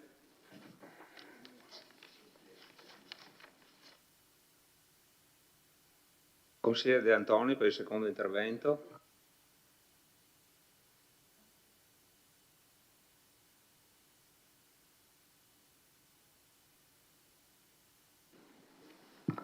Sì, l'intervento che avevo preparato era per gran parte, ricalca le osservazioni che ha fatto il consigliere Balliana, ma io mi voglio soffermare solo sull'ultima parte della premessa in cui anche l'ufficio prende atto delle osservazioni dell'ARPA e queste osservazioni dicono in particolare che le misure effettuate con tempi di misura brevi o non posizionati o con posizionamenti non conformi a quanto previsto potranno essere usati al fine conoscitivo, ma non nel confronto con i limiti previsti dalla vigente normativa. Nella delibera si dice anche che in merito alle valutazioni degli enti di cui sopra, quindi sia l'ARPAB che la provincia, il progettista ha chiarito che le rilevazioni fonometriche a breve periodo della durata di 15 minuti sono state eseguite al fine conoscitivo del clima acustico del territorio e che tali misure sono state giustificate nel paragrafo 6.3 descrizione dei risultati delle misure in relazione alla tecnica del piano. Io sono andato a vedere questa pagina dove non si dice altro che loro hanno ritenuto che queste misurazioni potessero essere eseguite così, forse anche per problemi di tempo, e che quindi avevano solo un valore conoscitivo. Ma alla fine mi domando, cioè questo piano che valore ha rispetto anche ad eventuali come dire, sanzioni che possono essere irrorate a persone che non a gruppi, persone o soggetti insomma in genere che non rispettano questi limiti, perché se la stessa ARPAB dice che le misure che sono state prese a riferimento per fare questo piano non sono state prese correttamente, chiunque troverà questa delibera e chiunque dirà la sanzione che tu comune mi hai dato perché in quella sera sono andato oltre i decimi, la categoria 4, 3, 5, non mi interessa quale sia, sono andato oltre e quindi ti sei basato su un piano che è illegittimo in partenza, cioè si basa su delle misurazioni che non sono ritenute valide. Non lo dico io, lo dice l'ARPAB. Le controdeduzioni che fa il tecnico sono, a mio parere, sono assolutamente ininfluenti e confermano in sostanza quello che è il giudizio dell'ARPAB e poi anche della provincia. Quindi mi domando come facciamo ad andare avanti ad approvare questo documento che parte in partenza zoppo. Questa è la domanda che chiedo anche agli uffici, come si possa andare avanti con questo piano. Grazie. Altri interventi?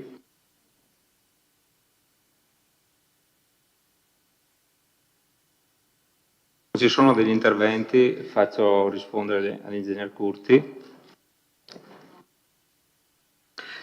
Io parto dall'ultima osservazione del consigliere De Antoni. Prima la collaboratrice del progettista ha spiegato, forse in maniera affrettata, il significato di queste misurazioni. In fase di redazione del piano le misurazioni sono solo ed esclusivamente di tipo conoscitivo. E in tal senso non sono neanche dovute, però giustamente nel momento in cui c'è da valutare se assegnare una classe seconda, terza o quarta a una determinata area residenziale, è importante avere un'idea del livello di rumore che c'è in quest'area per poter assegnare la classe. E questa è una cosa, non sono dovute, il tecnico poteva non farlo e assegnare la classe senza farle, ha ritenuto di farle e sono quelle che l'ARPAV dice, vabbè, non possono essere utilizzate, dice ARPAV, ma è vero questo, per verificare la congruenza del rumore o i limiti di rumore rispetto alla classe. Ma qua siamo a piano approvato o comunque in una situazione diversa quando ho la denuncia del rumore, devo verificare se quel rumore supera o meno i limiti e per fare quelle misurazioni, a parte che non le avrebbe potute fare il tecnico, ma le può fare solo ARPAV, perché altrimenti non hanno amministrativamente alcun valore e sono disciplinate in maniera specifica. Per cui nel momento in cui io dovessi intervenire per sanzionare un qualsiasi impresa, evento, cittadino che fa rumore, devo avere le misurazioni fatte da ARPAV, fatte secondo il DPCM che viene richiamato, che disciplina il tempo, gli intervalli di tempo nell'arco della giornata in cui a seconda della situazione vanno fatte le misurazioni, dopodiché verifico che quella misurazione mi certifica un superamento del limite e lì posso intervenire con un sistema sanzionatorio. Questo per dire quindi che non è che fate queste misurazioni qua per fare il piano, io vado in giro per la città a dare sanzioni, perché non sarebbero comunque misurazioni che mi possono permettere di fare questa attività amministrativa. Tutte queste misurazioni fatte dal tecnico di breve durata nei vari punti del nostro territorio sono serviti al tecnico per farsi un quadro di qual era la situazione del rumore nelle diverse zone. Il piano, per passare alle domande che aveva fatto la consigliera Bagliana, allora il piano non mette in atto gli interventi di mitigazione, il piano acustico mi dà un quadro di riferimento e dopodiché è chiaro che sono state fatte queste misurazioni che possono non avere il valore amministrativo sulle quali non sanziono. Se adesso dovessi dire per assurdo che all'ospedale ho trovato 100 decibel, magari un campanello di allarme mi si pone, ma non è il piano che me lo risolve. Tutti gli interventi di mitigazione o di risanamento sono successivi e non li trovo dentro al piano. Il piano mi dice all'ospedale devi avere questi limiti di immissione, nelle zone di classe 2 devi avere questi altri, eccetera. Dopodiché, laddove io verifico che non sono rispettati, soprattutto nei confronti di quelle attività diciamo più sensibili, che sono l'ospedale, la casa di riposo, le scuole, eccetera, lì vanno messi in atto successivamente i piani di risanamento.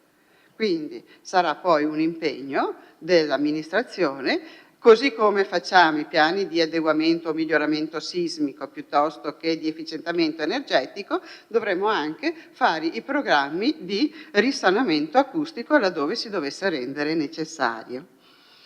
Poi chiedeva su chi fa le misurazioni, ma un po' quello che stavo dicendo, nel senso che comunque le misurazioni non sono queste sono solo una conoscenza iniziale del territorio. Nelle situazioni di problemi denunciati noi chiediamo sempre l'intervento di ARPA. Come dicevo prima, ricordiamoci che ARPA va 2, forse 3 tecnici per tutta la provincia, però io li ho chiamate nel corso degli anni più volte, sono colleghi veramente molto collaborativi, loro escono 24 ore su 24 quando ci sono da fare queste misurazioni e fanno delle campagne e le fanno. Per cui poi sulla base di quello noi abbiamo tutti gli strumenti per intervenire.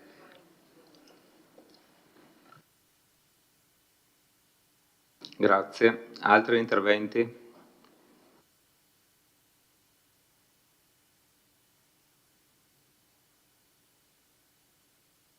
Consigliere Tonon? Grazie.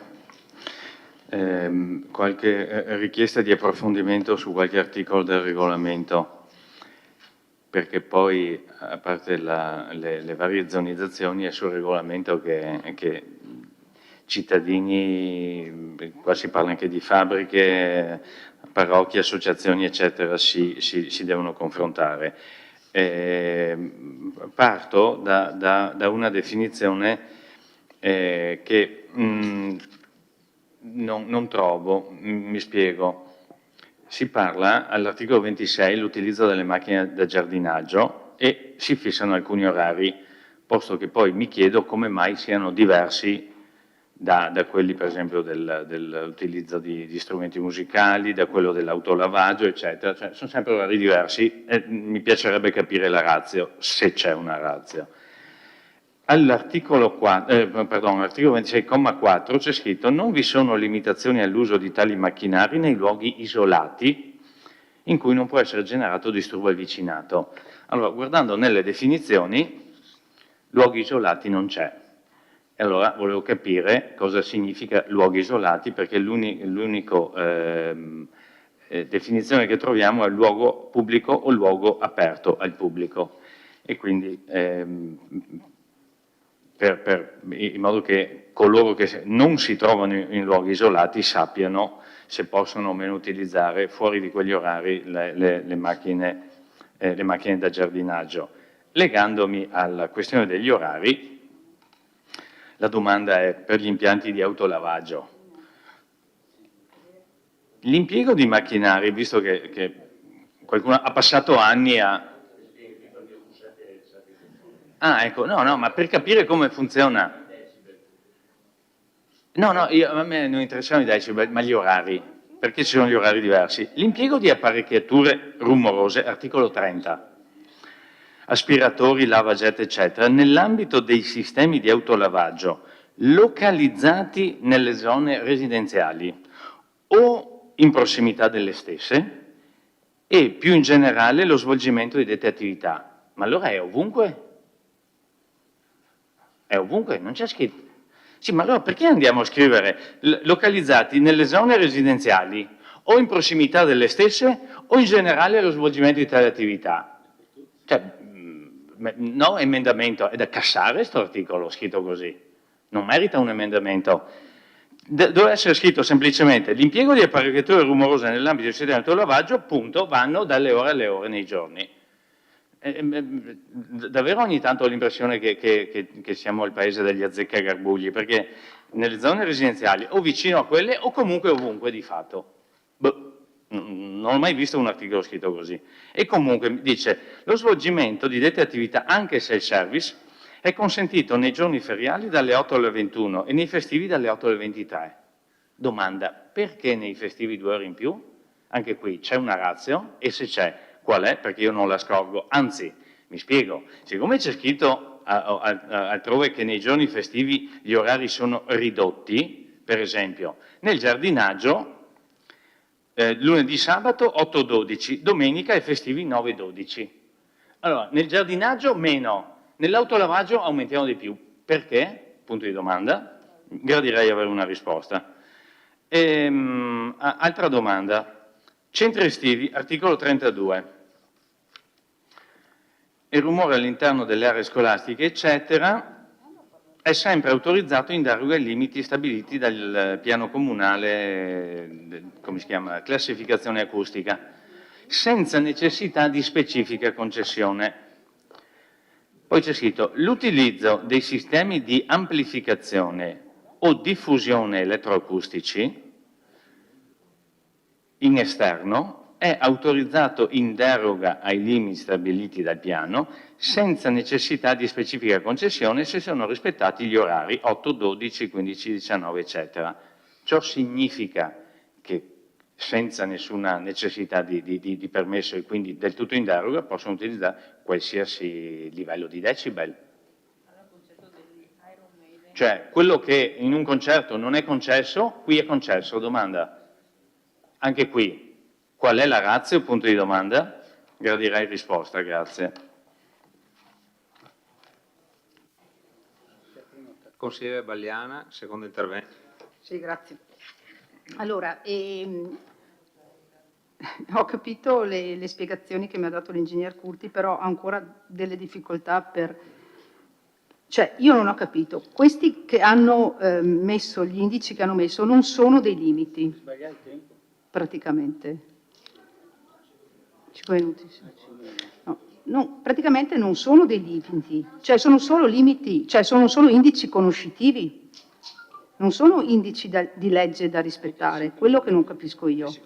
Cioè, quelli messi, cioè, classificando le aree, volevo capire se gli indici messi sono dei limiti di legge da rispettare, sì o no, questo.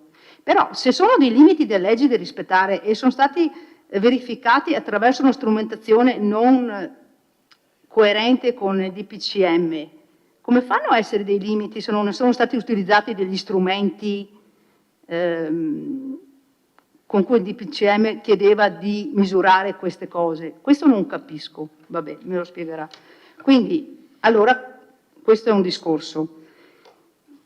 E quindi sono effettivamente dei limiti di legge, detto questo.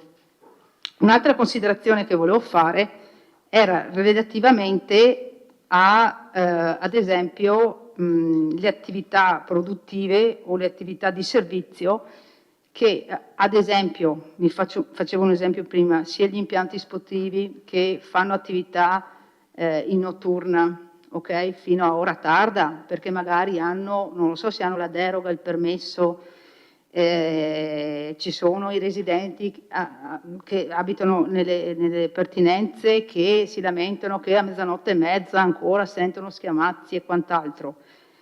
In quel caso la domanda di pertinenza deve partire la segnalazione e in quel caso là voi, in teoria, facciamo un'ipotesi, mandate ARPAF a rilevare alla sera i decibel. Ecco. Altra cosa che volevo evidenziare, che ho visto nel regolamento, che anche cioè gli schiamazzi o la musica all'esterno dei locali è assoggettata a questi limiti, nel senso che è il gestore del locale che deve garantire naturalmente che tale situazione sia sotto determinati decibel e a determinati limiti. E questo secondo me è giusto dirlo, insomma, perché poi si hanno situazioni estreme in cui secondo me poi vengono in comune, segnalano, mandano email e magari forse non so se effettivamente con questo nuovo regolamento giustamente bisognerà rivalutare tutta una serie di considerazioni, magari tanti non sanno quali sono i limiti in cui bisogna sottostare, ok? Questo è un discorso che faccio a livello generale. Poi mi è saltata all'occhio la questione a pagina del rapporto ambientale preliminare, mi interessava la questione 5.1.3, criticità connesse con le centraline idroelettriche. E proprio, guarda caso, volevo proprio fare questa valutazione per quanto riguarda la rumorosità delle centraline idroelettriche, che è una cosa non secondaria dal mio punto di vista, perché come le attività produttive in certe zone non devono andare a disturbare lo stato psicofisico degli abitanti di determinate aree residenziali, io penso che anche in questo caso sulle centraline idroelettriche ci sia la necessità di intervenire e fa specie, penso che il sindaco lo sappia già, insomma, che l'ultima centralina voglio dire consentita sta creando dei problemi a livello rumore per delle famiglie che di notte non riescono nemmeno a dormire nelle loro abitazioni e le case erano là prima della centralina, quindi voglio dire, quindi qui vedo che invece a differenza qui impone che passati entro 6 mesi dall'approvazione di questo piano i proprietari di queste centraline dovranno adeguarsi ai limiti assoluti di emissione e dimissione di classe terza dell'area assegnata. Ecco, magari penso che sia giusto monitorare questo aspetto anche per garantire ai cittadini la possibilità di dormire alla notte e non di passare tutta la notte a ascoltare la centralina che col suo rumore continua a tenerli svegli, insomma. E questo, secondo me, quando si approvano dei piani, faccio l'esempio della centralina, effettivamente la realizzazione dei lavori dovrebbe essere monitorata, ma se devono essere fatti a regola d'arte, cioè bisognerebbe monitorarli fino alla fine, non dare la concessione e dopo lasciare ai cittadini l'onere di dimostrare che questi non rispettano il piano acustico, che ci sono delle emissioni di rumore. Ecco. Grazie. Consigliere Darè. Sì, per quanto riguarda gli autolavaggi, in maniera molto semplice, l'attività della domenica viene fatta 2 ore in più per un accordo con le sigle sindacali e l'ente. Io ho avuto controlli perché appunto per i rumori, il controllo viene fatto naturalmente, bisogna capire in che area sei, però c'è un rumore di fondo stabile che è attorno ai 50 decibel. I lavaggi che sono fatti dalle aziende che vanno in tutto il mondo non superano i 55, sono dentro quelle che sono le limitazioni. È chiaro che la denuncia viene fatta al proprietario, da qualche vicino, e poi interviene l'ARPA che fa un controllo specifico, cioè mette l'attrezzatura fonometrica all'interno dell'abitazione a finestre aperte con tutte le attrezzature in movimento chiaramente, e naturalmente se si sfora è quasi impossibile, insomma. Quindi non è che hanno lo fanno alla domenica perché la domenica la gente ha più tempo oppure arriva dal mare o dalla montagna, quindi gli danno 2 ore in più. Tutto qua, non è solo una questione così di lavoro. Grazie. Consigliere De Bastiani. Riprendo una cosa che ho detto prima, ma voglio riprenderla perché è arrivato il consigliere Darè che prima non c'era e volevo coinvolgerlo in questo ragionamento. No? Lei è stato consigliere regionale, adesso deputato europeo e si parlava delle... No? Sì? No. Si parlava, avevo sollevato il problema delle commissioni, no?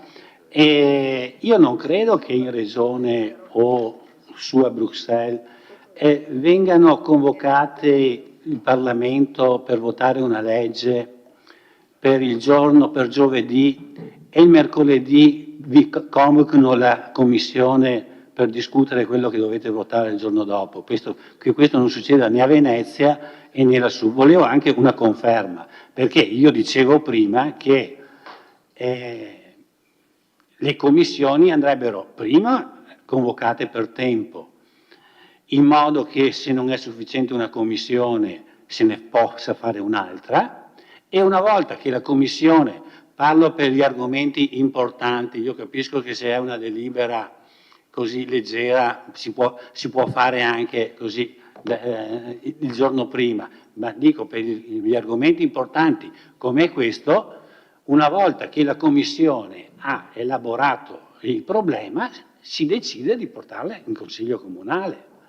In questo modo, come diceva il Presidente, è anche lecito che qualcuno dica vabbè, ne avete parlato in Commissione, adesso in Consiglio per piacere, vabbè, se c'è qualcosa, ma vediamo di velocizzare.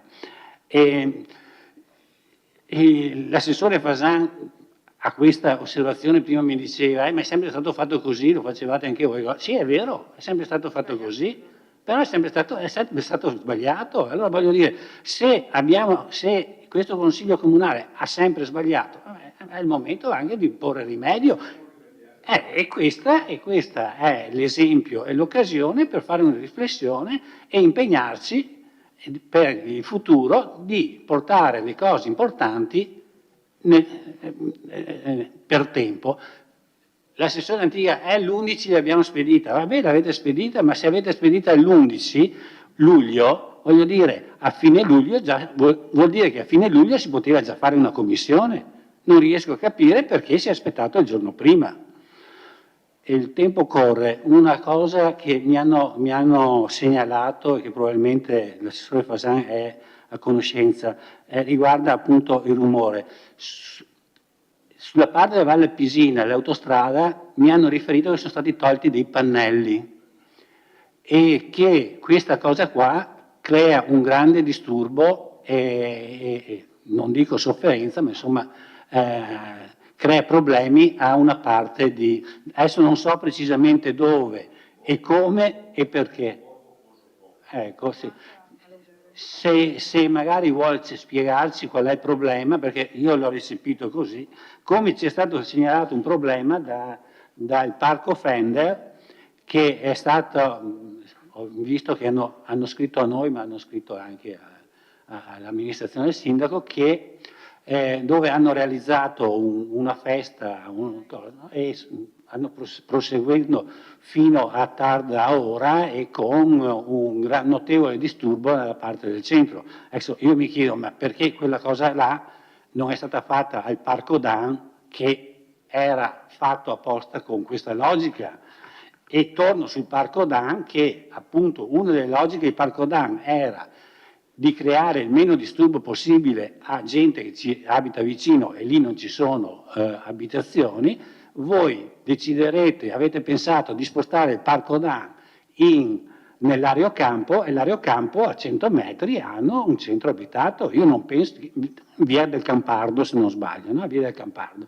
Io non penso che Via del Campardo sia molto contento di ospitare a 100 metri di distanza delle manifestazioni che a volte sono con decibel insomma, sostenuti, soprattutto se sono quei concerti di giovani a cui piace alzare il tono. Ecco, se l'assessore mi dà una spiegazione anche per curiosità, grazie. Grazie. Consigliere Rasera. Sì, io volevo riallacciarmi un attimo al discorso che faceva il consigliere Bagliana prima per quanto riguarda i pubblici esercizi e la musica all'esterno dei locali. Allora, tutti i pubblici esercizi che hanno un giardino, esercitano musica oppure hanno un giardino comunque all'aperto, hanno bisogno di un documento che si chiama VIA, valutazione impatto acustico. Questo documento va a modificare i parametri anche di questi locali per il rilascio di queste autorizzazioni, sì o no? Grazie. Grazie.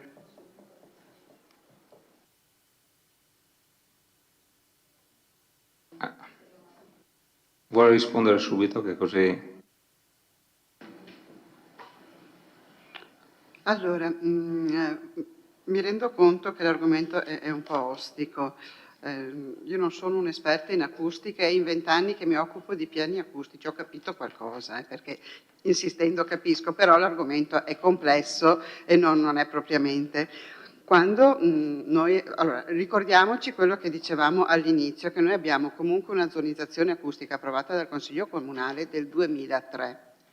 I limiti che nel regolamento trovate a pagina 5 per le varie aree, non è che li ha dati il regolamento, li dà la legge 447 del 95, sono quelli, cioè la classe 1 ha quel limite e noi non possiamo dare un limite diverso, la classe 2 ha quei limiti e non possiamo. Quindi non è che cambi molto, adesso abbiamo aggiornato la zonizzazione, ma comunque anche oggi quando noi riceviamo una denuncia di rumore abbiamo una classificazione acustica che ci dice in che classe siamo.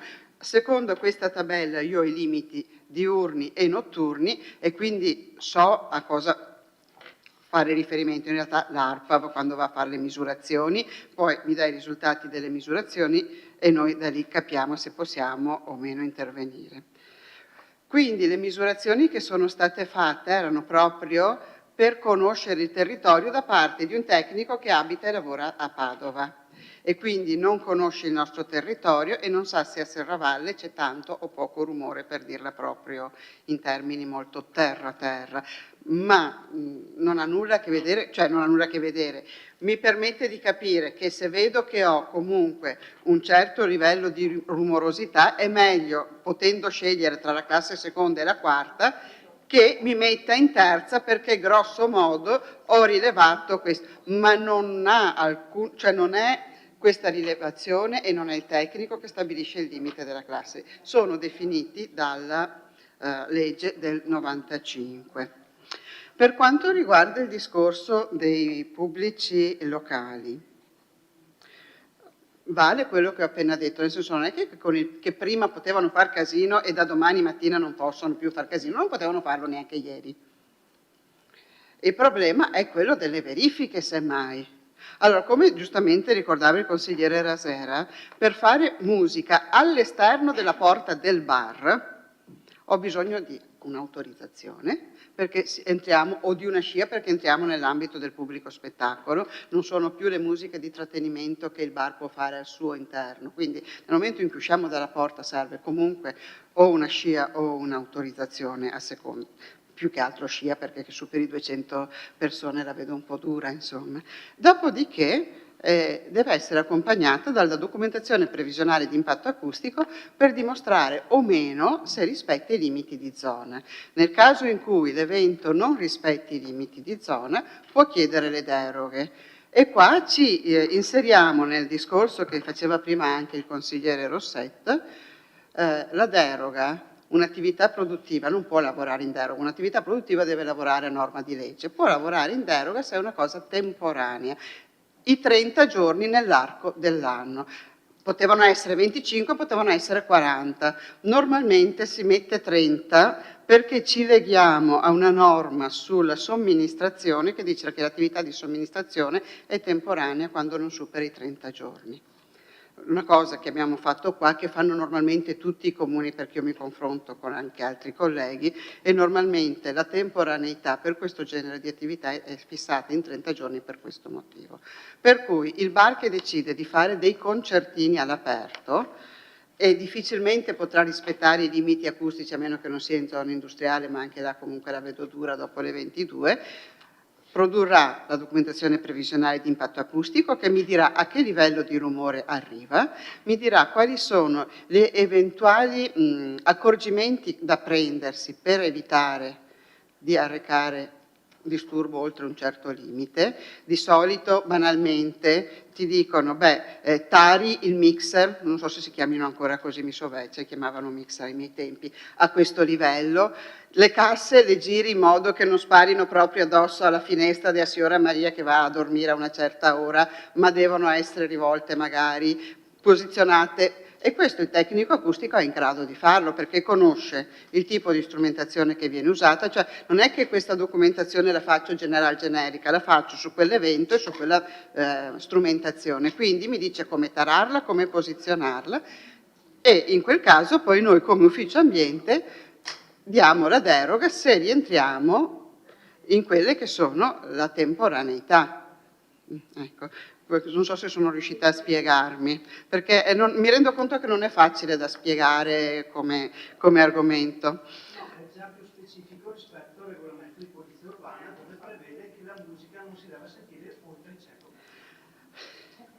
Ma vede, poi dopo anche qua è una cosa, allora, noi poi amministrativamente, ripeto, facciamo riferimento a delle misure precise che ci fa un ente preciso, dopo andiamo a 100 metri, mi sono fia sorda, probabilmente sento molto meno di quello che sente la consigliera Bagliana, che ci sente bene, capisce? Per cui è un po' troppo soggettivo, però ti dà intanto una... Dopo io che devo dare una sanzione su questo mi devo invece devo fare riferimento a dei limiti oggettivi e misurabili. Per cui siamo su uno strumento diverso, questo è uno strumento specifico che parla solo di acustica. Poi passiamo invece agli articoli che citava il consigliere Tonon. Scusi un attimo. Allora, gli orari chiaramente sono una proposta che nasce dall'esperienza di tanti piani acustici, letti, visti, confrontati, progettati dal progettista, non da me.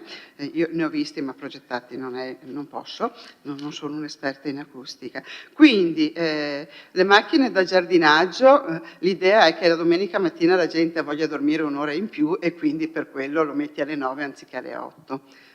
Banalmente, per quanto riguarda gli impianti di autolavaggio ne ha già parlato anche il consigliere Darè e poi c'era l'articolo, 32 sul discorso dei centri estivi. È vero quello che lei osserva, quindi nell'ambito di un centro estivo, che sappiamo di cosa stiamo parlando, quindi rivolto ai ragazzini, mi pare al massimo fino alla terza media, a volte secondo me bastano i bambini per superare i decibel, non serve che mettiamo la musica, ma va bene, gli diamo degli orari, se all'interno di questi orari usano degli strumenti di diffusione sonora e di amplificazione all'esterno, vista la finalità sociale ed educativa che dovrebbero avere i centri estivi, pensiamo di non dover costringere gli organizzatori a farci la documentazione previsionale di impatto acustico e chiederci la deroga. Quindi era un po' questa la ratio che stava dietro a questa norma, proprio per la specificità e per il servizio che dà il centro estivo. Poi io non so, perché mio figlio è fuori da un pezzo, quindi non li frequento più, ma dubito che alle 3 del pomeriggio si mettano a fare proprio musica di quella dura. Non so, può darsi anche che si divertano. Sì. I luoghi isolati. Allora, luoghi isolati, non c'è una definizione. Se ho la casa in mezzo alla campagna e sono solo io, taglio l'erba quando voglio, se ho un vicino devo rispettare gli orari.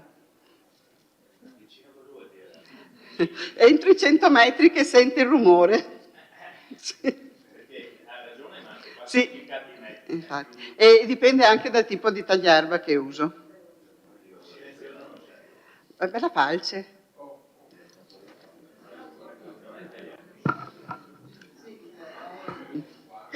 Va bene, andiamo avanti. Altri interventi?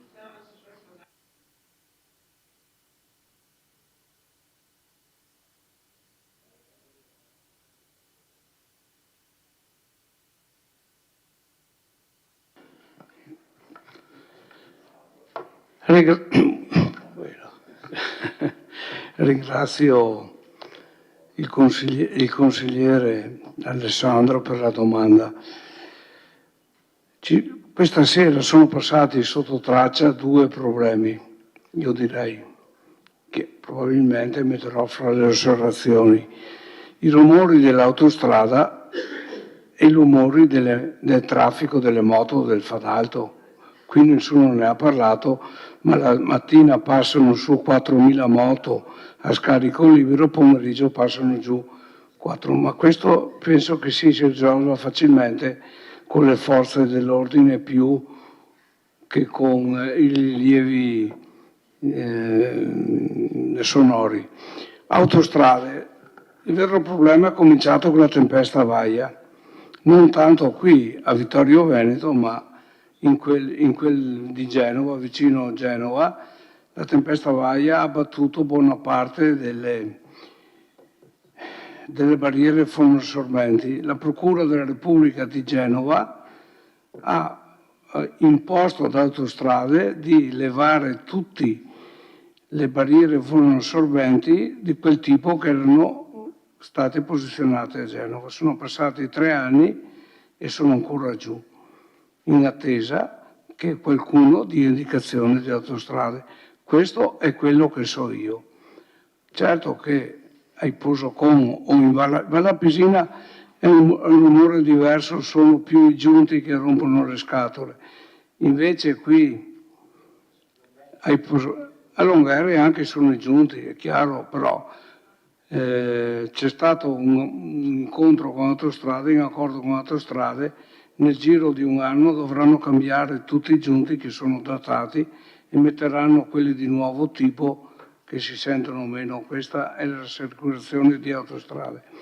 Però io attendo sempre che la Procura della Repubblica di Genova si esprima e che vengano posizionate di nuovo le barriere fonoassorbenti.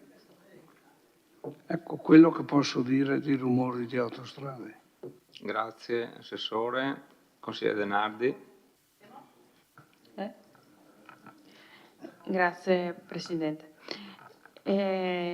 Abbiamo detto che è un piano complesso e anche un piano importante e credo che parte della motivazione per la quale la minoranza questa sera ha rilevato tutta una serie di questioni sia anche legato all'importanza di questa approvazione, l'approvazione di questa delibera.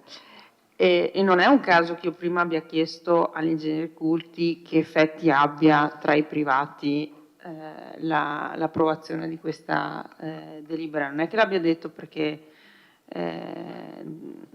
devo far finta di non sapere le cose che so o quant'altro. Capisco che è facile e è divertente, sono 4 anni che va avanti sto mantra, fare le battute sul lavoro che faccio. Comincerò a fare anch'io le battute su tutti i lavori e attività professionali di ciascuno. Ingegner Curti, lei... ne abbiamo, il fatto è che è costante e da parte di tutti, e ormai comincia a stufare questa cosa sinceramente. Questo piano, come in qualche modo faceva capire l'ingegner Curti, e a me sarebbe piaciuto che fosse stato spiegato fin dall'inizio, entra nella vita delle persone. Nell'articolo 1 del regolamento, che racconta, disciplina l'ambito di applicazione, disciplina anche quelle cose che sono escluse. Quindi prima che a chi è a casa passi un messaggio sbagliato, è forse opportuno dire che cosa non rientra in questo piano.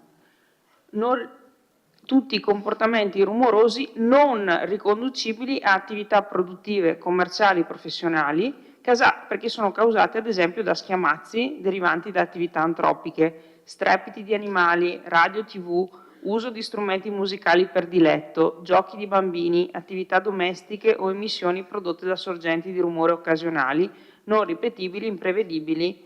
Quindi se io a casa mia suono il violino il consigliere ha detto no, suona bene il flauto, io meglio che evitiamo, mi metto a suonare il violino e disturbo il condomino che sta sopra o sotto di me, è un altro ragionamento.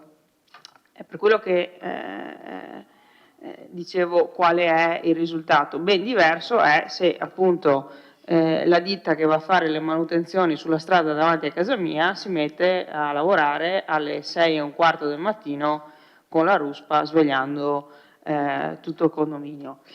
Per cui è bene anche che le persone capiscano di cosa stiamo parlando.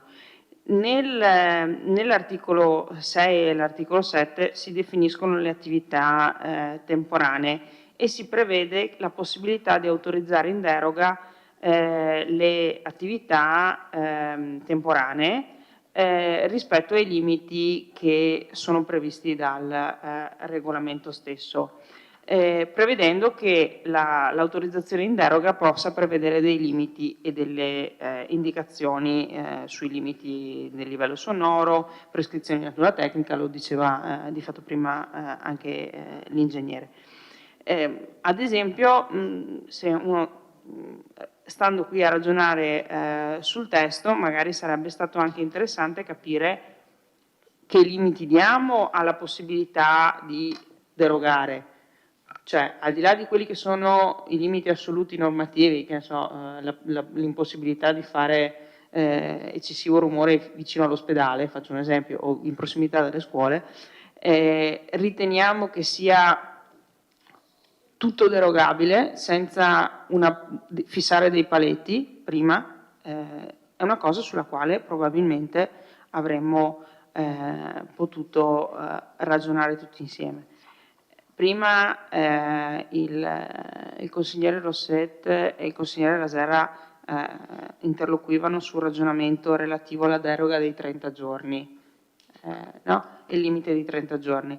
Di fatto però sappiamo che in linea puramente teorica c'è una configurazione tale in alcune aree della città per la quale questo limite di 30 giorni potrebbe essere surrettiziamente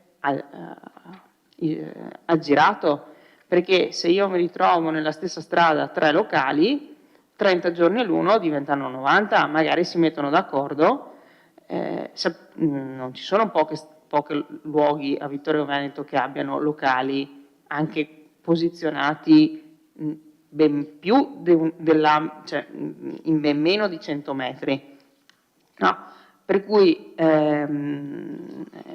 probabilmente anche questi 30 giorni potevano essere in qualche modo condivisi, ragionati e individuate modalità per, se lo riteniamo opportuno, evitare la possibilità di aggirare questo meccanismo. Ovviamente ragionando e lavorando secondo le modalità che sono state individuate è difficile e è difficoltoso che emergano tutte queste questioni. Un'ultima cosa, è stato detto che il documento è stato trasmesso l'11 luglio, questo è successo solo, ribadisco, ai componenti della Commissione, e mi piacerebbe avere una dichiarazione definitiva su quella famigerata mail PEC dell'8 di agosto, che io ho riguardato adesso anche la mia PEC e non l'ho trovato. Quindi mi piacerebbe capire, perché se io non l'ho ricevuta vuol dire che a me non è stata inviata, oppure che c'è qualche problema con la PEC del Comune. Mi piacerebbe capire una volta c'erano le delibere fantasma, adesso ci sono le PEC fantasma al Comune di Vittorio. Grazie. Grazie, consigliere.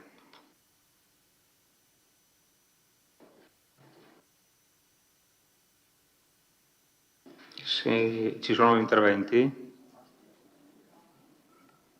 passiamo a vedere gli emendamenti.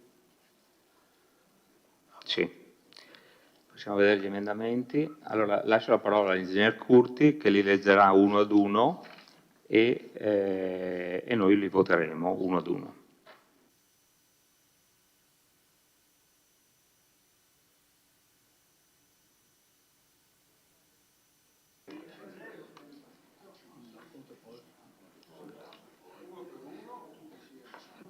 Uno a uno.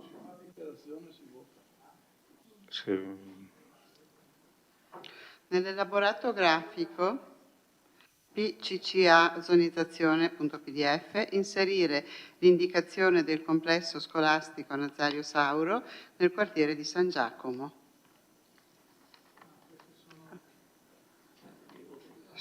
Sì, queste sono le correzioni sull'elaborato grafico. Ammissibile. Ammissibile per me, poi va votato. Sì, scusate, non necessita di parere perché effettivamente è un'osservazione tecnica. Quindi... Aperta la votazione.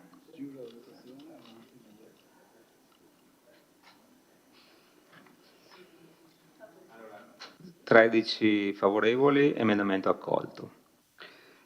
Emendamento numero 2. Eliminare nell'elaborato grafico PCCA zonizzazione PDF l'indicazione complesso scolastico o scuola dell'immobile ex scuola Zanette.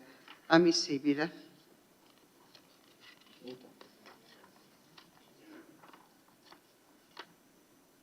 Apro la votazione.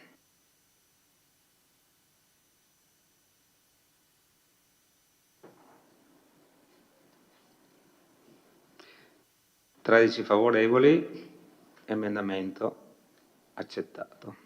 Emendamento numero 3.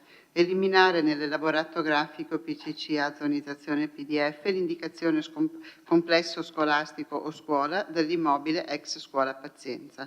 Ammissibile.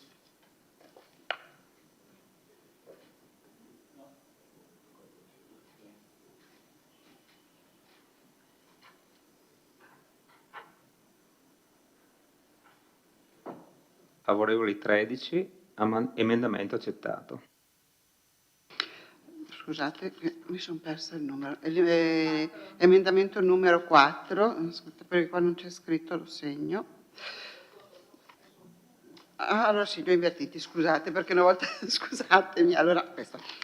Nell'elaborato grafico PCCA zonizzazione.pdf correggere la zona M24, area per manifestazioni a carattere temporaneo all'aperto, dalla zona circonvicina alla chiesa di San Silvestro al santuario della Madonna della Salute.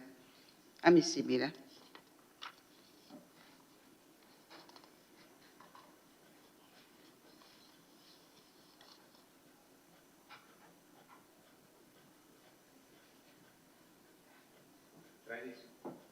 (13 favorevoli), emendamento approvato. Emendamento numero 5. Nell'elaborato rapporto ambientale preliminare, a pagina 27, eliminare il punto 5.4.4, zona VP, Villa Trieste de Benedetti, Savonarola e Villa Contarini. Ammissibile. Ci siamo allargati. Sì. 13 favorevoli, emendamento accettato. Emendamento numero 6. Nell'elaborato regolamento acustico a pagina 1 dell'allegato 1, spostare Stadio Comunale Bariso, via Buonarroti, M7, da Vittorio Veneto a Costa Meschio. Ammissibile.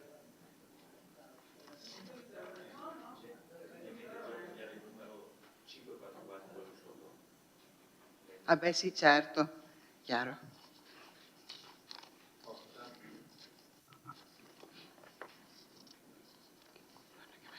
(13 favorevoli), emendamento approvato. Emendamento numero 7. Nell'elaborato regolamento acustico a pagina 1 dell'allegato 1, spostare Victoria Campus, via dei Corder, M27, da Vittorio Veneto a Costa Meschio. Ammissibile.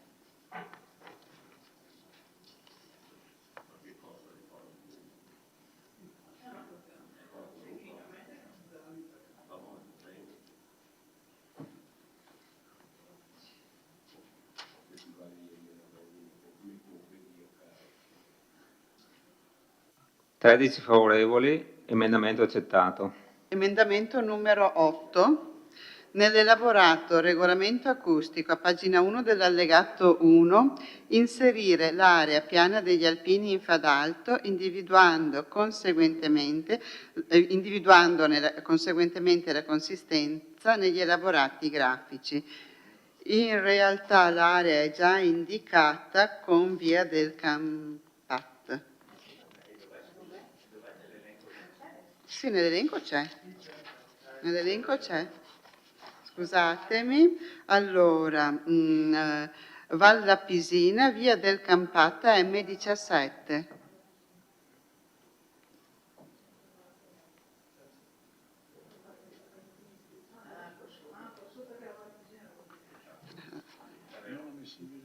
Quindi questo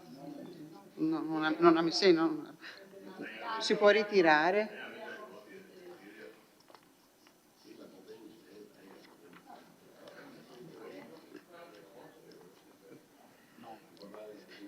Emendamento numero 9. Nell'elaborato regolamento acustico, sì, giusto, no? Ci siamo.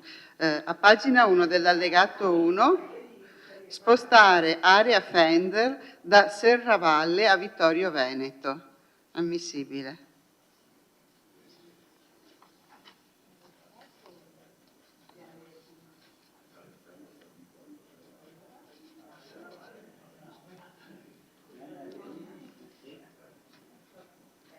Favorevoli 13, emendamento accettato.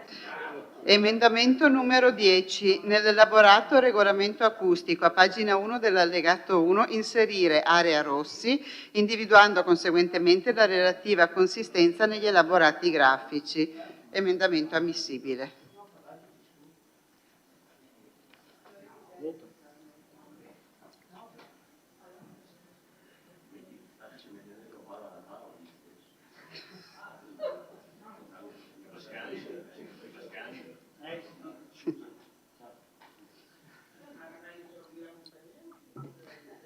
Favorevoli 13, emendamento accettato. Emendamento numero 11. Nell'elaborato regolamento acustico, a pagina 1 dell'allegato 1, spostare pista atletica Piazzale Consolini M11 da Serravalle a Costa Meschio. Ammissibile.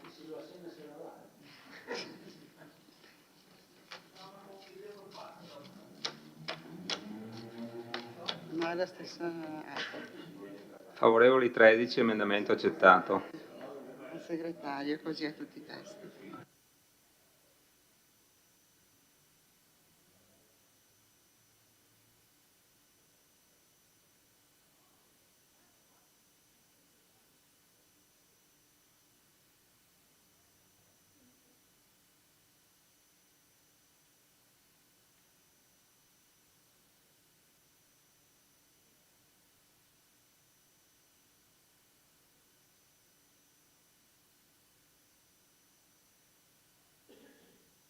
Bene, allora dichiarazione di voto e poi passiamo alla votazione.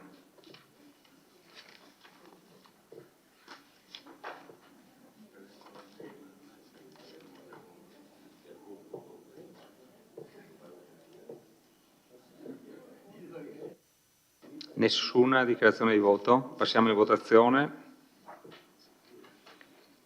Per la delibera in oggetto, favorevoli?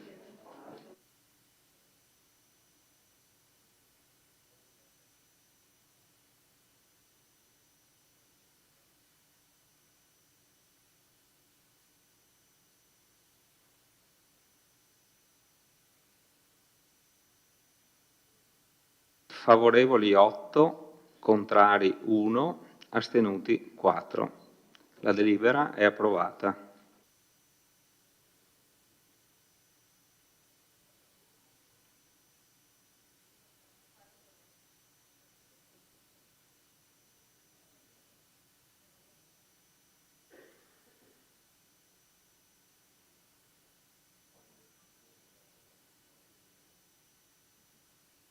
Passiamo al punto numero 5, approvazione e modifica al piano delle alienazioni dei beni immobili di proprietà comunale.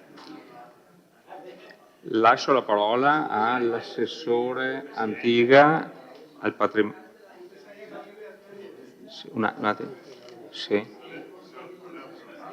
Ah.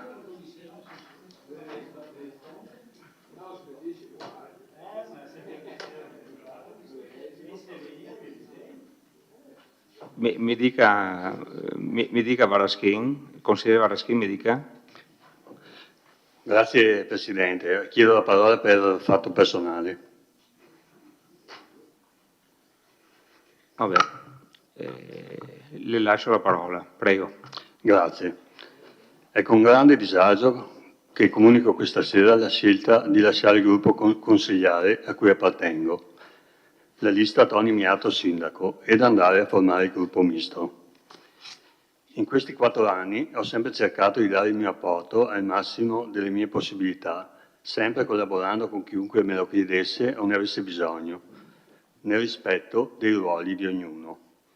Ma molte decisioni noi consiglieri le abbiamo conosciute dai giornali. Abbiamo visto uscite eclatanti sulla stampa.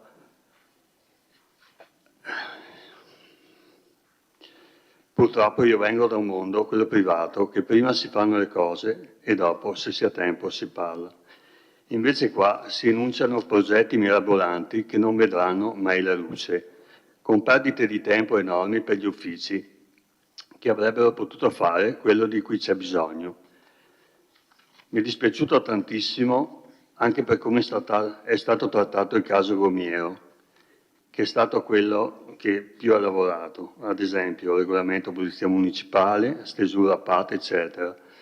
Sarebbe bastato non fare certe dichiarazioni sui giornali. Giunti a questo punto non voglio mettere in difficoltà i miei colleghi Salezze e Casagrande e li ringrazio per la collaborazione e per tutto il lavoro fatto insieme. Ringrazio anche l'assessore Posocco per il compito che mi ha dato l'opportunità di svolgere in ambito sportivo. I cittadini ci hanno incaricato e ci hanno chiesto risposte che in modo particolare in un assessorato, quello più importante, non siamo stati in grado di dare. In coerenza con il sostegno da me dato alla coalizione di centrodestra alle elezioni comunali del 2019, nella quale sono stato candidato e per la quale ho chiesto il voto dei miei elettori, continuerò il mio sostegno alla coalizione di centrodestra che guida il Comune dal 2019, precisando però che d'ora in poi esso avverrà nella forma di sostegno esterno. Grazie.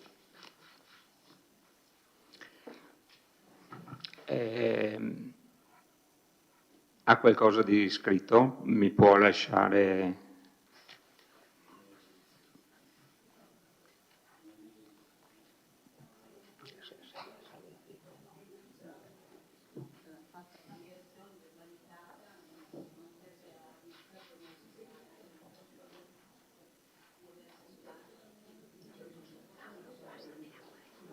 Va bene. Comunicazione al Consiglio, quindi Ecco.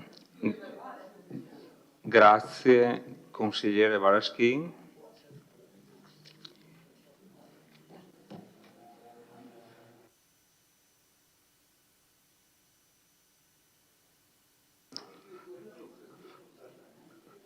Lascio la parola all'assessore Antiga per l'illustrazione della delibera.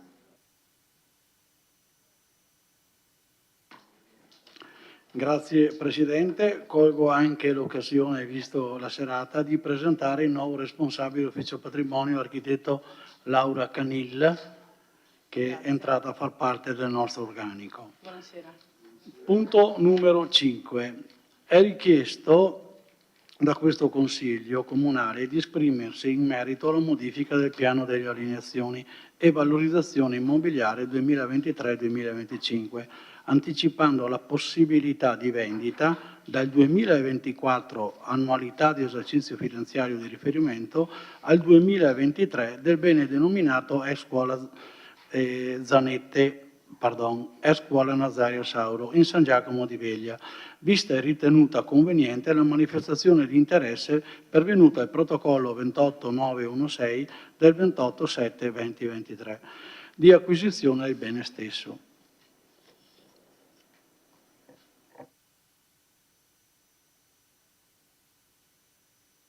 Grazie, Assessore. Apriamo la discussione.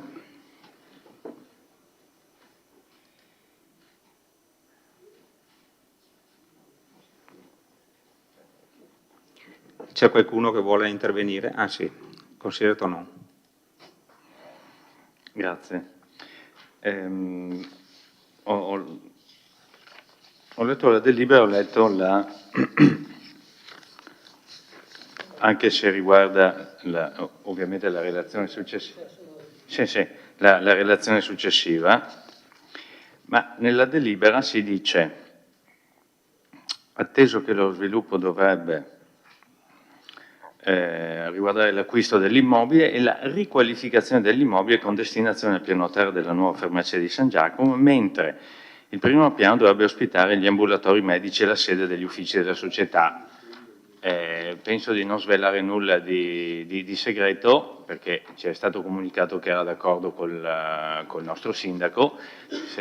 Dico che l'amministratore unico della società ci ha chiamato qualche mese addietro per illustrarci, direi anche molto correttamente ed esaustivamente, il progetto, sul quale ovviamente parleremo dopo.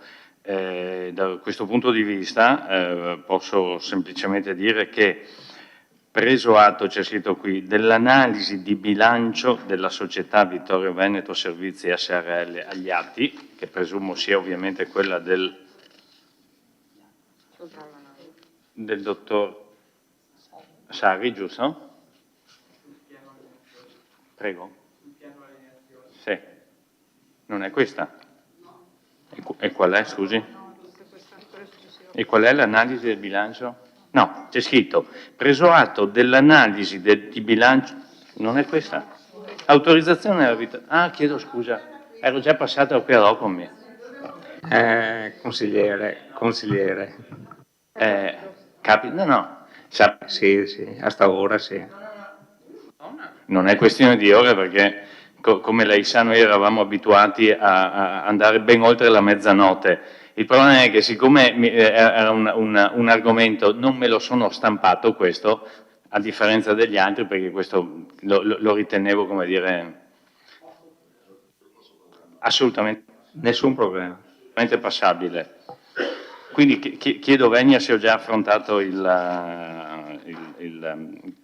diciamo il tema successivo, sul quale aspetterò ovviamente su questo sono favorevole comunque. Grazie.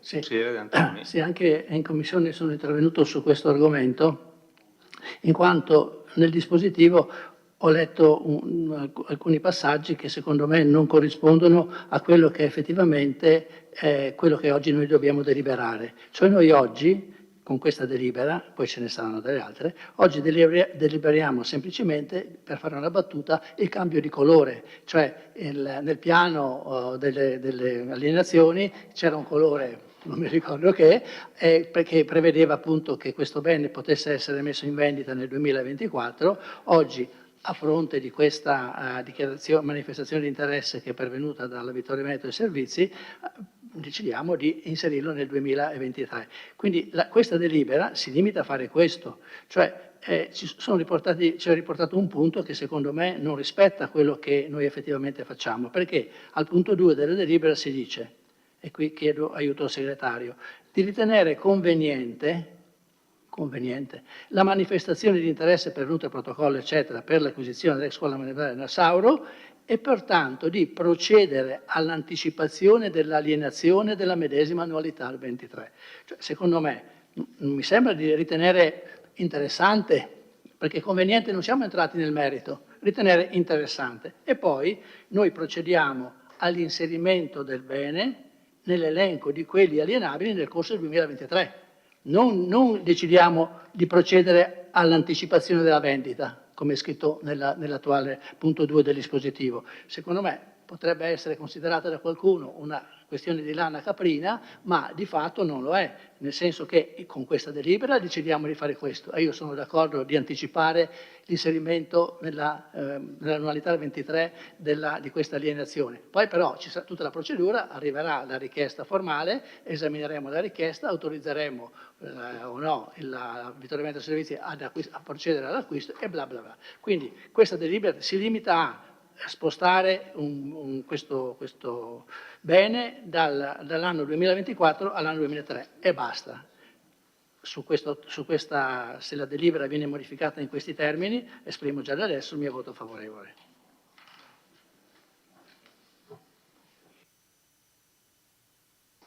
Consigliere Valiana? No, sì, solo una curiosità. Sul deliberato, al punto 4, di dare atto che tra gli immobili inseriti nel piano vi sono alcune tipologie di beni per i quali la competente sovrintendenza deve dichiarare, ho già dichiarato, l'eventuale esistenza di vincoli. In tal caso dovrà essere richiesta. Voglio chiedere se è questo il caso della... non c'è, ok, grazie.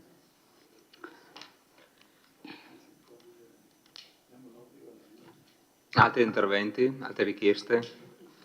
Altrimenti passiamo in votazione. Se qualcuno vuole fare qualche dichiarazione di voto, passiamo in votazione. No. Ho fatto una richiesta, chiedo se questa richiesta è condivisa oppure se è respinta. Cioè, sbaglio io a interpretare la delibera o il segretario forse potrebbe essere più correttamente modificata? Mi dica lei. Sono d'accordo con lei, è interessante, se non entriamo nel merito della valutazione. Sul resto in realtà si riferisce ad anticipare il bando, no, alle alienazioni, perché le alienazioni è quello il senso. Comunque se non è chiaro lo chiariamo. Non è, una volta fatto il piano delle alienazioni escono i bandi di quanto si pone all'asta e si riferiva all'anticipazione a quest'anno di quel bando, probabilmente si riferiva a quello. Se lei voleva, possiamo anche eliminarlo, sì, non è un problema.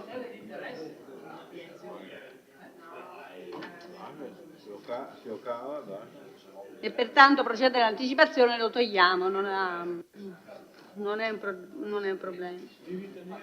Poi sia la stessa società, la nostra partecipante, eccetera, è una cosa, è conveniente, non si fa niente, va bene. Lasciamo anticipando nella programmazione. Sì, è da dire esattamente, è quello che stavo dicendo. La poniamo in questo modo, di anticipare e per...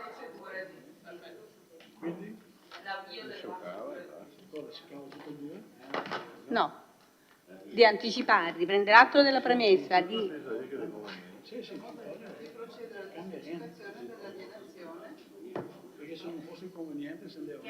procedere all'alienazione nell'anno 2023, ritenuta interessante la proposta, sì.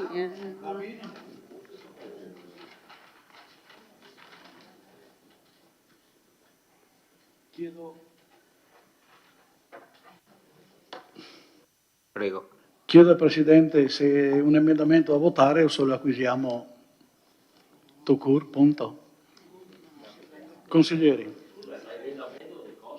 Lo acquisiamo. Comunque. No, abbiamo il Presidente in seconda che fa il Presidente. Vabbè. Si vede che si ricorda i passati. Vabbè.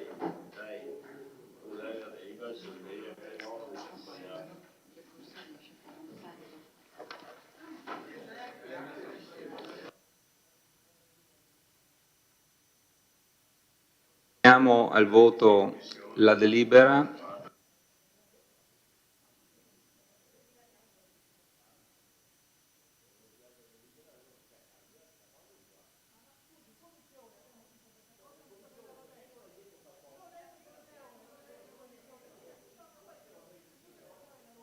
Per cortesia, votiamo. Vabbè.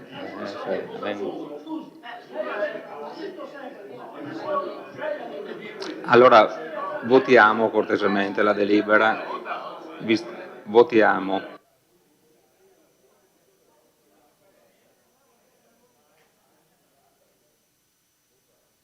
Forza. L'abbiamo corretta.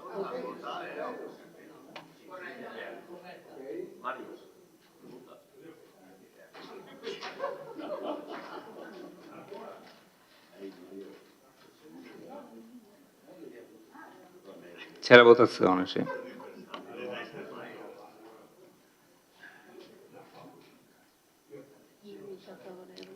Allora, 14 favorevoli, contrari 0, astenuti 0. La delibera è approvata. Con immediata eseguibilità, vediamo. Votiamo per l'immediata eseguibilità, per cortesia, silenzio, silenzio.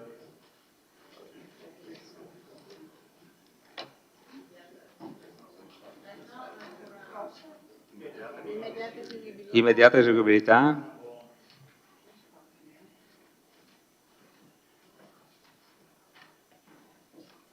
Allora, favorevoli 14, contrari 0, astenuti 0, la delibera è immediatamente eseguibile.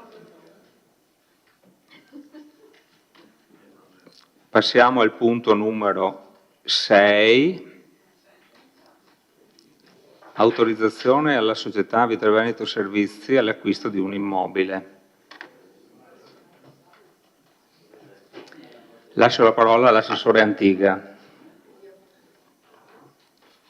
Grazie Presidente. Punto numero 6. In questo punto del Consiglio Comunale viene chiesto di esprimersi in atti proposti dalla società Vittorio Veneto Servizio in merito all'acquisizione di un immobile denominato ex Scuola Sauro in San Giacomo di Veglia, Piazza Fiume, per un importo pari ad euro 490.000 euro.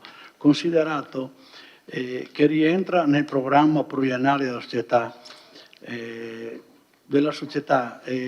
nel dare maggior sviluppo alla farmacia di San Giacomo di Veglia, in analogia con quanto già avvenuto in precedenza per la farmacia di Costa, e visto che questo Consiglio esercita un controllo analogo a questo esercitato sui propri servizi e alle società controllate in house, esercitando un'influenza determinante sia sugli obiettivi strategici che sulle decisioni significative della società.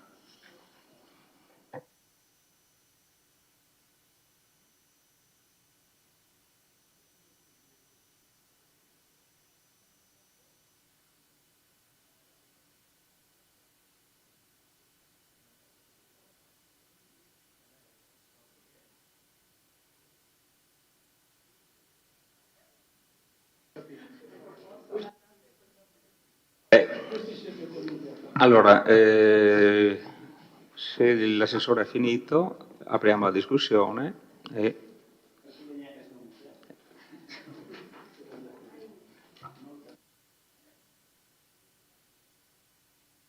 qualche prenotazione?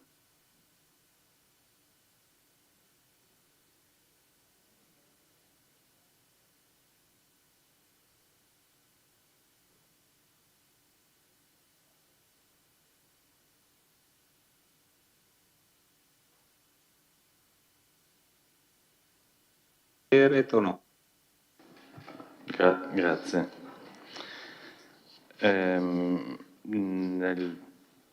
Parlando del punto precedente avevo ricordato che ci è stata spiegata dal dottor Bitz qual era la strada che intendeva percorrere quale amministratore unico della Vittorio Veneto Servizi SRL per addivenire all'acquisizione dell'immobile ex Scuola Sauro di San Giacomo e la riqualificazione del medesimo al fine di allocare in un edificio più adatto l'attuale farmacia di San Giacomo. Io ricordo che la proposta, mi correggano i colleghi se così non è, era quella di utilizzare una forma di cosiddetto rent to buy, cioè di acquisto insomma, non immediato, perché la consistenza, diciamo meglio, la capacità del bilancio sarebbe stata più conforme a quelle che erano le aspettative anche dell'amministratore della società, cioè è conveniente per la società questo tipo di acquisto. Mentre invece adesso vedo, leggendo la relazione del dottor Sarri, che si parla di un acquisto integrale fatto subito cash di 490.000 euro per l'acquisto di detta scuola. Infatti in tale lettera viene precisato, la lettera del, non so la data, comunque numero 28916 del 2013, viene chiesta l'autorizzazione all'acquisto e in tale lettera, non so appunto di quando sia, viene precisato che l'acquisto avrebbe luogo con fondi propri della società. Il dottor Sarri poi nella sua relazione fa un'analisi in base ad alcuni parametri sulla capacità della società e fra l'altro indica anche per quanto riguarda l'indice di liquidità e l'indice di disponibilità soprattutto, l'ultimo secondo me è meno indicativo, ma per i primi due indica anche quali sono le medie Ateco rispetto alle capacità che ha la Vittorio Veneto Servizi, evidenziando come gli indici della nostra società vittoriese siano migliori rispetto a quelli medi. E qui, fin qui tutto bene. Il problema, secondo me, emerge a spanne ovviamente, perché io non ho visto alcun preventivo, emerge nella seconda fase, perché l'acquisto ovviamente è la prima fase, dopo l'acquisto si parla, perché è citato nelle premesse della delibera, atteso che tale sviluppo dovrebbe articolarsi attraverso 1. L'acquisto dell'immobile ex Scuola Sauro, 2. La riqualificazione dell'immobile con destinazione piano terra della nuova farmacia di San Giacomo di Veglia, mentre il primo piano dovrebbe ospitare gli ambulatori medici e la sede degli uffici della società. Quindi a una prima fase di acquisto dell'immobile così com'è segue inevitabilmente, perché questo è lo scopo, la ristrutturazione integrale dell'immobile. Non so se sia, senza far polemiche ovviamente, se sia miglioramento o adeguamento sismico, ma è ovvio che poi anche da un punto di vista della sistemazione energetica dell'edificio ci saranno investimenti molto importanti. Il mio dubbio nasce qui.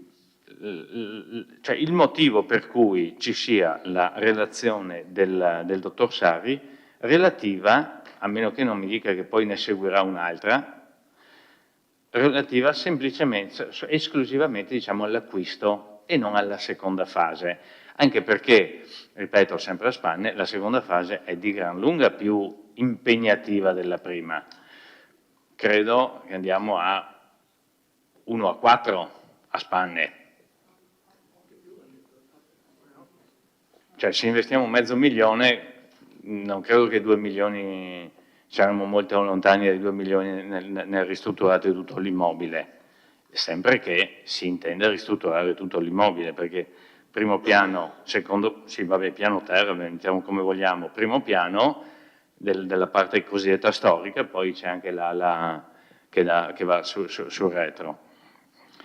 Quindi la domanda è intanto perché viene fatta esclusivamente una relazione relativa alle capacità della Vittorio Veneto Servizi di acquistare cash, tanto per essere molto chiari, cioè con denaro consonante l'immobile, e non si fa alcun riferimento alla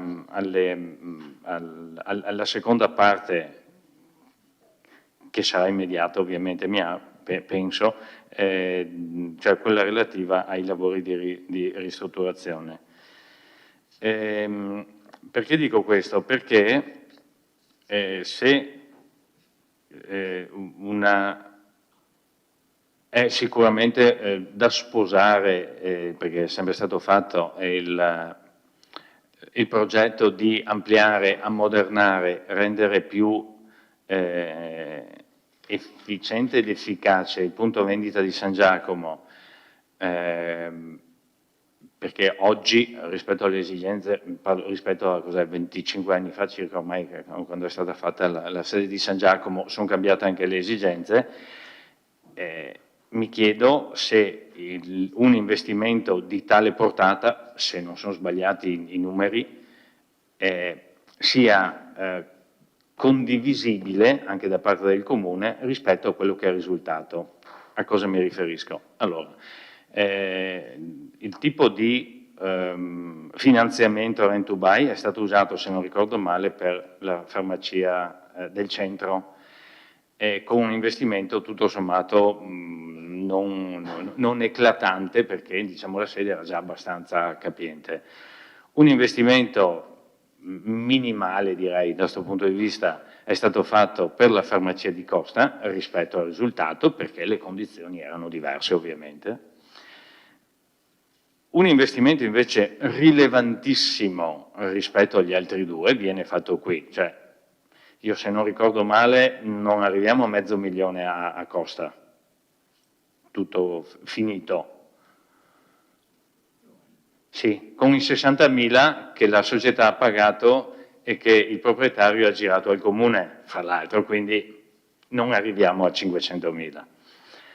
Mentre qua andiamo a 4-5 volte tanto, per un risultato non straordinario, cioè abbiamo 200 metri di farmacia e presumo 200 metri di studi medici e la sede. La domanda è, il Comune, se fa una relazione, visto che è una società, parliamo di controllo analogo per quanto riguarda l'acquisto, ritiene opportuno, lo farà, non è tenuta, ritiene di non farlo, un'analisi anche sul resto? Punto di domanda, grazie. Grazie consigliere. Consigliere D'Antoni.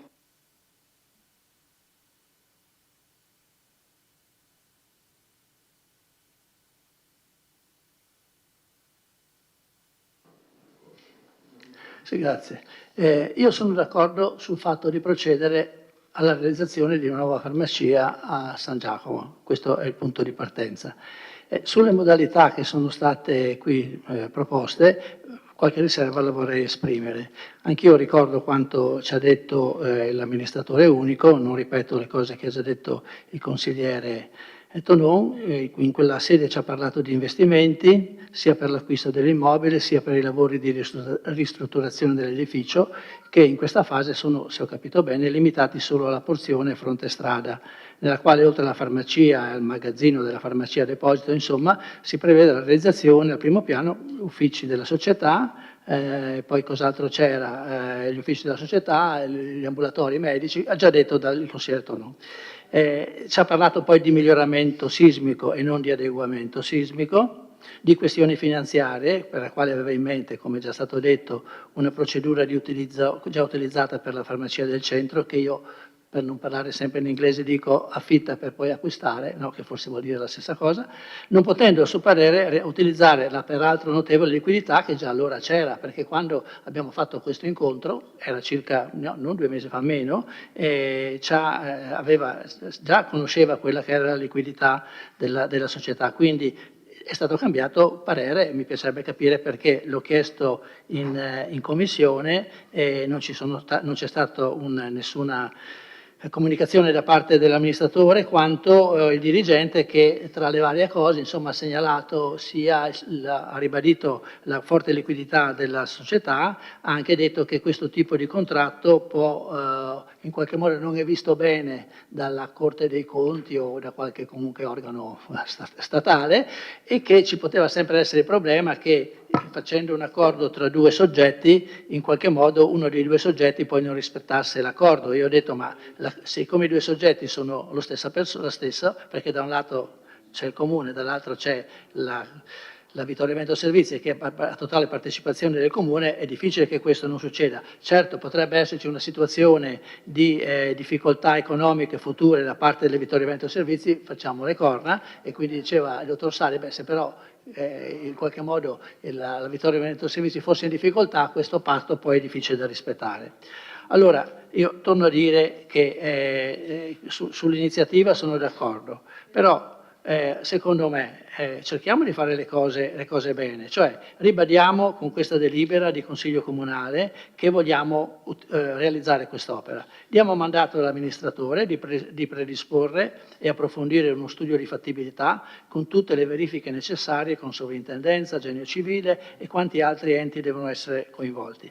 Una volta che le cose sono state chiarite e quindi sappiamo anche più con maggiore precisione quale può essere il costo del progetto, della realizzazione del progetto, possiamo intervenire sulle modalità di finanziamento. A questo punto, come si diceva prima, esaminiamo le capacità di indebitamento e la liquidità della società per fare l'intervento nel suo complesso, cioè 500 mila euro circa per acquistare l'immobile, 1 milione, io ho capito l'altra sera 1.800.000 per realizzare i lavori, se non sbaglio mi corregga, e quindi abbiamo di fronte il quadro complessivo e quindi non partiamo a pezzi senza sapere quello che succederà dopo. Mi è stato detto che per quanto riguarda Vittorio Veneto Servizi è importante avere la proprietà dell'immobile perché in questo modo quando va al tavolo con la sovrintendenza o col genio civile dice beh io sono il proprietario e quindi chiedo queste cose con maggiore forza.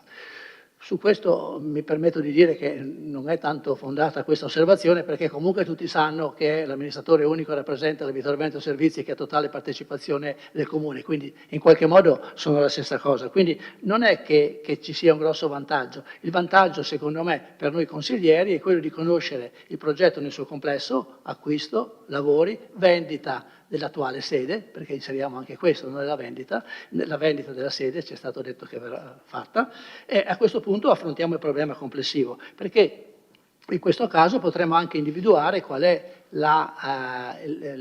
sono le modalità per rendere disponibile il bene alla Vittorio Veneto Servizi. C'è la possibilità di venderlo, c'è la possibilità di conferirlo, c'è la possibilità di concederlo, di darlo in concessione e quindi la Vittorio Servizi può poi operare con immobile di sua proprietà o concesso in uso o conferito. Cioè a me sembra onestamente che questa delibera è un po' affrettata e non giustificata secondo me se non dalla necessità, volontà dell'amministrazione di fare cassa, l'amministrazione comunale, non della società. Se abbiamo il quadro complessivo, come ci è stato esposto quella sera, alla luce dei miglioramenti, degli approfondimenti che sono stati fatti, possiamo esaminare in un'unica delibera tutto il progetto, diciamo sì alla vendita, al conferimento, alla concessione o quello che è, diciamo sì alla vendita, voi proponete, diciamo sì alla vendita, diciamo sì alla realizzazione dell'immobile, diciamo sì alle modalità per reperire le risorse necessarie a completare l'opera. Grazie.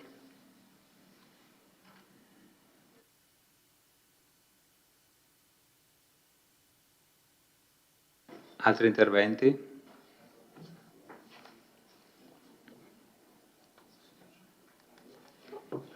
Prego, consigliere. Grazie. Non voglio dilungarmi ripetendo quello che hanno già esposto i consiglieri Tonon e De Antoni prima di me. Ho partecipato anch'io all'incontro promosso dal Presidente Biz credo che sarebbe stato più utile questa sera per tutti quanti e anche per chi a casa ci segue per comprendere meglio tutta la vicenda, poter capire almeno per sommi capi, per grandi linee, quello che è l'idea di futuro intervento sull'immobile. Anche perché un intervento così importante dal punto di vista finanziario, citava i numeri prima ipotizzati il consigliere Tonon, è giusto che sia fin dall'inizio percepito dalla cittadinanza e compreso dalla cittadinanza in tutti i suoi aspetti in tutte quelle che sono le varie poi dipanazioni del progetto stesso. Ho già espresso quella sera alcune mie perplessità, non assolutamente sull'idea di utilizzare la scuola per fare la farmacia, né assolutamente sull'idea stessa di rendere un immobile che tra l'altro ha anche comunque un certo pregio storico e architettonico, sede di una farmacia più ampia, più efficiente e degli ambulatori ampliati rispetto a quello che adesso può vantare la sede di San Giacomo della società. La mia perplessità è stata, l'ho espressa, relativamente al fatto che un intervento così rilevante deve essere ragionato, creato e operato guardando anche a tutto quello che è il contesto intorno. Sappiamo che l'area della piazza davanti all'ex scuola Sauro vive di una difficoltà evidente, nel senso che è un parcheggio anche poco qualificato dal punto di vista estetico, difficile da utilizzare perché comunque il via vai delle auto e la collocazione caotica dei parcheggi non lo rende sicuramente una delle aree di sosta più gradevoli anche esteticamente che ci siano a Vittorio Veneto. Un intervento appunto così rilevante e così importante, a mio avviso, va calato e va contestualizzato e va esteso a tutte le aree circonvicine, con un ragionamento complessivo serio che vada anche possibilmente a risolvere, se possibile o comunque a migliorare le problematiche, per cui mi sarebbe piaciuto anche che venisse illustrato meglio. Concordo dal punto di vista dei ragionamenti finanziari con quanto ha illustrato il consigliere De Antoni, per cui mi richiamo a quanto già detto senza far perdere ulteriore tempo. Grazie. Consigliere De Bastiani. Brevemente, non ripeto quello che hanno detto i miei colleghi prima.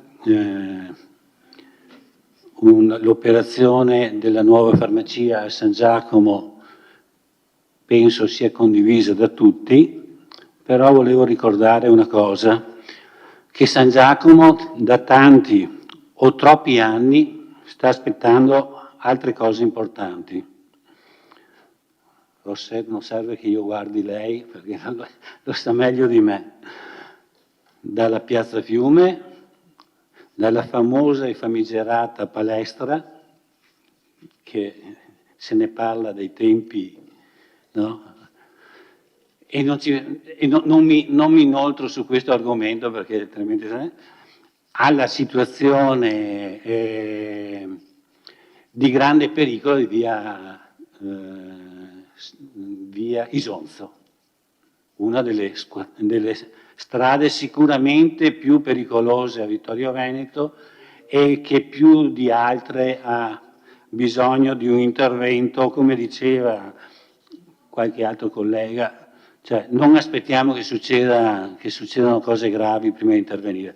Quindi io auspico, non posso proporlo perché so che non può rientrare in questa proposta, auspico che quei 490.000 euro che il Comune incasserà vengano reinvestiti nel quartiere di Ceneda, di San Giacomo, nel quartiere di San Giacomo, che appunto per quanto ho detto prima merita e ha necessità di interventi che non è il caso di procrastinare per ancora, come è stato fatto in tanti anni. Grazie.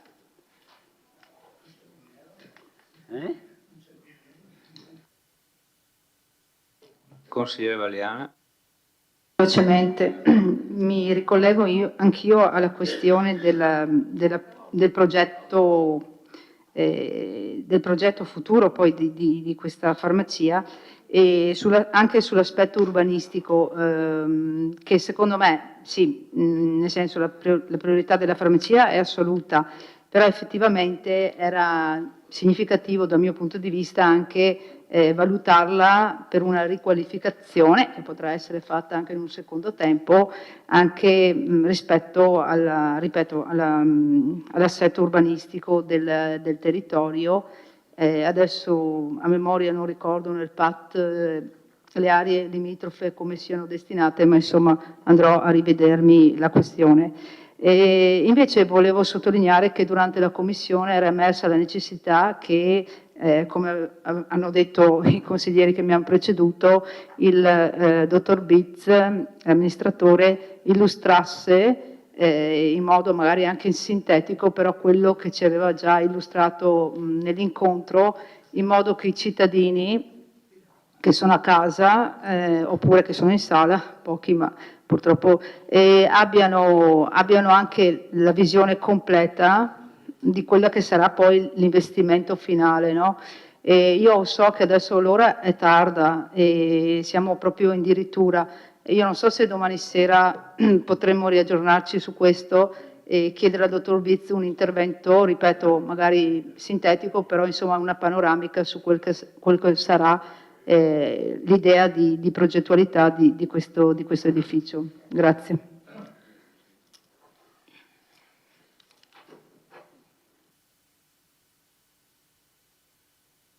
Qualche altro intervento? Passiamo alle dichiarazioni di voto. Ok.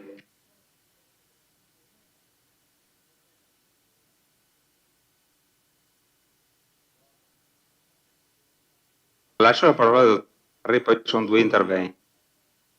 L'intervento del consigliere Rosset e l'intervento del consigliere De Antoni. Prego, dottor Sale. Temo che diventa... Ecco. Allora, buonasera a tutti. Cerco di rispondere velocemente ai quesiti che sono stati posti. Faccio un attimo una premessa di carattere generale, anticipando un po' il punto il prossimo punto, che è quello del controllo analogo. Allora, avendo un regolamento un po' datato, nel senso relativamente proprio al controllo analogo sulla Vittorio Veneto Servizi o comunque sulle nostre controllate in generale, comunque non possiamo prescindere da quelli che sono i principi cardine del controllo analogo, cioè il Comune sulle società in house quale Vittorio Veneto Servizi esercita un controllo proprio come se il servizio fosse suo. Quindi qualsiasi atto, fra virgolette, di straordinaria amministrazione per renderlo un po' più semplice di lettura, quindi quale l'autorizzazione all'assunzione di un mutuo piuttosto che una progettazione, non può che passare per questo Consiglio Comunale nell'ambito del controllo analogo. Quindi questa è la premessa generale. La richiesta di Vittorio Veneto Servizi di acquisto è pervenuta il 28 luglio e diciamo sostituisce le precedenti. In commissione avevo manifestato le mie perplessità sulla formula rent to buy, ma con questo non voglio dire che sia un contratto vietato alla pubblica amministrazione. Più che altro non soggiace al codice appalti, quindi al nostro codice appalti, presuppone una procedura di evidenza pubblica e soprattutto non è un'alienazione, nel senso che potremmo definirlo un mix tra un preliminare di vendita e una locazione, insomma, ecco, ferma restando la facoltà del compratore, in questo caso Vittorio Veneto Servizi, di non riscattare, quindi di non procedere all'acquisto in qualsiasi momento del contratto. Ecco.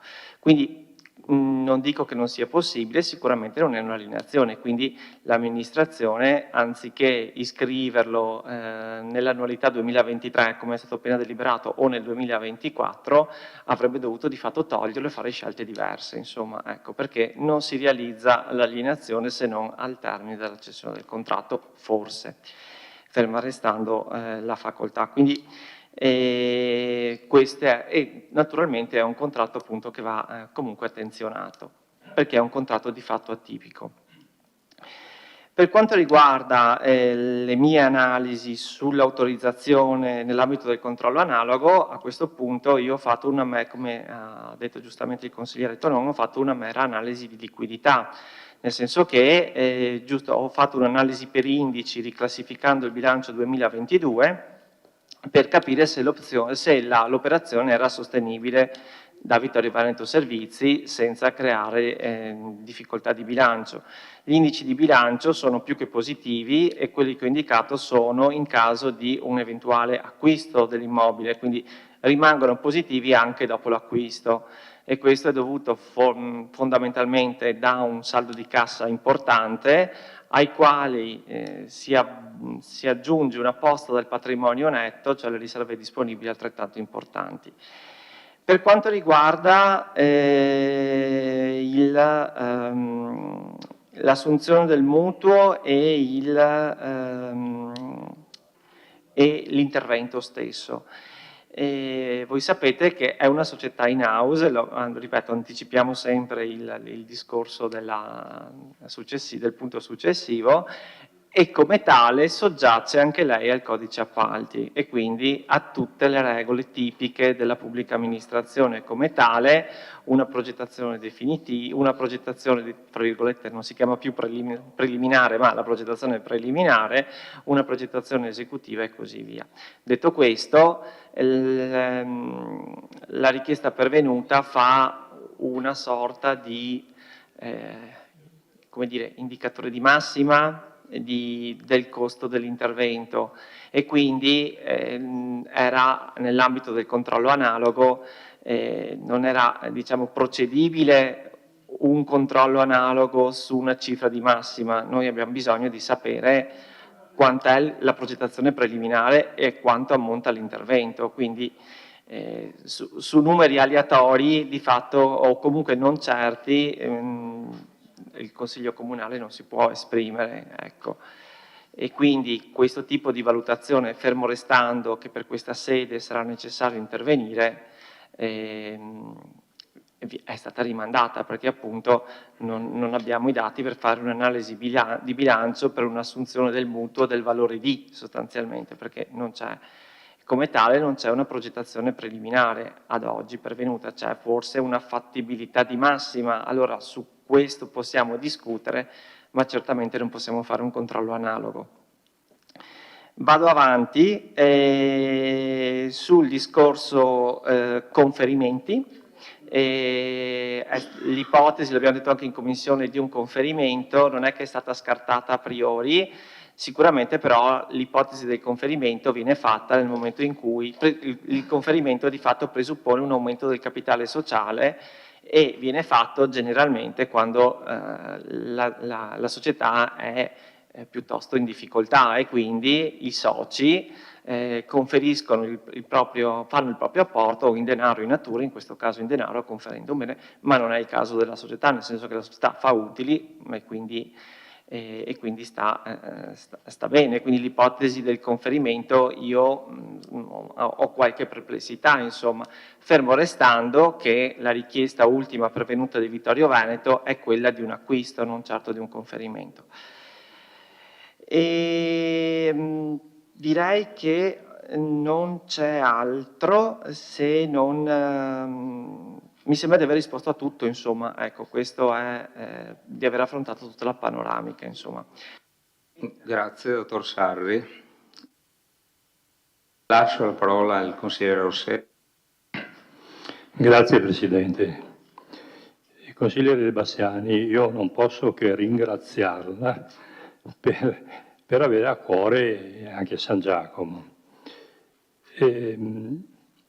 Io ricordo quando ho incominciato a lavorare in zona industriale, l'azienda nella quale lavoravo io non era di là, era in via Daneguti, di là della ferrovia. Nella zona industriale c'erano 2 attività già presenti e 4 che avevano appena iniziato. Vediamo cosa è diventata adesso la zona industriale. In più si è allacciata alla viabilità anche la zona industriale di Conegliano, che è abbastanza grossa anche quella. Strade fatte 0. Io capisco che in tutto il mondo c'è un nord e un sud, ma nel comune di Vittorio Veneto, a San Giacomo, siamo il sud.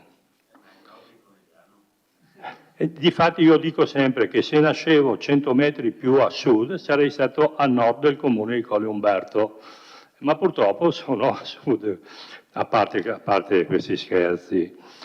Allora io ritengo che nelle scelte di un'amministrazione non ci sono solo aspetti meramente economici. Ho la certezza che il Presidente Biz ha valutato attentamente gli aspetti economici. Nella nostra città ci sono numerosi edifici che fino a qualche tempo fa avevano un'utilità e ora sono vuoti, con il rischio di rimanere abbandonati. Come amministratori dobbiamo essere responsabili del buon uso di queste risorse e riutilizzarle. Questa amministrazione è riuscita a mettere mano in 3 scuole dismesse, per cause diverse, sottoponendole 2 già a ristrutturazione e una, adesso la scuola Nazario Sauro, partiranno dei lavori. Allora, siamo riusciti a fare dell'edilizia circolare. Nell'ex asilo dell'Ente Manzoni, via 24 maggio, è diventata brigata della Guardia di Finanza. La scuola Emilio Zanette è diventata sede dell'Agenzia delle Entrate. La Nazario Sauro sarà una farmacia comunale. 3 edifici che avevano funzione pubblica e che tornano al servizio dei cittadini. Noi appoggiamo in pieno questa operazione e dichiaro fin da ora che il nostro voto sarà favorevole. Grazie. Consigliere Antoni. Sì, anche noi appoggiamo questa iniziativa. Noi, io parlo per il mio gruppo, sono solo io, quindi appoggio anch'io questa iniziativa. Però credo che sia opportuno, come amministratori avveduti, cercare di capire bene da dove partiamo e da dove arriviamo e dove vogliamo arrivare. Io ho molto apprezzato il lavoro che è stato fatto dagli uffici per quanto riguarda il controllo analogo, la scheda di verifica, le relazioni sulla liquidità, però diciamo, l'analisi che è stata fatta dall'ufficio si è limitata al problema che aveva davanti. Il problema è l'acquisto o la vendita, a seconda da che parte vogliamo vedere, di questo fabbricato che è stato valutato a 490.000 euro. Allora mi chiedo, la prima domanda che faccio questa volta all'amministratore è: come mai rispetto a un mese fa è stata cambiata quell'idea, quella proposta che era stata fatta dal punto di vista finanziario, questo famoso rent to buy? Questa è la prima domanda che voglio fare. La seconda è, credo che anche come ufficio, dottor Sari, sarebbe importante dire che adesso mi hai posto questo problema, però c'è l'altro problema, quello successivo. E allora quando è stata fatta un'analisi sulla liquidità, poteva essere fatta un'analisi complessiva sulla liquidità e sulla capacità di indebitamento della società di fronte a un diciamo, progetto completo che comprende l'acquisto o comunque l'acquisizione del bene, che comprende i lavori da fare, che comprende la vendita della vecchia sede, perché questa è l'altra. In questo modo il discorso diciamo, sarebbe completo. Mi domando, allora qualcuno mi potrebbe dire, ma certo dobbiamo perdere del tempo per fare questa cosa, ma in effetti non si perde assolutamente tempo, perché ribadiamo la volontà di comunque mettere a disposizione il fabbricato, una scuola ex Sauro, mettere a disposizione della Vittorio Veneto Servizi. Aspettiamo che diciamo, l'amministratore possa completare quelle verifiche con i diversi organi dello Stato per capire quali opere sono da fare, antisismiche, sovrintendenza, eccetera, eccetera. Studiamo meglio il progetto di fattibilità e quindi di fronte a un progetto di fattibilità che comprende tutti gli elementi di questo progetto complessivo, possiamo essere, prima di tutto l'ufficio e poi anche noi consiglieri, siamo messi nelle condizioni di dare il nostro parere sul progetto complessivo, ribadendo che se c'è qualcuno che non si fida di questo, riscriviamo, siamo favorevoli, io sono favorevole, spero anche tutti gli altri, sono favorevole alla realizzazione della nuova farmacia. Le modalità per arrivare a questo credo che sia giusto che ne possiamo discutere con calma, con attenzione. L'importante è che non si fermi la procedura non si ferma se oggi lei, fatemi passare il termine, acquisisce il bene oppure l'autorizzazione ad acquistare il bene. Non è che acceleri la procedura può andare avanti anche se Vittorio Veneto Servizi non è proprietaria del bene.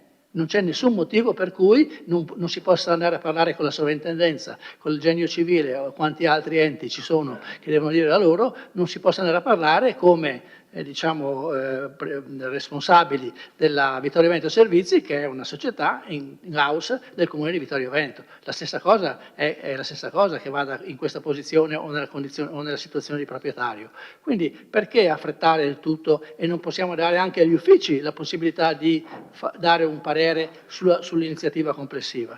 Non riesco a capire, vorrei che qualcuno mi spiegasse i motivi. L'ultima cosa, richiamavo anche il Presidente della Commissione, quando ci siamo incontrati in Commissione avevamo concordato, Varaschin, no? Che nella seduta del Consiglio Comunale in cui si esaminava questo argomento l'amministratore ci illustrasse il progetto così come l'aveva fatto l'altra volta. Sbaglio? Avevamo detto così. Quindi anche questo mi aspettavo che fosse la prima cosa che veniva fatta, penso che si possa fare ancora, insomma, ecco. Anche se l'ora è tarda, ma insomma l'importante è che le cose possano andare avanti. Grazie.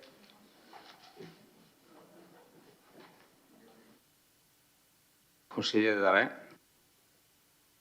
Sì, penso, stiamo parlando di una società al 100% del comune, Vittorio Veneto Servizi, stiamo quindi bene pubblico, stiamo parlando del comune, bene pubblico. Credo che riqualificare quell'edificio sia finalmente aver trovato una soluzione è stato sia per l'amministrazione D'Area sia per l'amministrazione Tonon messa nell'elenco dei beni del comune in vendita. Le acquisizioni non ci sono state tante idee, ma diciamo cose concrete non ce ne sono state.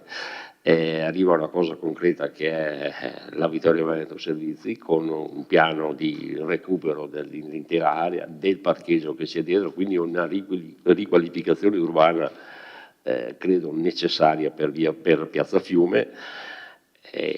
Non possiamo che essere favorevoli. Poi sul piano finanziario l'amministratore cercherà di trovare le soluzioni, anche perché le proprietà e qualche proprietà è in corpo alle Vittorio Veneto Servizi e quindi credo che mettere mano su quell'edificio che è nella zona San Giacomo è giusto.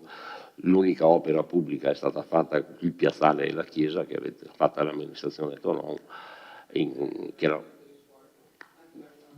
e concordata col parroco o il parroco concordata col comune, non so adesso i termini e le quantificazioni. Il parroco credo poco e quindi credo che non possiamo che essere favorevoli su questa cosa.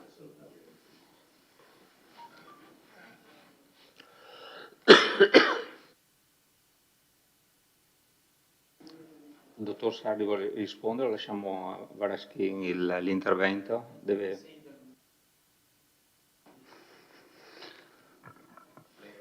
Consigliere. Grazie. Niente, consigliere Antoni, non siamo in Russia, non posso obbligare il Presidente. Penso che quando sarà pronto, senz'altro, fornirà tutto quello che abbiamo richiesto, molto probabilmente questa sera non era pronto. Dopo sicuramente è pronto, ecco, vede, quindi non c'è nessun problema. Un quartiere grande come San Giacomo meriti questa farmacia, un quartiere che ha sicuramente delle sofferenze, parliamo in termini di traffico, in termini di odori, in termini di rumori, e ben venga la farmacia. Mi dispiace solamente che questa sera non c'è Gumiero, che è stato il consigliere Gumiero, che è stato uno dei più grandi fautori e portatori di questa farmacia. Grazie. Grazie. Dottor Sarri, prego. Sì, allora rispondo per la mia parte e poi lascio la parola all'amministratore. La mia analisi si è limitata all'autorizzazione, all'acquisto e alla vendita, perché comunque avevamo un dato di 490.000 euro e quindi avevo un dato certo su cui poter fare tutta una serie di valutazioni economico-finanziarie e di sostenibilità sulla Vittorio Veneto Servizi.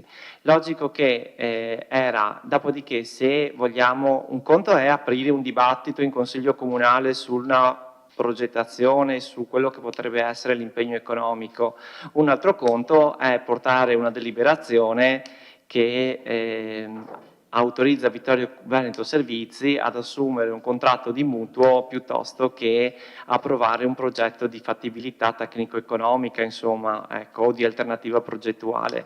Ecco, quindi questo è il motivo per cui io mi sono limitato solo al discorso dell'autorizzazione all'acquisto della scuola Sauro, insomma.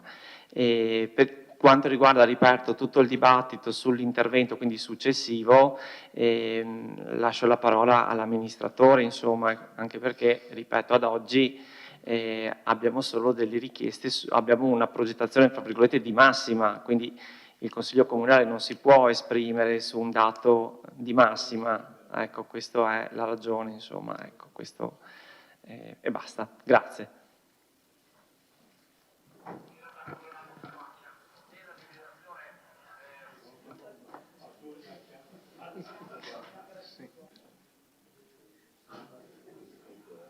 Dottor Biz, prego.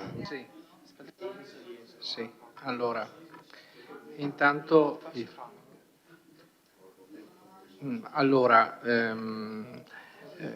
giusto, mentre adesso vediamo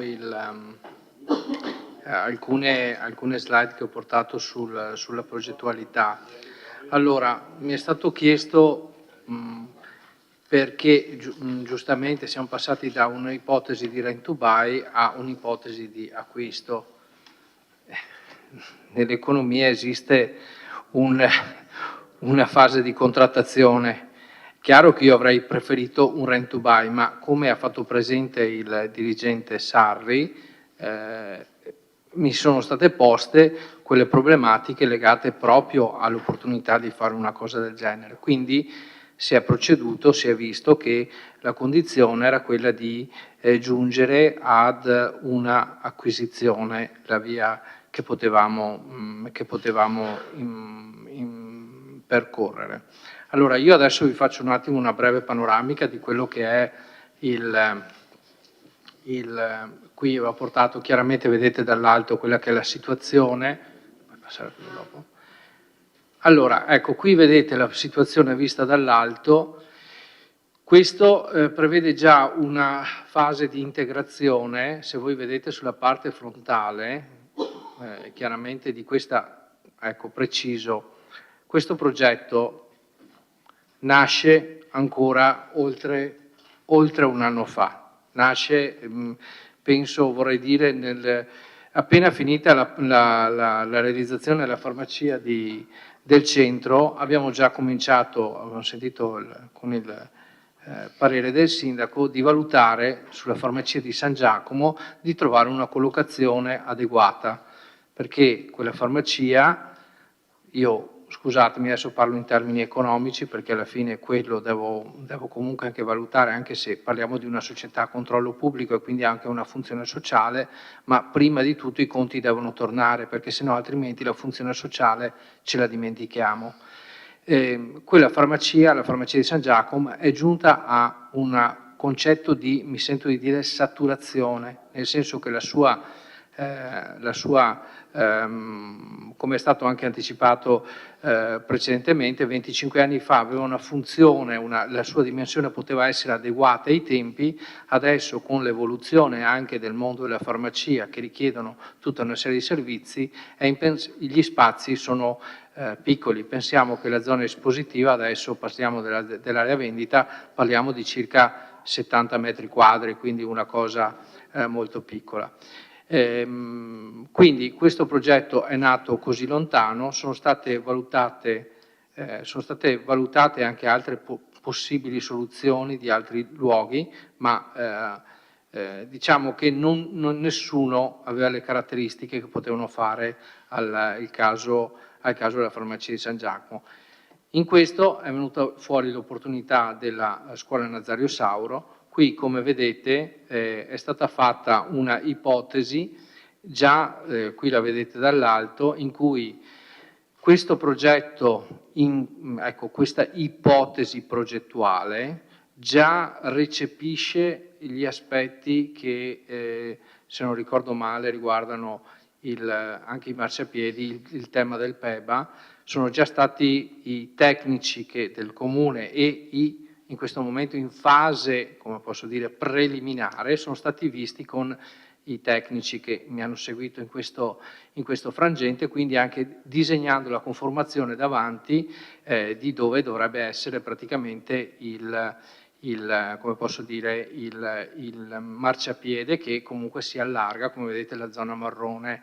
Chiaramente in questo contesto, che era già stato fatto presente ancora a suo tempo quando era stato presentato il progetto sull'area di San Giacomo, determinava una perdita di una parte dei parcheggi che sarebbero stati recuperati, come vedete, sulla parte interna.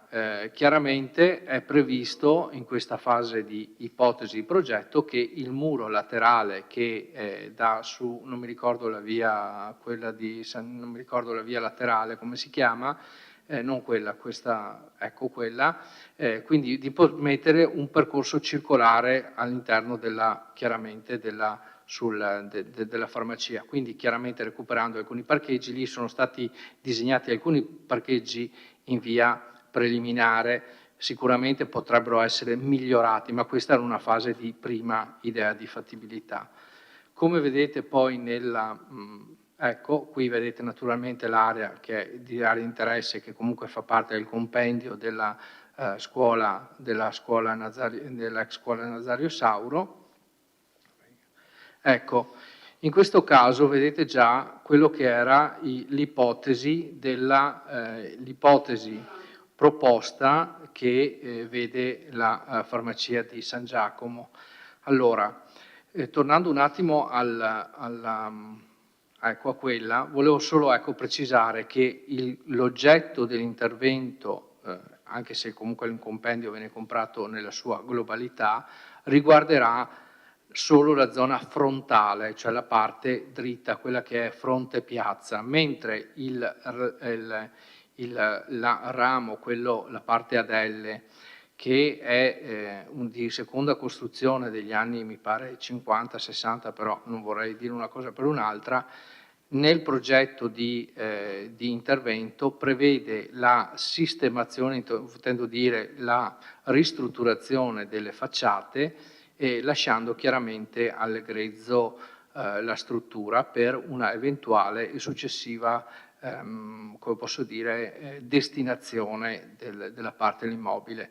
Ben inteso, vi dico che quella parte, perché come avevo comunque anticipato e detto, nel mese di gennaio di quest'anno, che sono stati gli elementi propulsivi di tutta la serie di analisi successive, la scuola Nazario Sauro, su autorizzazione da parte del Comune di Vittorio Veneto, che ha fatto istanza alla sovrintendenza, abbiamo proceduto a fare degli accertamenti dal punto di vista strutturale. Chiaramente ne è emersa che la zona, quella che noi vorremmo lasciare ferma in questo momento, ha una struttura moderna, quindi di una certa stabilità, di un certo pregio. Lo stesso vale anche per la restante parte della scuola, ben inteso che il problema di questa scuola, motivo per il quale poi ci sarà un intervento e parliamo di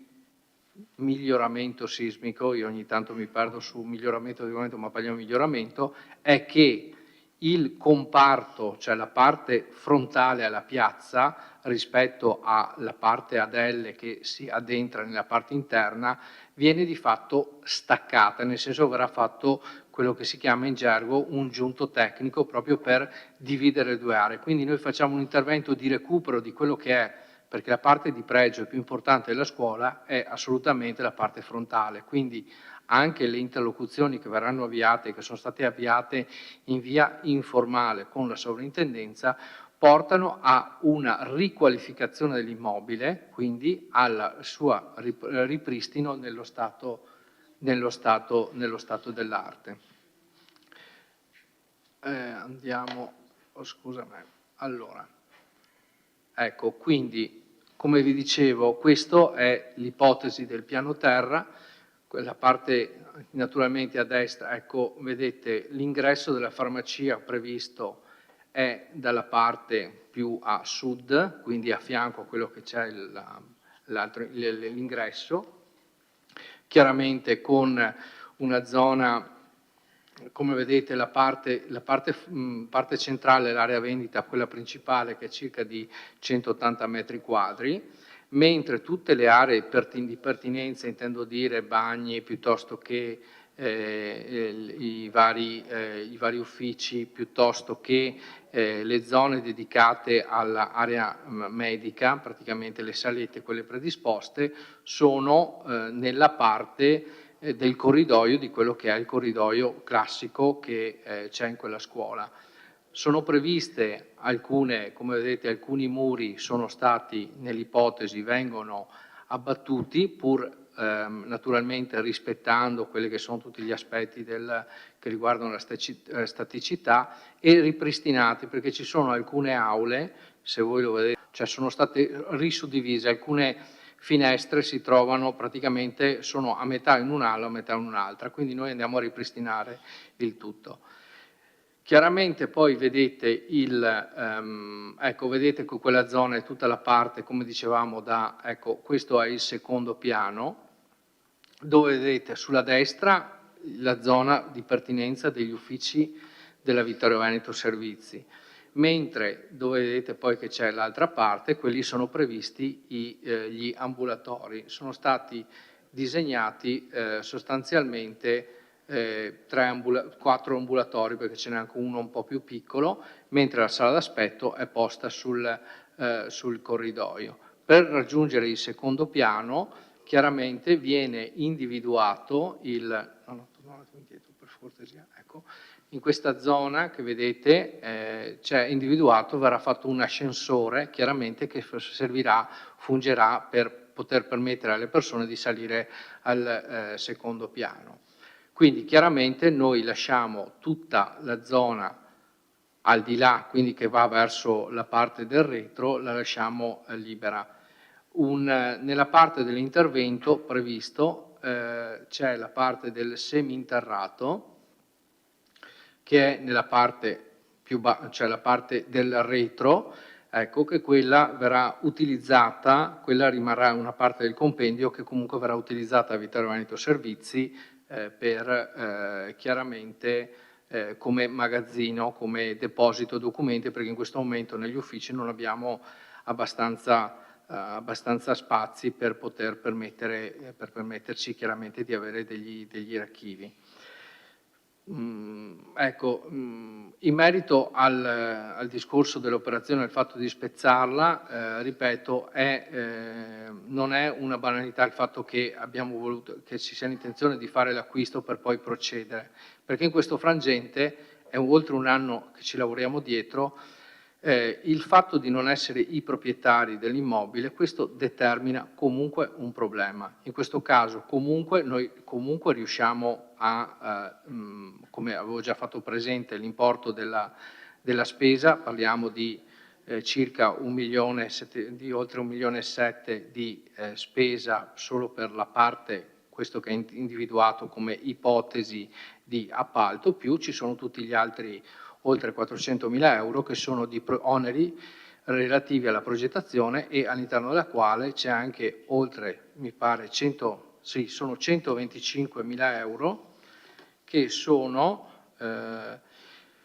gli oneri e costi di costruzione che la Vittorio Veneto Servizi comunque dovrà pagare al Comune di Vittorio Veneto, quindi nell'importo ulteriore di quella spesa che è stata considerata abbiamo anche questa valutazione. No. Sì, esatto. Allora, tenendo conto che noi dobbiamo fare comunque una considerazione che, e come dicevo, dentro ci sono questi 125.000 euro che sono un'ulteriore liquidità che rientra nelle casse del Comune di Vittorio Veneto, tenendo conto che comunque da questa operazione prevede la cessione dell'attuale sede che da 2 perizie richieste in questo momento ha un valore che si aggira, una parla di 420.000 euro, una parla di 430.000 euro. Chiaramente il resto dell'operazione andrebbe a essere finanziato con un mutuo il più possibile, chiaramente una parte, pur avendo adesso speso, uscendo la parte di liquidità, comunque una parte di cash. Ben inteso che si intende che l'operazione si parte, però l'ipotesi è che arriviamo a sviluppare l'operazione su 2 step, quindi parliamo di prima operazione, ristrutturazione e collocazione immediata della farmacia. Il secondo step vengono portati gli ambulatori e naturalmente gli uffici della sede che chiaramente ci devono essere, ma sono quelli, dal mio punto di vista, quelli meno importanti, insomma sono più importanti la farmacia che parta per prima e naturalmente e chiaramente poi anche gli ambulatori e la sede, insomma. Grazie. Dottor Bitz.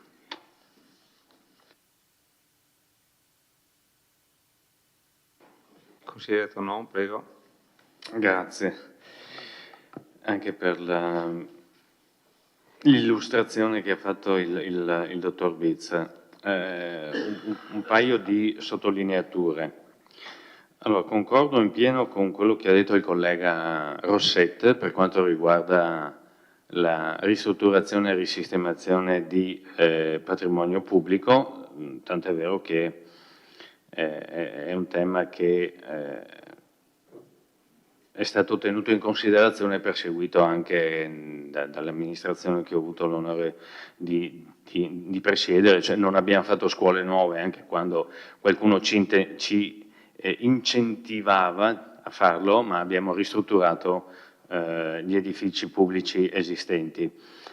Non sono totalmente d'accordo col dottor Sarri quando dice che il conferimento si fa quando c'è un problema di capitalizzazione in sostanza. Non sempre, o meglio, tecnicamente se consideriamo esclusivamente da un punto di vista tecnico una società privata, 9 volte su 10 sì. Diciamo che in questo caso proprio per la natura, non so se si può dire bifronte, della Vittorio Veneto Servizi, che è società di diritto privato ma a totale controllo pubblico, partecipazione pubblica, ha una connotazione leggermente diversa, nel senso potrebbe essere anche il comune che ha interesse a conferire. È chiaro che in questo caso non avrebbe i 490.000 euro della Vittorio Veneto Servizi, conterebbe poco o nulla l'aumento di capitale, ma l'avvittolamento servizi che già si trova con 2 milioni e 7 meno 450 mila, 2 milioni e 3, 2 milioni e 250 come dire, da considerare come impegno finanziario, ne avrebbe 500 mila euro in meno, perché presumo che, non dico da qui all'eternità ovviamente, ma per qualche anno i dividendi, è ovvio, se c'è questo impegno non ci potranno essere.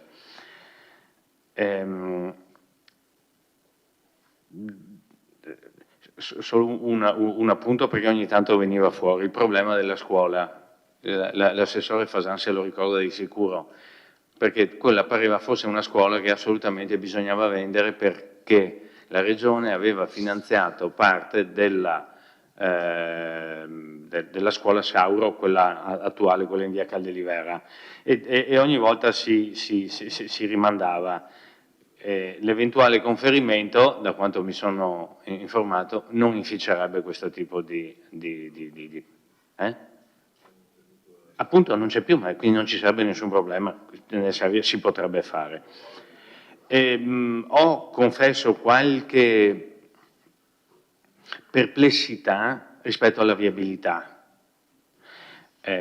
Quando, credo 6-7 anni fa, abbiamo risistemato, cioè aperto in sostanza il cortile della scuola dismessa per fare il parcheggio, mi ricordo che l'accesso carrabile avveniva solo dal retro, diciamo, non dalla piazza, proprio per evitare che ci fossero connessioni con la piazza, che è già abbastanza, come è stato rilevato da più di uno, abbastanza frequentata da automobili, biciclette, gente a piedi, eccetera. Adesso, se non c'erano indicazioni, ma vedendo dall'alto la planimetria, come venivano calati i parcheggi, con l'apertura a nord della scuola, ovviamente da lì si potrebbe, presumo, solo o entrare e uscire, una delle due, perché quella strada è a senso unico, inevitabilmente, perché è proprio stretta, e siccome si esce solo, diventa, insomma, da attenzionare, diciamo così, il tipo di viabilità che si crea. È vero che tutto sommato noi non credo che cambino di molto il numero di parcheggi, nel senso che si tolgono tutti quelli davanti alla scuola, credo siano 15-20 oggi, forse 18 se non ricordo male, e forse ne faremo 2-4 in più, non credo molti di più nel retro. Cioè, non si aggiungono parcheggi molti rispetto alla situazione attuale. È bene ovviamente salvaguardare il fronte della strada per i pedoni, per i ciclisti, eccetera, e quindi salvaguardare la mobilità debole, diciamo, piuttosto che quella automobilistica. Ma da un punto di vista dell'utilizzo, quindi della disponibilità di parcheggi, non è che aumentino di molto. Ripeto, secondo me uno studio da questo punto di vista sugli accessi e recessi sarà non utile, doveroso farla. Grazie.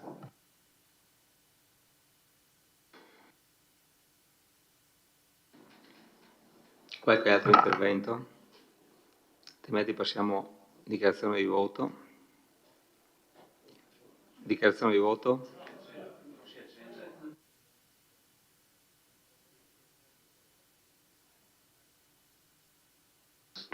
Grazie Presidente. Le devo fare delle richieste in fase di ristrutturazione della scuola e parlo in particolar modo della facciata fronte strada. Forse anche ora di chiudere quei buchi fatti da una mitragliata nella Seconda Guerra Mondiale. E quindi vedete da quanti anni siamo indietro a San Giacomo. Però non toccatemi assolutamente i due elementi decorativi sopra le due porte d'entrata, perché sono l'identità storica e culturale che da sempre costituiscono un elemento di forza della comunità sangiacomese. Allora, lì sopra ci sono i 2 stemmi del comune e sotto non ci sono né fronde di alloro né di ginepro, ci sono dei rappanelli, se andate a guardare. E quindi questo è il nostro simbolo identificativo della comunità. E un giorno magari vi dirò anche perché ci chiamano i ravanei. Non mi sta ascoltando il Presidente BIS, però se mi toccate quei 2 fregi avete tutta San Giacomo contro. Grazie. Consigliere De Antoni.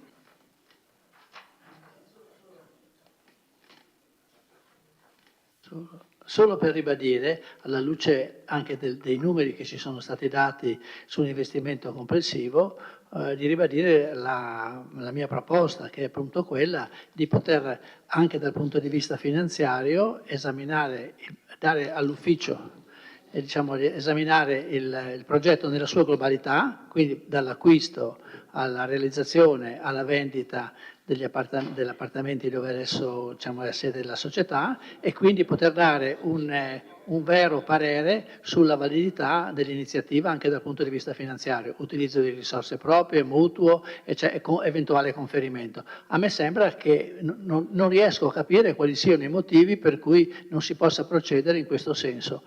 Qualunque imprenditore... Scusi, così, ha fatto quanti interventi? 3 mi sembrano, questa sarebbe la dichiarazione di voto. Sì, questa è la dichiarazione di voto. Vabbè, dai, a mezza... Dichiari o chiudo? Chiudo.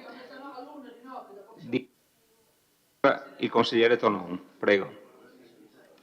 Sì, grazie. In realtà, vabbè, aggiungo alla dichiarazione di voto una sottolineatura che mi ero dimenticato prima al dottor Sari. Lei ha ragione quando dice che lei i calcoli può farli solo, ho i 4,90 lì posso dirvi come sta la situazione, ma avrebbe potuto farla anche al contrario. Cioè, considerando il bilancio, dico, fino a questa cifra, fra virgolette, la società è in salvaguardia, oltre rischia. Mi spiego perché noi consiglieri che leggiamo il bilancio, ma insomma non è il nostro unico mestiere, avremmo potuto più facilmente capire qual è il limite spingendosi oltre il quale si sarebbe rischiato, appunto. Ma, ripeto, non per insegnare il mestiere, ma perché lei aiuti noi a capire i numeri. Dichiarazione? Sì, guardi che la dichiarazione di voto ho 3 minuti per farla, non gli è passati.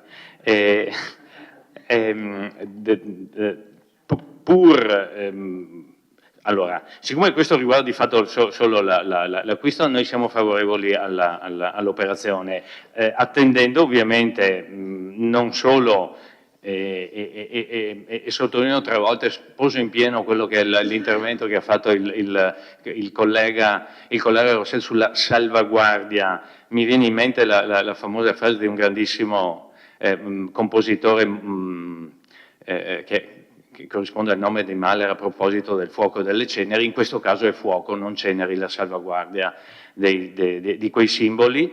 Mi aspetto ovviamente, strada facendo, non come è successo per il piano di classificazione, sì, bisogna approvarlo domani perché scade tutto, che col tempo ci venga illustrato in maniera dettagliata e per tempo quello che sarà la procedura dei lavori. Grazie. Grazie. Consigliere Bagliana.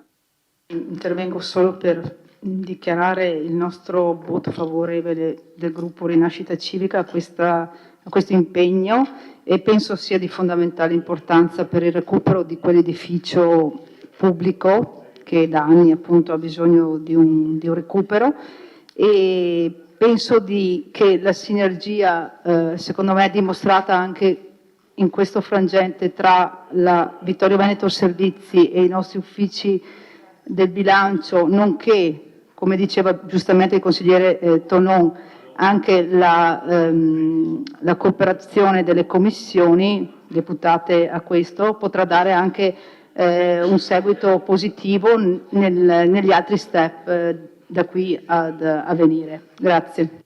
Grazie. Passiamo al voto.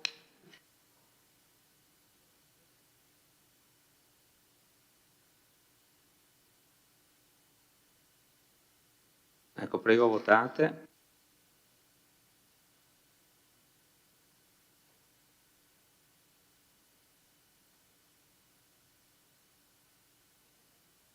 La delibera è approvata con favorevoli 12, contrari 0, astenuti 1. Votiamo ora per la immediata eseguibilità.